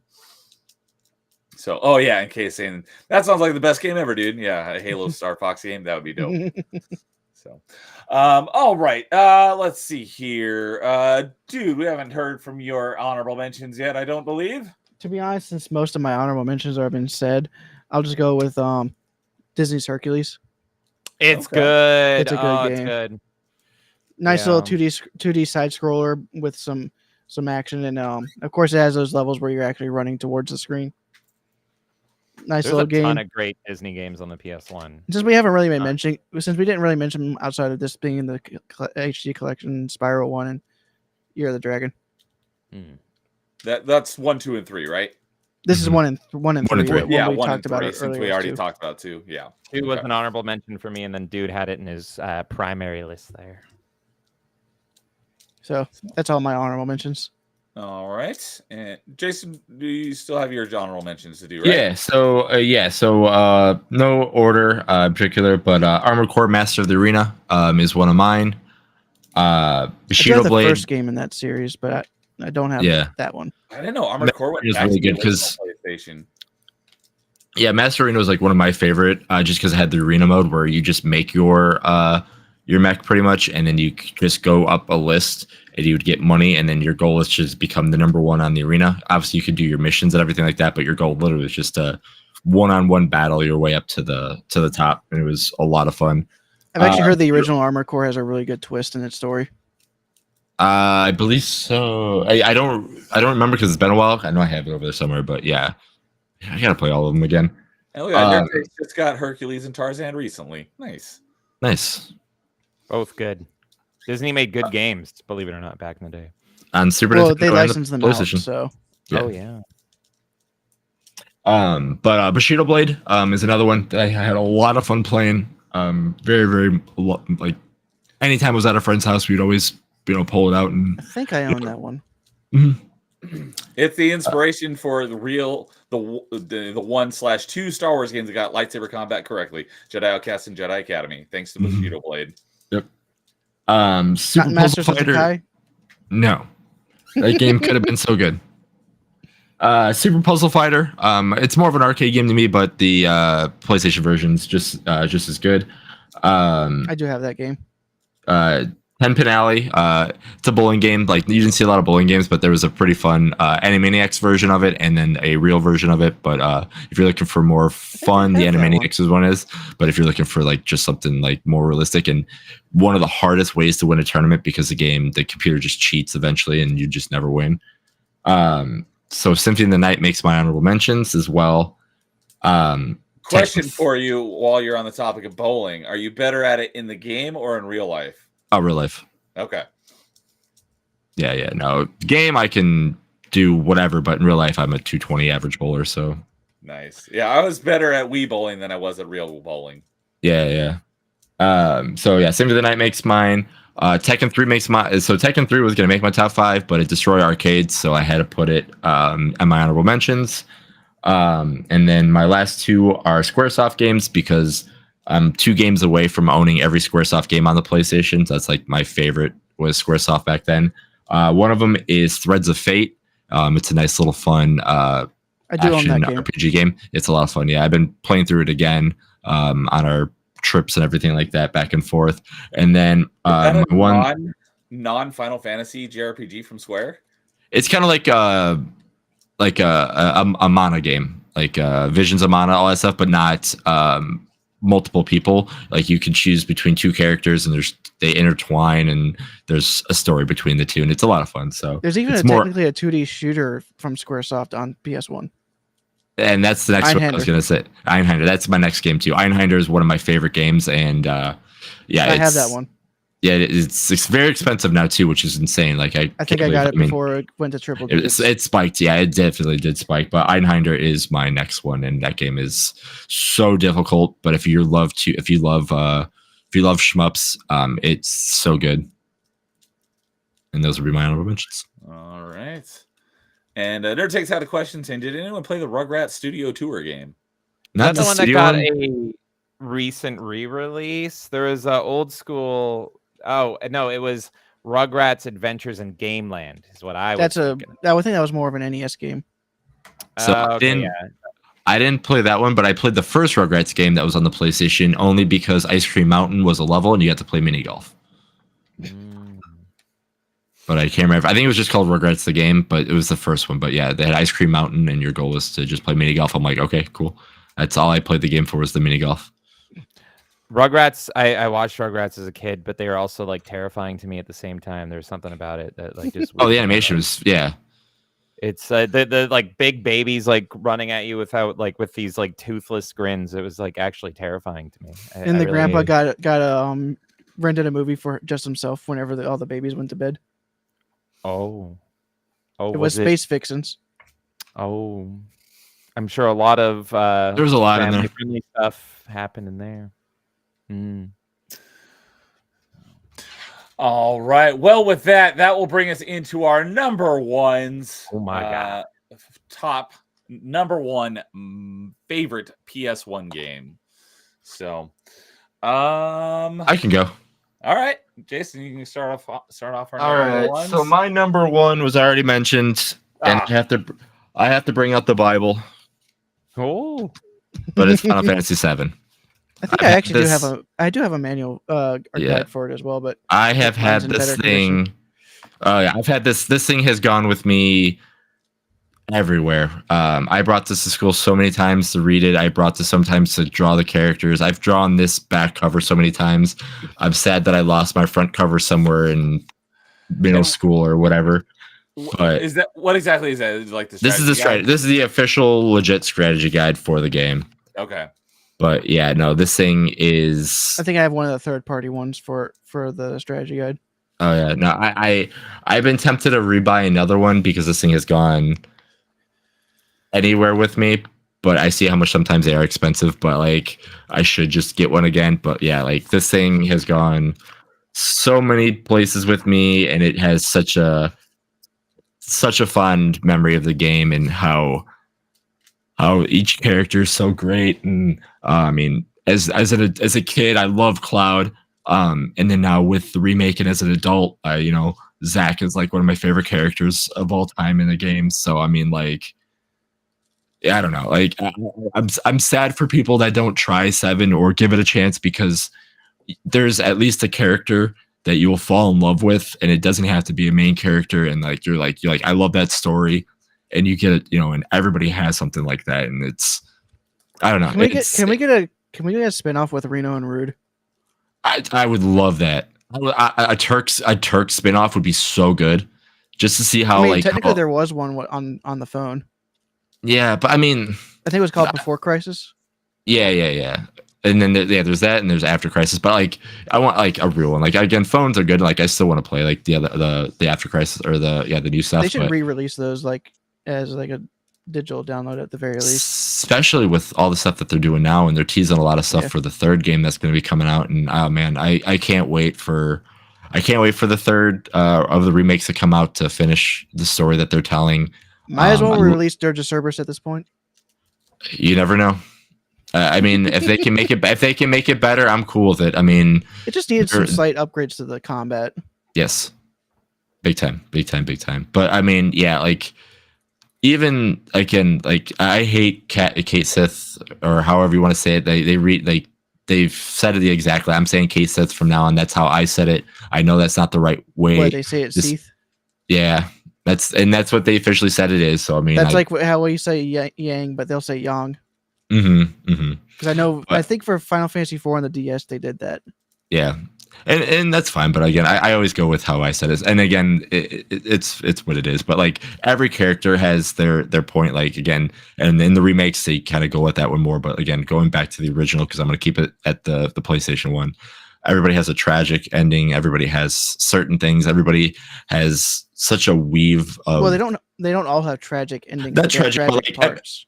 Yeah, that's what I meant to say. Not tragic endings, but tragic parts of their life that they all come together and figure out a way to it. And it's because of a couple characters that help go through that and try to save the world. And I don't know.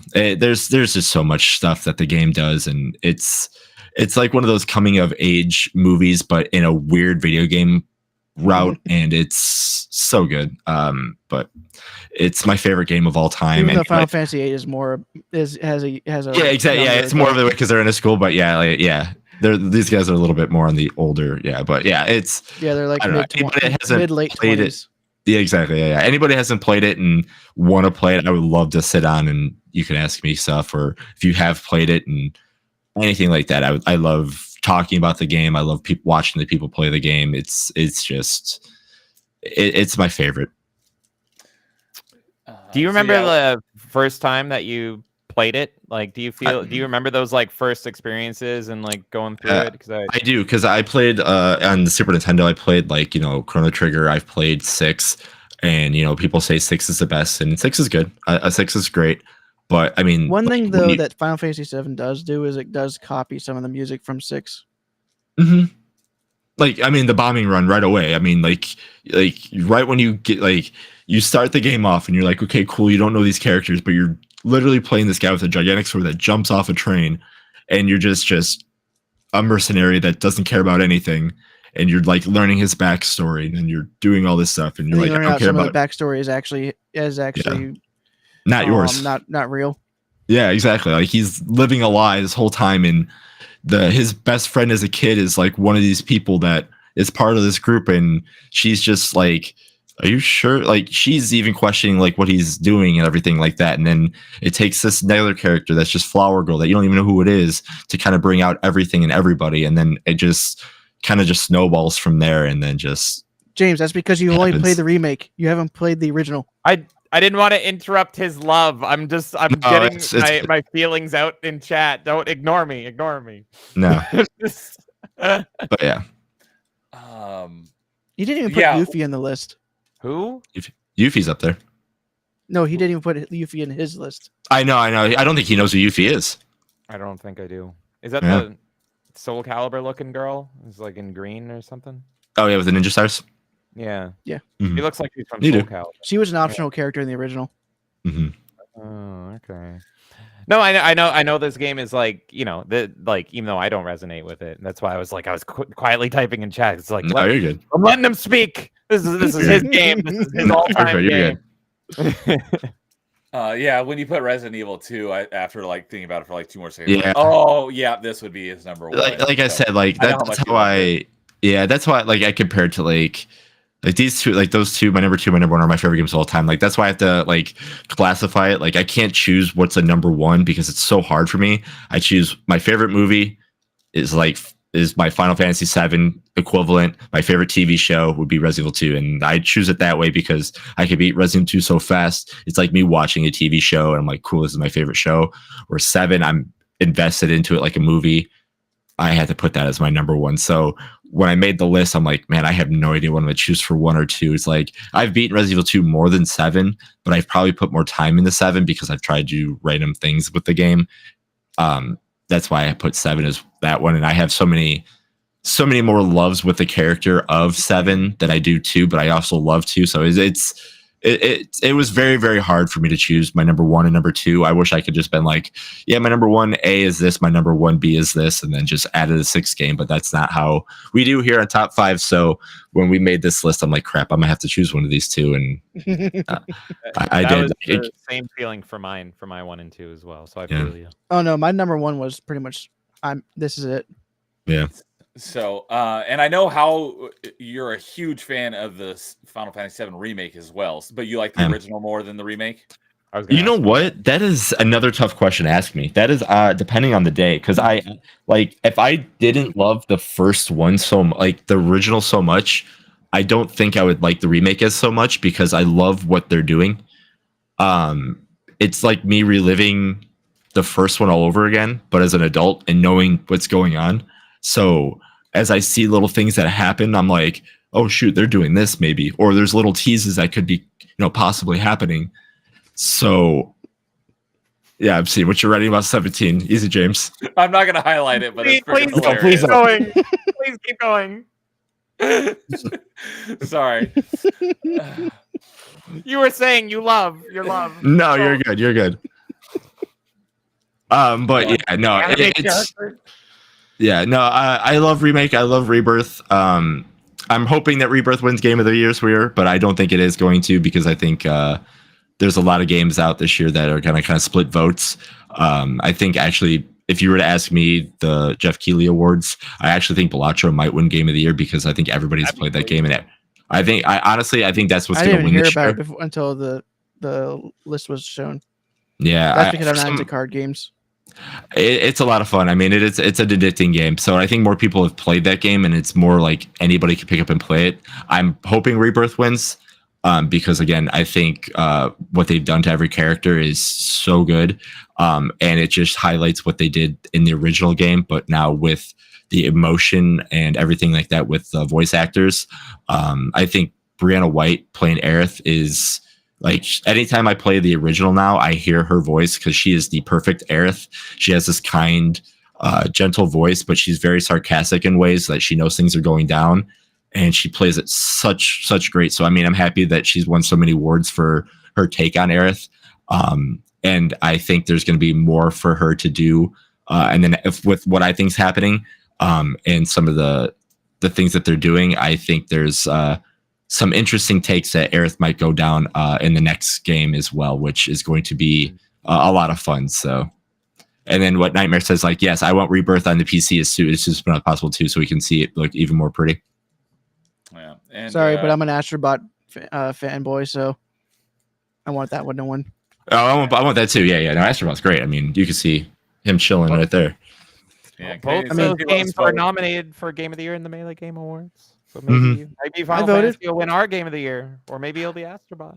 Like I said, I want it to win as much, but yeah, like it's so good. And then like for people that I show on like my again the rebirth that's played it, if you go back, and I might have said this on a stream or anything like that, but if you go back and you watch the very first time that 7 was introduced, that was supposed to be on the PS3, and then you play Rebirth, and they have like the I'm forgetting the gods, the optional new characters that they added. The voice actors for those new gods that do stuff is the same voice actor that did the Final Fantasy VII trailer back in the day, and there's a lot of teases and all that kind of stuff. So there's a lot of stuff that's happening, and I don't know. And your name puts perfect. They both have a different experience, but it all leads back to the original to give us what we want. So like, I love how it's not a rehash. It's like, no, this is a sequel, but we're telling you things that was happened before, and we're giving you a full story, and you can love both games either way, and you'll have a great time. But if you know stuff about the old one, you'll absolutely love the new stuff as well. So. All right. And a couple things I wanted to go back and highlight. Electric Porpoise is here on Twitch side saying, howdy. What's up, Electric Porpoise? Welcome. And Canadian also said, Jason never lets him down, but James did. It's in my, what do you want? It's in my top 10. I'm assuming he's referring to Symphony of the Night, would be my guess. No, I think it's Buzz Lightyear. I think, but it was in my top 10. Why not both? And I said Symphony of the Night. I said, no, he hated Symphony of the Night. Who, Maybe me? that's why. Canadian did, didn't he? I don't know. I don't know if he hated it, but probably was. See, the only problem because I said Symphony of the Night's the best game on the PS1. So that could be. It's hard to disagree with that one too.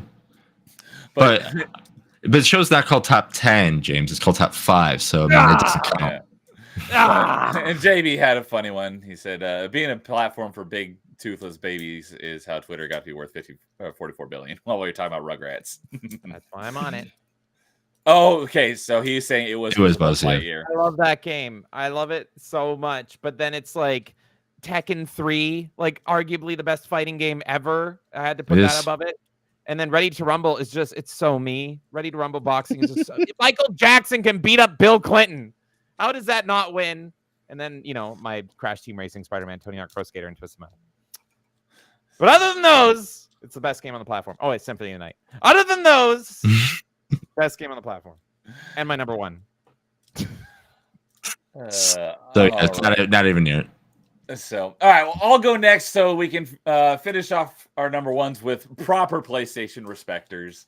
So, this is one that I switched at last minute just because I've played this a lot more times and a lot more recently. I've probably played it like 2 or 3 times within the last 4 or 5 years, where I haven't played Dark Forces in probably like 15, if not longer years. So I was like, I got to move it up. It has X in the title, doesn't it? It does. And I did just give a little bit of a hint towards it when I was doing my honorable mentions. And that is Mega Man X4. So I Mega Man between Mega Man X 1, 2, 3, and 4, it is my least favorite of those 4, but it's still a great game. And 4 was the first one that was on PlayStation. Like I said, originally I played it on PC back in the day because it was also released on PC. It's a great game. I love it. It's the first one where you can actually play through the entire game as Zero. Mm-hmm. And on a recent episode without a mod. Without a mod. And on a recent episode of Party Chat, or recent-ish, it was within the last couple months, we were talking about some of our favorite like sidekicks.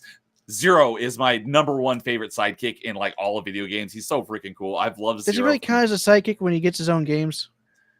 He was sidekick for a long time, so yes. I mean, he's still not the main character of Mega Man until the Mega Man Zero games.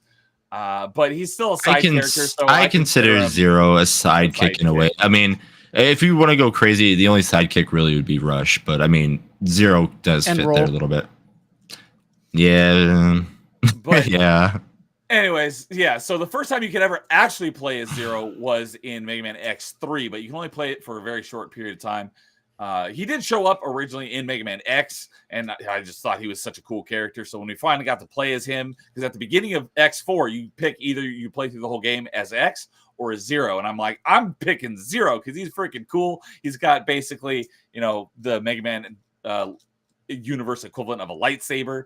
I was like, I'm picking him immediately. Yeah, the beam saber, and playing through it because the game is the same, but you get to play through it as a different character, and they're two different experiences because he's all about up close melee combat, where X is all about range, blast his X Buster combo. So I take it you like seeing Zero and Marvel vs. Capcom 3? No, instead of X. No. Zero. UMVC. So I don't know. Yeah, UMVC 3 ruined Zero for anybody that's a fan of Zero. What'd they do to him? I don't know. They made him so strong that you get juggled and you just die. Oh. It's the same thing as like if you were a fan of like Phoenix, they have Dark Phoenix, which people hate, and then Dante and Virgil are a pain in the butts, and then missing one, Morgan. If you like any of those characters as your favorite character and you don't play them, you're just like, I hate these characters. Get them off my screen.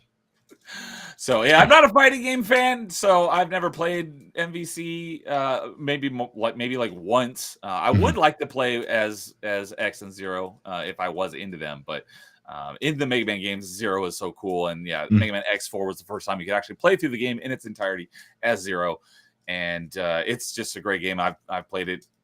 I think I've played it twice this year. So yeah, my number one is Mega Man X4. I just love the Mega Man X games in general, except for 7. I want to burn that one to the ground. But See, yeah. I don't dislike... Wait, 7 was a PlayStation one, right? Yeah. I'm trying to think. Was that 8? Yeah, X8 was the first one that was PS2. No, I'm trying to think. What was the last Mega Man game on the PlayStation? Was it 7 or 8?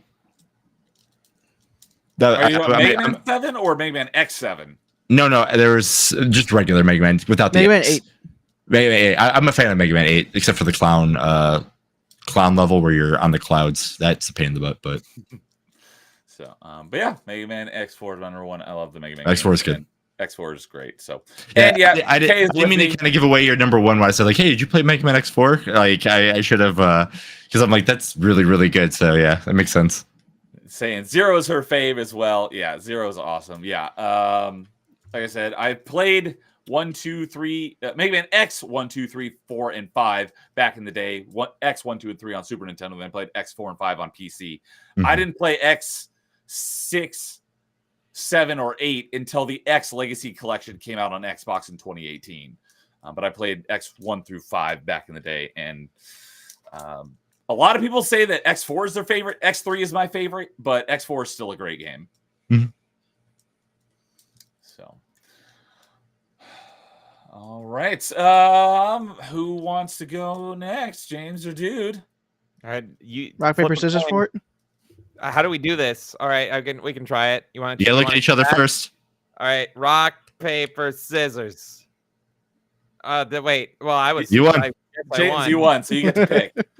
Oh, okay. Do you want to go first? Or you want Dude to go first? I'll go last because the reaction could be funny.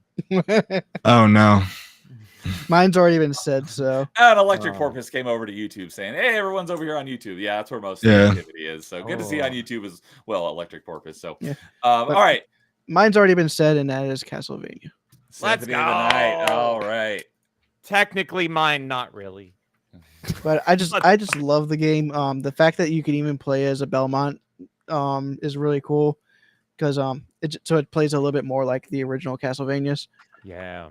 But I just love the aesthetic and the and of course it helped introduce me into the Metroidvania franchise or genre, just like Super Metroid had done to me on the Super Nintendo. And just a great game overall, and I love the second castle with the added bosses and all that. Unlike Canadian. Yeah. The game is just like an absolute pleasure and blast to play through, like start to finish. Like it's I can't remember the last time that I played a game, because again I played this as an adult. I had no nostalgia for it, hence why I eliminated it from my list. But like I don't remember the last time where I picked up a game and I like couldn't put it down, and like it felt like time was altered. Like it felt like, oh, it's I have work and it's 4 a.m. Oh God, what happened? I thought I just ate dinner. What's happening? And so that's what Symphony of the Night did for me as an adult, is it reintroduced me to like just absolutely gushing and loving over a game, and the game like consumed my life until it was done. And I thought I was done, and then I go and I talk to my friend Elvis, and he's just like, nope, you're not done. Get back in there. Get back in there. Go upside down. And I was like, no dessert till you finish your dinner. Yeah. So yeah, I don't know. It's an incredible game. It's like it's an absolute masterpiece game. I think it's arguably a flawless game. I think it's arguably the best. Although it's still not my favorite Castlevania game. Oh, what is? It's Aria of Sorrow. For the GBA. I'm sorry to hear that. Yes, the Symphony of the Night I think is fine. It's just incredible. I hear I've been playing Vampire Survivors as well with the Castlevania DLC. It's excellent. It's a great love letter to a lot of Castlevanias, but it really is a love letter to Symphony of the Night. And it's got several boss fights from Symphony of the Night and music from Symphony of the Night. Okay. And it's just like, oh, it's wonderful. It's absolutely freaking wonderful. So if you play it on your channel again, I would like to join somehow. Like I know you can do no, it's not, but you can make it a co-op online with Parsec. Yeah. And I think Steam has that feature built in, or at least they did. I don't know if they improved it, but there was oh yeah, you can do that too. Remote play together. So it's kind of like what emulators do to modernize the online functionality. Yeah, that would be fun. We could do that for like a community event or something. It would be a little trickier than like your average game, but yeah, I'm freaking down because I love Vampire Survivors so much. Like I said, Vampire Survivors is now a perfect game with its Castlevania. It's literally like with its Castlevania DLC. It's like, all right, done, and they're still doing more. Oh, I know. It's crazy. They're like, you thought we were done? Nuh-uh. And they just release a huge. It's literally the best game that you could buy for $6. You get the Contra stuff. You get the Castlevania stuff. It's so good. Yeah, it's insane. Yeah, similarly, first time I played Symphony of the Night, like I said, was on the Xbox Live Arcade version. The first time I played it was in 2016. The first Castlevania game I ever actually played was James's favorite, Lords of Shadow, because I love hack and slash games. So I know he hates Lords of Shadow, but I really liked it because I like hack and slash. And it wasn't until after that I really started getting into Metroidvanias, and I was like, I gotta play Symphony of the Night.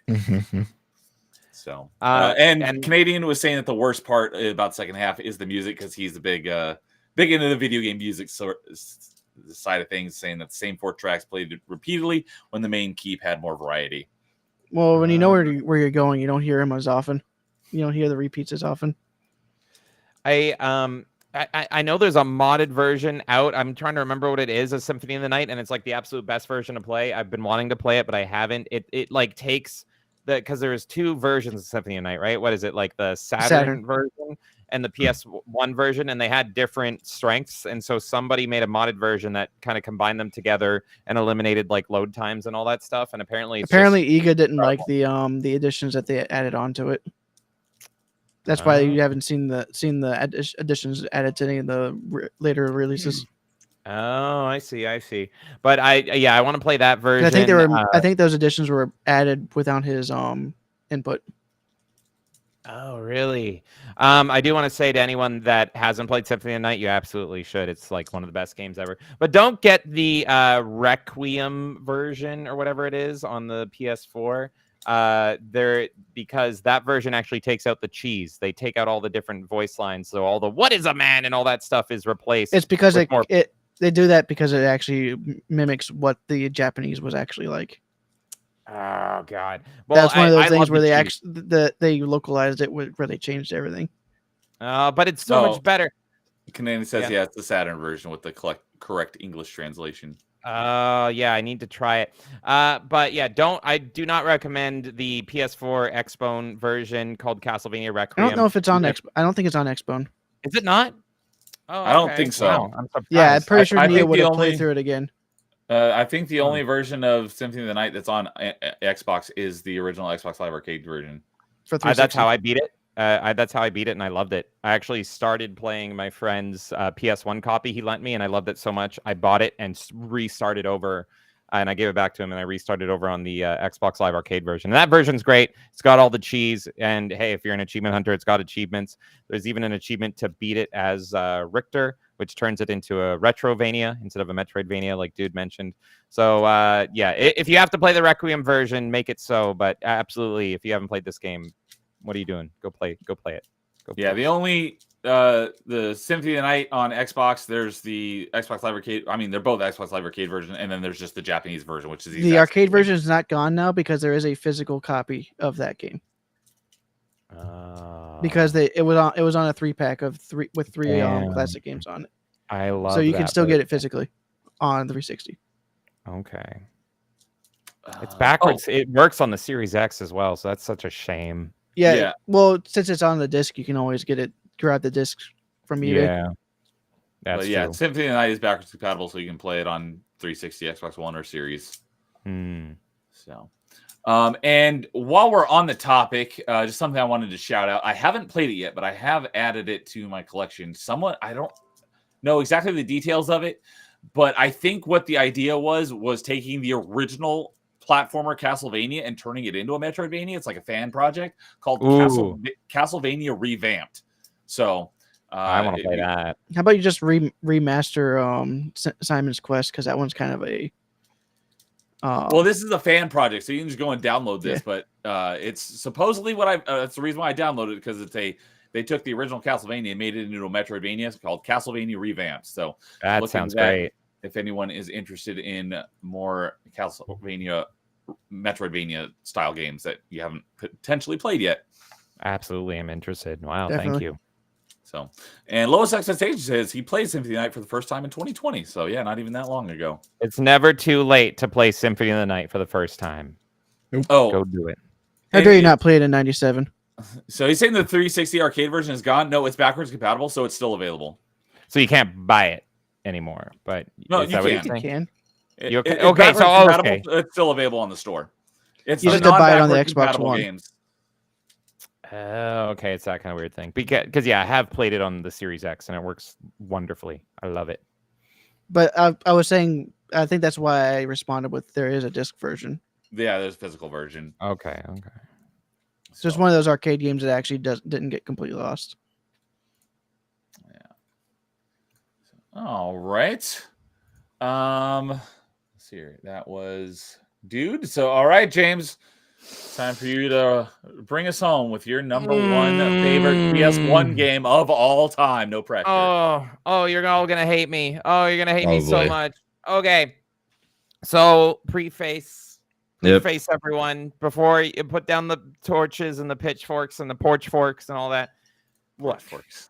Like I said, like I said at the start, my top 5 and really my top 27 PlayStation 1 games. This was my childhood. The PS1 was my childhood game. And when I was really thinking about the top 5, these are the games that I truly loved more than anything. And really, with the top, I would say 3, these kind of shaped my personality in a lot of ways. And it really is true for the top 2. Just like Twisted Metal 4 kind of made the edgy boy that I am today, this one had as much of an important impact in me. So it has not been mentioned yet, not by anybody, not even an honorable mention. So here we go. My number 1 PS1 game of all time is a sports title. What? And it is SmackDown 2 Know Your Role. You know what? I kind of figured that's with the build up. I was like, okay, that's the one on the list that I didn't have, and I knew it was going to be that there one. It is. So there you That's go. That's a very James pick for sure. There it is. So yes, it is a wrestling game, WWF game, and it's not even widely considered like the best wrestling game. Usually people debate between No Mercy, which was on the N64, and Here Comes the Pain, which was a sequel to this version that played very similarly on the PS2. But why is this game my number 1 PS1 game? Well, let me tell you. I loved fighting games. I love fighting games on the PS1. And so my uncle got me this game here, SmackDown 2. And believe it or not, I thought this was just a fighting game. I thought Stone Cold was right alongside Jin Kazama and all that. Or, Vince McMahon was just like Sub-Zero or something. I did not know that these were real people doing real things. Oh, really? I've heard you tell this story before. Yeah, and I turned on the TV one day. Stone Cold was already my favorite. I was playing this for months or close to a year before I came across this. I turned on the TV one day, and I'm like, what's Stone Cold doing on? Did I turn on the PS1 by accident? What? No, I did not. And I had a complete mental, epiphany. It was a Fight Club moment, folks. Turned out my whole life is a lie, and my favorite fighting game was not a favorite fighting game. It was a favorite sports game this whole time, and I had no idea. And then just like that, I became a diehard wrestling fan, and I have been ever since. So that's that is crazy. why it was, such a weird way for me to get introduced to wrestling. Well, that's technically, insane. that means Radio Rumble Boxing is also a sports game because it's it's just. But none of those guys are real I mean, Afro Thunder, are you real? Hello, big fan. But Michael Jackson's real. Oh, that's true. There you go. And so is Bill Clinton. I thought because they use backgrounds, they use the Titan sounds. I thought it was like an FMV kind of thing because PS1 had a ton of FMV games. So I was just like, oh, they're just getting real people, like probably other developers, so they go in the background and it's a fighting game or something. It totally made sense in my brain. I had no idea. I was a stupid kid, and then I just loved it even more. So this game pretty much changed my life because I became a crazy wrestling fan. As soon as that happened, I started researching wrestling, going all the way back, Hulk Hogan era, Golden Age era, all through the Attitude era, because this was 2001, so this is pretty late. This is around WrestleMania 16, and so yes. How can you be Canadian but not know what wrestling is until you play that game? I was very young. I was very young. And also, did you know about hockey? Just me? Did you know about hockey, James? Unfortunately. Also, no one in my family was a wrestling fan. My dad was actually very opposed to wrestling, and he actually banned me from playing this game for like a year because he caught me in the backyard flipping people. Doing this stuff. Yeah. So I couldn't watch again until WrestleMania 18 pretty much, and so I missed the whole year, and I was really mad, and it was all because I flipped people off, and I didn't even know Stone Cold was. I didn't know that was a derogatory thing Stone Cold was doing. I didn't know that was bad. I just thought it was cool, like DX.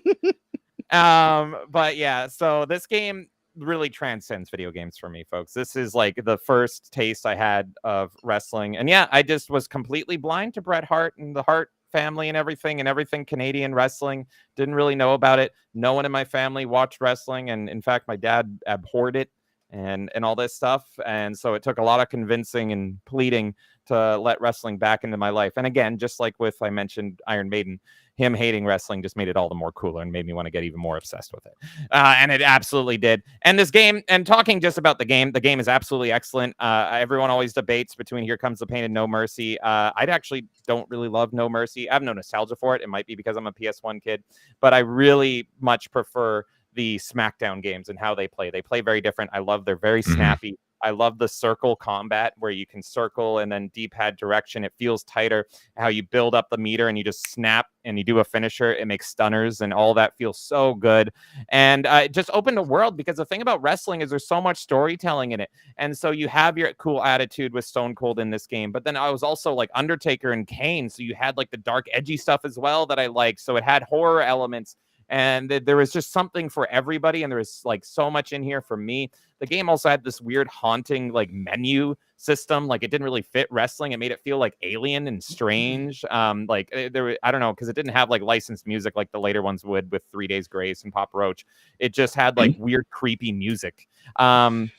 But speaking about music, because it had FMV Titantrons, it introduced me to a lot of music as well, because they would ride out to their music. And so that was cool.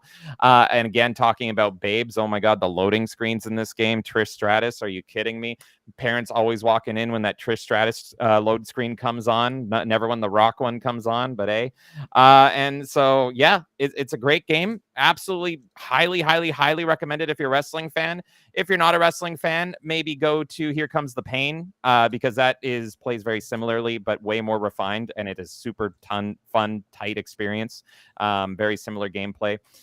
So yeah, I just love this game so much. So thank you, SmackDown 2, because if you didn't cross my path and suddenly I turned on the TV, I would never duck in, get into wrestling. So there you go.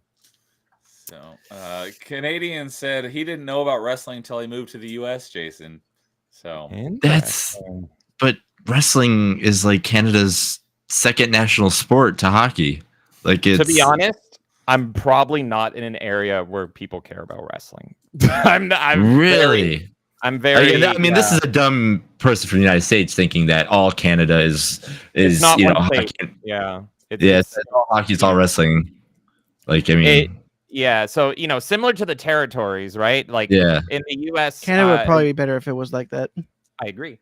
But similar to the territories, in the golden era and everything, they were sprinkled out through states, but they weren't in all the states. It's similar to Canada, but then you go to Canada and it's like you just have Canada as Canada, but then it's just like you have other areas of Canada that don't really care too much. Sure. Though I will say, I will give you that anytime I walk around in a Bret Hart shirt, like people do come up and talk to me and stuff, and they love it. And when I walk around in a Shawn Michaels shirt, people do not like me so much. So that is carrying. Like, if I walked in a Shawn Michaels shirt in Canada, I feel like I'm gonna get spit at and probably put in here. It's I'm probably on the outskirts of where wrestling is at its strongest. I'm not in like the Hart foundation like the Calgary, Alberta area or whatever. Yeah, exactly. Even though that is peak Canada and probably best Canada, that's unfortunately not where I'm located. Yeah, I figured if I did anything stupid there with Bret Hart, I'd probably be killed. I'm wearing my D-Generation X shorts right now. I'm surprised I'm still living. But so it's wild, man. Michaels is better than Bret anyway, so I mean, it's okay. I agree, at least on the performance side, not the wrestling side. Not technical side, yeah. Technical side, it's hard. Yeah, exactly. Sean's definitely the better performer all around, I would say. How can you compete with him? Don't make my smile be gone. Don't make it be gone. So I grew up in an area called Bret Hart. So when I heard people talk about Bret Hart, I thought they were talking about the area I grew up, and they're like, "No, it's a wrestler." I'm like, "Oh." I was very confused. Really? Interesting. HART Bret Hart? HART, yeah. That's crazy. Wow. Or actually, it might have been HARTE. I'd have to double check. Okay. But yeah. So when I hopefully everyone put their pitchforks down. I thought I would get crucified. It sounds more like Jason had a shocking realization about me. That's to me, that's crazy, because you're around the same age as me, but you made sense of that stuff. But for someone that didn't know wrestling and then got into it because of a game, I've never heard that kind of story before. I've heard I saw this before, or I saw this on NBC, or I saw a Royal Rumble and that was so cool. And then next, I did this, and then I got into this way. Then I played the game and I fell in love with it because I could actually, see these characters more. But never I didn't know. I thought this was a Jin Kazama, and next, I'm like, why is he on TV? Oh shoot, this. oh, it's the opposite. I'm like that's crazy. Like to me, that's like The realization was crazy. And you know what? This is actually These are what I real think is so people. literally, that was my insane. reaction. I was also a big Triple H mark from the game, and when I got into wrestling, ironically, the game, he was actually injured with his torn quad or whatever, and so that was that time where he was out for a long period. And so when he came back, with the game entrance and everything, and he dropped my time, and that was pre WrestleMania 18. Like the pop was insane, and everyone was marking out. So good. But so was I, even though I had never seen him in real life before. I was a big fan of him in SmackDown I know him too. from the game. Yeah, and so I had to wait a long time to actually see him because I never saw him on TV. I got into it during his injury, like into the real stuff. But this is what I think is like so cool and so powerful about video games is that it covers so many mediums, and the PS1 especially did this. Is there's so many movie-based games, so many licensed games, so many strange games that like It's actually surprising how much our lists line up, to be honest. I agree. But like it's just to me this is like incredible, and it's the power of gaming is just like it can completely change you and shift your like your culture, your identity, and like your passions as well. And so like with Twisted Metal, that got me into so much horror and music, and so did Tony Hawk with music. But then my number one, it's just like this got me into like a lifelong fandom that I had no idea existed.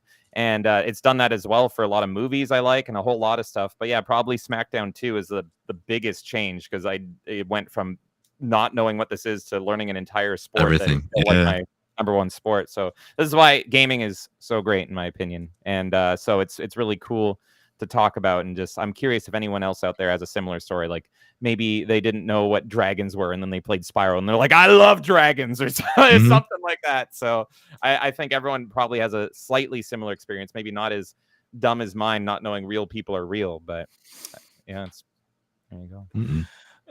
Electric Porpoise had a funny one here. So I got put in timeout in kindergarten for flipping people off without even knowing that it was, not something you should do. I did similar. Oh my God, Porpoise, I did similar. I had a cool ring in kindergarten. It was either kindergarten or grade 1. I had a cool ring that I was like proud of. I was a stupid kid, right? And I just thought it was like cool and shiny. And I wore it on my middle finger, and I went around being like, like this to all the kids, and they're like, what? And I didn't know it was a bad thing. And I was just showing them my ring. But I was actually just flipping everybody off, being like Mr. Bean in the Mr. Bean movie, where he's just flipping everyone off. I literally did that. I did the same. That's hilarious. So, all right. One game I'm surprised that didn't come up was Final Fantasy Tactics. We briefly mentioned it, but not. It's no list or nothing. So I mean, it's in my. I didn't want to go through all my honorable mentions because there's way too many. Like I was gonna grab all of like I said, I'm only like 2 or 3 away from having the full Squaresoft catalog. I was gonna grab them like these are all mine because I love all these games. But I was like, it's over there, and I'll just be like, I'll list them. But yeah, no, Tactics that's another really fun one that if you've never had a chance to play it, please. And there's another way to play it as well in the PSP. And there's also Final Fantasy Tactics Advance on the Game Boy Advance. Advance is a different game. Yeah, it is a different game. Yeah, different I think game, this one is just an upgrade from the PS1 version, isn't it? So yeah. And nobody listed one of the primary Crash games, am I right? I came the closest with CTR. But no one mentioned. I think I mentioned it as my first game, but I not because of that. I didn't really mention it in honorable mentions. It's crazy because he's the mascot, in my opinion, and no Tomb Raider either, which is the lady Tomb Raider. No, I haven't played it. I've never played a single Tomb Raider game. Tomb Raider's not that good. My favorite one's on the 360. The Tomb Raider Legend, I think, is an awesome game. I did put Lara Croft on the thumbnail, and Cloud and Metal Gear Solid and Spyro and Crash and Sweet Tooth. So yeah, Lara Croft. Crash at least got mentioned. Crash at least is on the top 5 because of CTR. So, and no one mentioned Xenogears, and if Carl's still here, no one mentioned Monster Rancher. So sorry about that. I mentioned that it's a cute tool for me to put my music in. And I also did that as an adult, by the way. All right. Good night, Nagarnal. Good to see you. Hope you had a fun time. We will talk to you later. Yeah. So, and Kay is saying that her intro to wrestling was WCW NWO Revenge on N64. So, yeah, she was my competitor, I guess. And yeah, we grew up together. So that's interesting. We had similar. Wow. Expectations. There you go. There's Those your are all- Xenogears. Oh, those are Xenogears? No, this is all the Squaresoft games except for 2 of them. Oh, gotcha. go. Okay. Which 2 don't you have? I don't have Chocobo's Chocobo Dungeon and shoot, give me 1 second. I have a photo. It's Chocobo's Dungeon, and then keep going. I'll figure it out in a second. Oh. Flame Mage is saying that Monster Rancher 2 spent all day going through his CDs to see what monsters they would spawn. That's Yeah, so fun. That's what I did. Okay, said From Mission 3. Monster From Rancher Mission would have 3, been. okay. Monster Rancher. I don't think I would've have been in either hers of those as well. games, so I was trying to remember if I was just trying to see if I had one of them. Mm-hmm. So Monster Rancher would have been in K's top 5. So what was that other one that you were missing? Front Mission. I'm 3. missing From Mission 3 and Chocobo Dungeon. So, and Canadian saying, Jason, does the Twin Snakes version of Metal Gear Solid 1 mess with you like the PS1? No, because I knew it was going to happen. I didn't know that it read the NES games. I mean, I should have. I mean, it makes sense, but no, it didn't mess with me as much as anything like that. If anything, Eternal Darkness messes with me on the. I've heard about that, but I think what he's saying is, does it do the same thing where the game? Yeah. It does. Okay. Cool. Yeah, it does the same thing. Eternal Sanity will actually turn up and down your volume. It does. Yeah. And That game is it crazy. zooms in and it makes you pop your head off. And He'll even do does it. a lot of Doesn't things. even do a blue screen. Yes. Oh man, I forgot about that. So, all right. So I did add the link to Castlevania Revamped into the stream description. So if anyone wants to go check that out afterwards, the link is there. So, all right. I remembered tonight. I remembered for the first time in like how many episodes of Top 5. Jason, why don't you go ahead and give us the rankings? All right. So our top 5 PlayStation games, it's going to be in the books right now, is we have a tie for number 4. That's going to be SmackDown 2 and Mega Man X4. Our number 3 is going to be Castlevania Symphony of the Night. Number 2 is Final Fantasy 7. And our number 1 is Tony Hawk Pro Skater 2. Deserves it. That's a great pick. What was number 5? Sorry. We have a tie for number 4. So there's 2 number 4s. Right. Sorry, I can't. Yeah. All right, I can't. Sorry. That's right. SmackDown 2 and Mega Man X4. And then Symphony of the Night, Final Fantasy, and Tony Hawk. There we go. All I think that's right. great. Tony Hawk, I think, deserves to win. Man, yeah, Neversoft. My friend that has the Neversoft tattoo will be happy. It was they were the best. I miss them. So, all right. Yeah. Thanks to you for understanding. I knew what you meant. So, yeah. All right. Well, with that, we'll go ahead and go around the horn here and let you guys plug whatever you got going on. Dude, what do you want to plug? What do you got going Tomorrow night, I'll be doing Dude Souls with you. Yep. And Thursday and Saturday, I'll be continuing my Metroid Prime 2 stuff. Although, if I don't get the speedrun achievement, I might just move on to Wind Waker. Okay. Because they are thinking about redoing the timer on that achievement. Increasing. What? Oh, yeah. It's because you were playing it last night. Did you beat the game? No, I got to Sanctuary. That's right. You mentioned. But I got to Sanctuary Fortress in about an hour and 45 minutes. So yeah, an hour and 15 left to beat it. So I have an hour and 10 minutes to beat the final area and do the key run, which I know ain't gonna happen. Yeah, because I'm not using. Because I know I'm not gonna use the screw. I'm not gonna do the screw attack early trick. Okay. So yep. Let's go, Wind Waker. That's her favorite Zelda. So, all right. Well, thanks for joining us for the over 4.5 hours. I knew this was going to be a long one. Yeah, I knew this was going to be a long one. Lots of good stuff to talk about and a great way to close off the year for Top 5. This is season finale. I knew this was going to be a big one, yeah. Last one for the year, so we'll be back in January. And today was the 30th anniversary of the PS1, so it was great getting the list from proper PS1 respecters. I know, I'm just a poser PS1 respecter. There's time. All right. Just make sure you play Final Fantasy Tactics, right? Tactics is so good. James, you always got a lot of stuff going on. What do you want to tell us about that you got coming up? Well, I'm gonna tell you all just about one thing. I alluded to it earlier, but that is, of course, this Friday night at 6 p.m. PST. It is the Melee Game Awards, people, the second one ever. And we got so many awards. All the votes are in. The winners are secretly locked away. And there's a little weird man that's guarding the key. So do not miss it. Melee Game Awards. Is he sitting behind you?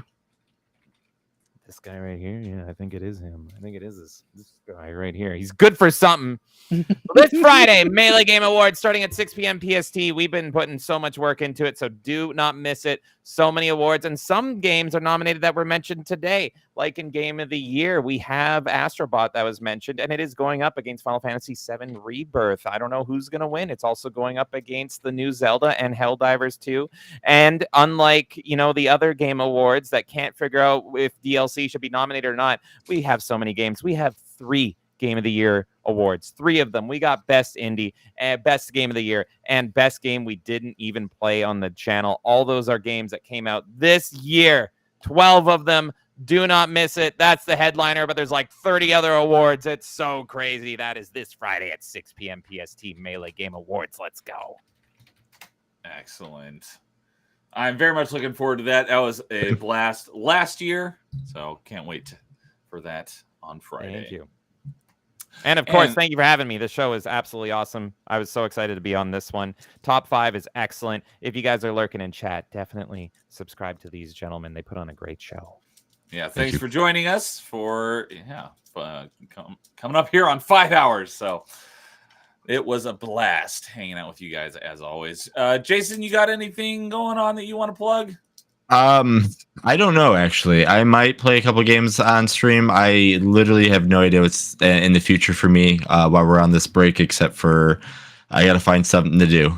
So I might, we'll see how everything goes. If I do play stuff, I got to figure out what people would want to watch, because some of the games I like to play, I don't think people would want to watch, and it won't be very entertaining. So we'll figure it out. But yeah, probably find some people wanting to watch you play some fighting games. Yeah, I mean, I can always do that. If you are interested, like I said, just keep following me on Tons of Fun Games. Like I said, a lot of top 5s, or just the side channel of this. So follow me there. Like I said, I got to figure something to do for the next several months, possibly. So maybe get my list of games kind of trimmed down if I have a lot more time than I think I do. So follow me there. Thank you all for coming and watching us for this first year of Top 5. We can't wait to come back next year. We're gonna have some more fun, more guests, and everything like that. So thanks again for making this first year so much fun. Yeah, this has been a blast. Yeah, this show is because of James. What I do? Point. Jason and I met on your town square last year. I think it was the December episode, and Jason was like, "Yeah, I've got this idea of doing like a top 5 show," and I was like, "I've had that idea too, and I just haven't done anything with it." So thanks to James that we even do this show. And oh my god, so kind of like me coming to you with the Achievement Chasers idea. Yep, Achievement Chasers is because of Dude, and Top 5 is because of Melee Town Square. Well, I'm really happy to play a small part, but you guys put on the show, and it's a great show, so I'm happy. I'm a little piece in that led to this, because it's good stuff. I love Top 5. I love yelling in chat even when someone doesn't list something I love, and I'm like, I want to be on it. I got the list right now, so it's great. I absolutely love what you guys are doing. So keep on doing it. And yes, Melee Cases DLC also has its own category. Excellent, because that's where it should be. DLC should not be an eligible contestant for Game of the Year. That is garbage. Yep, I agree. But yeah, so as mentioned, this is the last top 5 for the year. I'm taking the majority of December off just to of streaming, just to get some more gaming in, because I don't game as much as I would like to, because I spent so much time streaming. So pretty much the only thing I've got left for the month is I got Dude Souls tomorrow night and next Wednesday. As long as that works for Dude, I'm pretty sure it should be fine for me. And then at least it's more. Even though it is streaming, it's still actually gaming. Yes, and working towards achievements. So, and then we do have an episode of Achievement Chasers, but we don't have that pinned down on what day it's going to be. It'll probably be someday next week. So we can always do next Thursday. Okay, the 12th. Yeah. All right, we'll do our achievement chasers on the 12th. We'll cover what games Dude and I have been playing for achievements over the course of November. And with that, that'll do it for me for the rest of the year. So it was a blast having you guys on. Thank you, everyone who came and came and hung out with us in chat. We had record viewership like through the entire nearly 5 hours. That was crazy. It was great to see you guys stick around so much. So thank you for hanging out with us. You guys are what makes this show so interesting. We always say if you have any ideas for future episodes, let us know. If you want to be on one, let us know. Lowest expectations, like if you do a top 5 PS2 games, I want to be on. So I added them to the list. I just pulled up PS2. It launched on March 4th, 2000. So maybe we'll do a top 5 PS2 games in March. That'd be 25 years. So yeah, 25th anniversary. Oh. So, but yeah, thank you guys, everyone, for a great stream. A great year. This has been such a fun stream to do, doing top 5. So I appreciate you guys hanging out with us and just making this the show that it is. So with that, you guys all have a great Merry Christmas or whatever holidays you may celebrate at the end of the year. And we will see you all next time, and we'll catch you in the new year. So have a good night, everyone. We'll see you later. PlayStation. There you go. We'll see y'all later. And in the meantime, as always, game on.